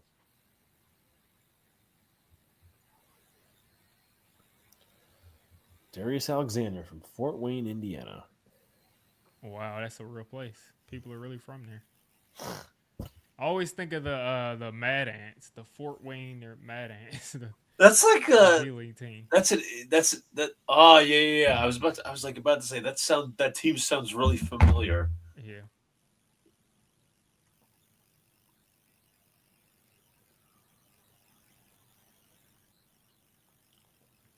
Frazier. The Raiders just took Caleb Rogers out of Texas Tech. They tried playing him at center, and it didn't work out at the Senior Bowl. Yeah, I wonder where they're going to put him. I didn't like him. Yeah, not a fan. Raiders back on the clock right after that, so I mean, we'll see. We'll see if this is the Shador pick. If this is a Shador pick, it would be hilarious if they just took an offensive lineman right before him with the pick right before. They should honestly take Will Howard. Take Will Howard, please. That'd be nuts. I know Will Howard is sick because I feel like Shador not getting taken is like pushing guys like Will Howard and Kyle McCord back. Yeah. Especially that, Will Howard, has that, I guess you call it the championship pedigree. He won the Will Howard literally won a national championship. Exactly. He's getting no respect. I mean, I wouldn't have taken Dylan Gabriel over Will Howard, to be honest. No. There's something about him that he's like almost not that he is very underrated. Like he's like, I wouldn't say he's a starter immediately, but maybe a potential starter on the way. Like a lot of people see Kirk Cousins in him, where at least somebody who I was reading a tweet about. Yeah.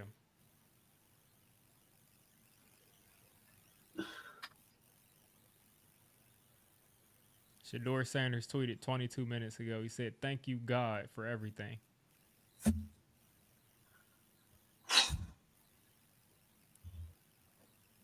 Quinn Ewers went back to school. Did he? What? Remind me. No, he didn't go back to school. No, he's in the draft process. Yeah, that's what I was about. He was about to go back to school a couple of months ago, but he ended up coming back out. Now it's Arch season. Yeah, I mean he's gonna have to transfer if he tried to go back at this point. What is going on? Yes, we got Raiders, Niners. Did the Niners take a stupid question? Did the Niners take a lineman yet? I have no idea. I don't think so. It's offensive or defensive? Offensive. I don't think they took. I'll check. Let's see what they did. San No. Francisco. Yeah. They took Martin. They took Collins. They I'm took so mad. Michael Williams. Oh, they took Charles Grant. Good. The Raiders did. Good. Good for them. 2 linemen in a row. So no Sanders. No, still, yeah, we're gonna take 2 linemen in a row that don't even match the value here. But hey, it's gonna be over above Shador Sanders. I mean, the closest one to this type of value would have been not Rodgers, the other idiot they drafted, Grant.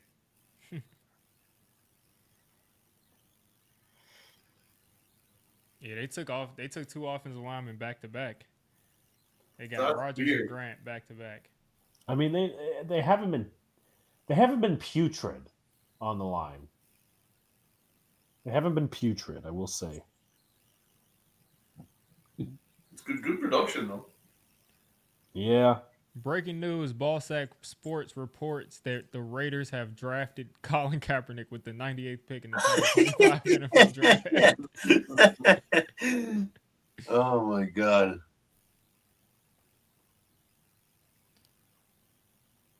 Someone just tweeted out, just retweeted the Oregon football post where it says Tyler Shuck is in the game at quarterback. Justin Herbert leaves having completed 21 of 26 passes for 225 yards and 3 touchdowns. Well, the fact that he was in college when Justin Herbert was still there is nuts. Yeah, this was 2019. Almighty has a question. Is Donovan Edwards still out there? I believe so. I'm not a big fan of him. I don't want anything. He had all hype in 23 and 24. His production just stunk. Yeah. Let me see what I wrote up on him. Yeah, him. I mean, to be honest with you, I don't like any of the Michigan backs. I like Mullings better though.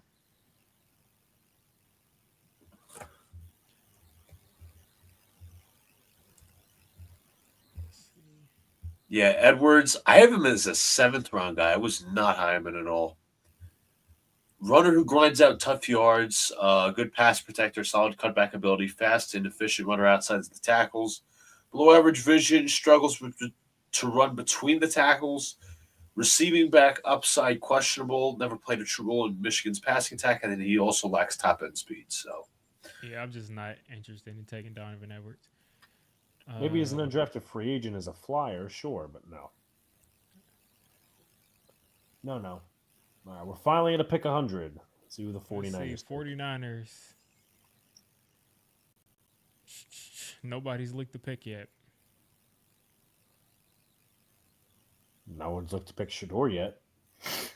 Would it just a randomly stupid scenario? Would it be funny as hell if Shador went to Philly? That would. I don't know what I would even do there. That would be like some popcorn shit. Just having him deal with the Philly crowd. That's crazy. Tom Brady mentored Shador Sanders, and he's not taking him. And now he's going to go pick at 198, and then the whole cycle's going to begin again. Don't say that, please. And and hopefully whoever 198 is in Luca's division. You know what the funniest part about all of this is that like the front page news after this draft is still going to be that the Giants took Jackson Dart over Shador Sanders. Yep. Yeah, they're the only team that passed up on him. The Giants were the only team to not pay a running back. They were the only team to not take Shador Sanders. It's just weird. They're the only team. Literally the only reason that people say that they don't like Joe Shane is because he didn't pay Saquon Barkley. And if he had paid Saquon Barkley, they would have said that the Giants fell into the same old stuff. Because Saquon Barkley would have not have run for 2,000 yards and won a Super Bowl on the Giants. It would have been they would have been like, oh, Gettleman would have paid Saquon or so, and then he would have been not as good. Some stupid shit. Disgruntled says Shador did get compared to Brock Purdy, so Mr. Irrelevant.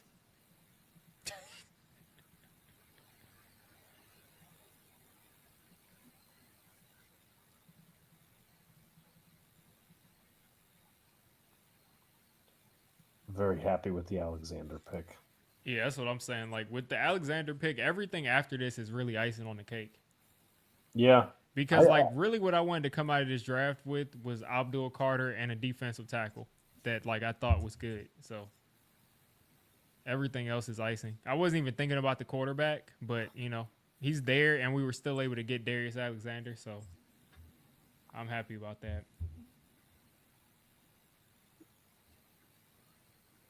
But yeah, if we can get Mbo or Fraser, I'm gonna. Oh, they took Scatterbo. Oh no, they didn't. That was just somebody asking them to take him. Whoa. But they got Upton Stout, the cornerback out of Western Kentucky. The 49ers just took. Upton Stout, interesting. Ah, yes, the guy I interviewed. Well, that's good news. There's still a lot of running backs. Yep. Yeah, the running backs are all there. I mean, I really think it makes the most sense to take one of these guys, Mbow or Fraser. The Eagles traded their pick to the Broncos, I think. Yeah.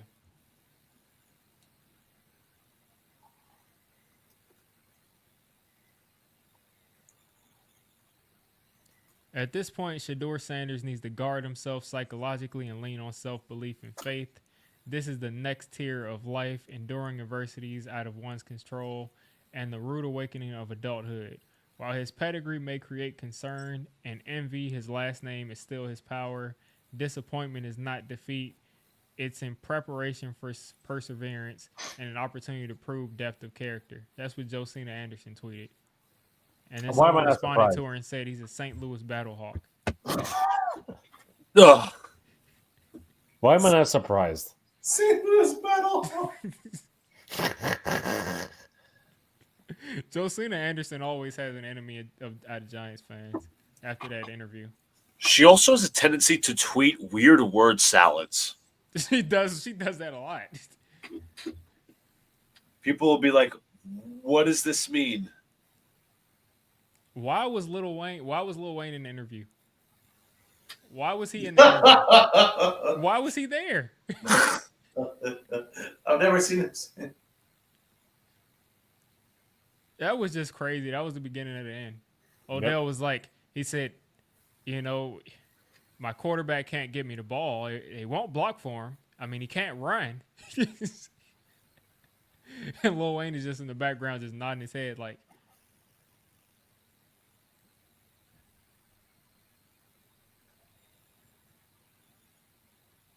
Savion Jones. Oh, my gosh. I like him. Savion Jones on the Eagles. On the Eagles? Broncos. Broncos. Okay. Because remember they traded. On the NFL site, it's showing him with an Eagles logo, but I guess it's just a glitch. Okay, that's fine. I didn't want to have to root against Savion Jones, so. Yeah, I like his run defense and his arms. Huge. Yeah, I like him. I like him setting the edge. He's not really the all-world pass rusher, but no, I like him setting the edge though. That's some lanky arms, and then we got the Vikings pick, which will be the final one of the night. Yep. Day 2, Mr. Irrelevant. Yep. The Vikings. Did they ever trade to get some more picks, or have they just kept everything the same? Because I know they had like 4 picks. They had 4 picks the whole draft. Let's see. Yeah, they still have those 4 picks. So they took Donovan Jackson round 1, and this is their first pick since 24. Yeah. The Vikings really set. I mean, I guess they couldn't give up future picks. The pick is in for the Vikings.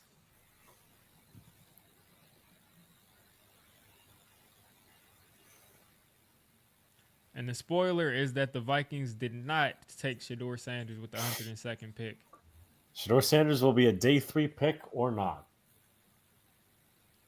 Or a day 0 pick. This is crazy. Listen, he could still go in the supplemental draft. Or is that gosh.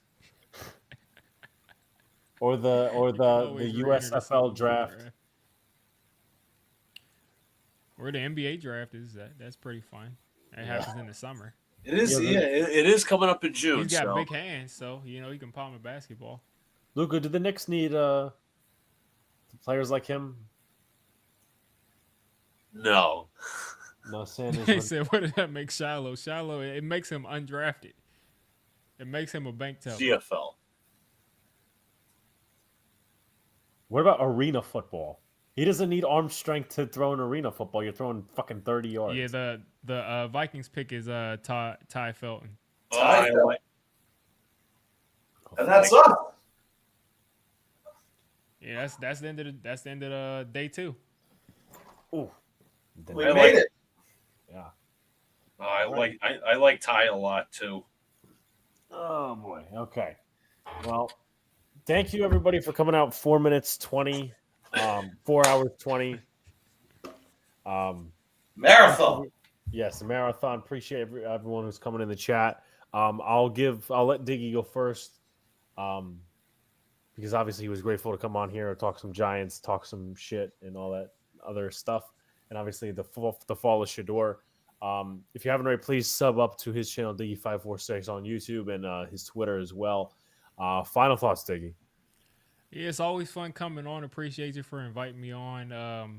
I mean, I'm just excited that we got Darius Alexander. That's really all I wanted out of the day today, and I think that was our only pick today. Yeah, that's all I really wanted out of today. To have him and Abdul Carter, and then we got in guys like Roy Robinson, Harris, and Golston. I just feel really good about that line. So yeah, I'm feeling like we won this draft, at least with what I wanted to get out of it. I think we're doing really well. We traded those picks away, and I was concerned that we weren't going to be able to get the defensive tackle we wanted, but we didn't really lose anything, in my opinion. So I'm feeling good. And like I said a little bit earlier in the stream, Joe Shane, these last 2 years, I can't knock him. I don't really like the Newbin pick, but other than that, I can't really knock Joe Shane the last 2 years for free agency and the draft. For his process has been really good. Yeah. Make sure guys go sub up to Diggy, follow his Twitter. Diggy, we'll talk, and let's hope the Giants put more icing on this cake called their draft class. Later, man. Good night, man. Right. Thanks for coming on. All right. Luca. Final thoughts. Jets go with 2 picks. Mason Taylor, I really like that pick in terms of a tight end. Jets need pass catchers. That solidifies that need at least. We'll like to see if they can go another weapon or 2 in day 3. Azariah Thomas, I'm not going to lie to you, was kind of head scratching that one. Jets could, that's probably a good possibility. Jets could win BPA. But in terms of Thomas, maybe play him safety, maybe have him line up next to Sauce, maybe put Stevens at safety. So, yeah, I mean, can't wait to see what day 3 brings. Sir Donald? Yeah, I mean, from a Giants perspective, I pretty much agree with everything that Diggy said. What would complete this draft for me is they need to get a quality running back tomorrow. So I want us to target that in the 4th round. To be honest, if it was up to me, I think we should go and get a quality running back that could partner Tyrone Tracy. But apart from that, Joe Shane's knocked it out of the park, man. I can't argue with anything he's done. I think he's got a really sound process right now. And he's actually got a plan. And this roster's coming together and it's starting to look kind of interesting. So it's been a good draft. And I think a lot of teams would be really happy. The Eagles would be delighted. I think the Lions would be delighted. I think the 49ers have had a decent draft. Heck, I'd even say Cleveland have actually had a good draft. They got a lot of really good talent in there. Basically the teams that you would expect, like Green Bay, etc., of Tampa Bay have come through and made smart picks. So, the quality organizations with quality processes have kind of shown through here so far in this draft. And I'm looking forward to seeing what comes up in the tomorrow. Who would you say has been a loser in this draft so far? Ooh. That's a good question. Luca? Let me see what the Niners have done. I don't know. Like the Michael Williams pick was odd, but they also selected a 6th round, 5th round linebacker in the 2nd round, which I found was baffling. It's weird for the Niners to do something like that.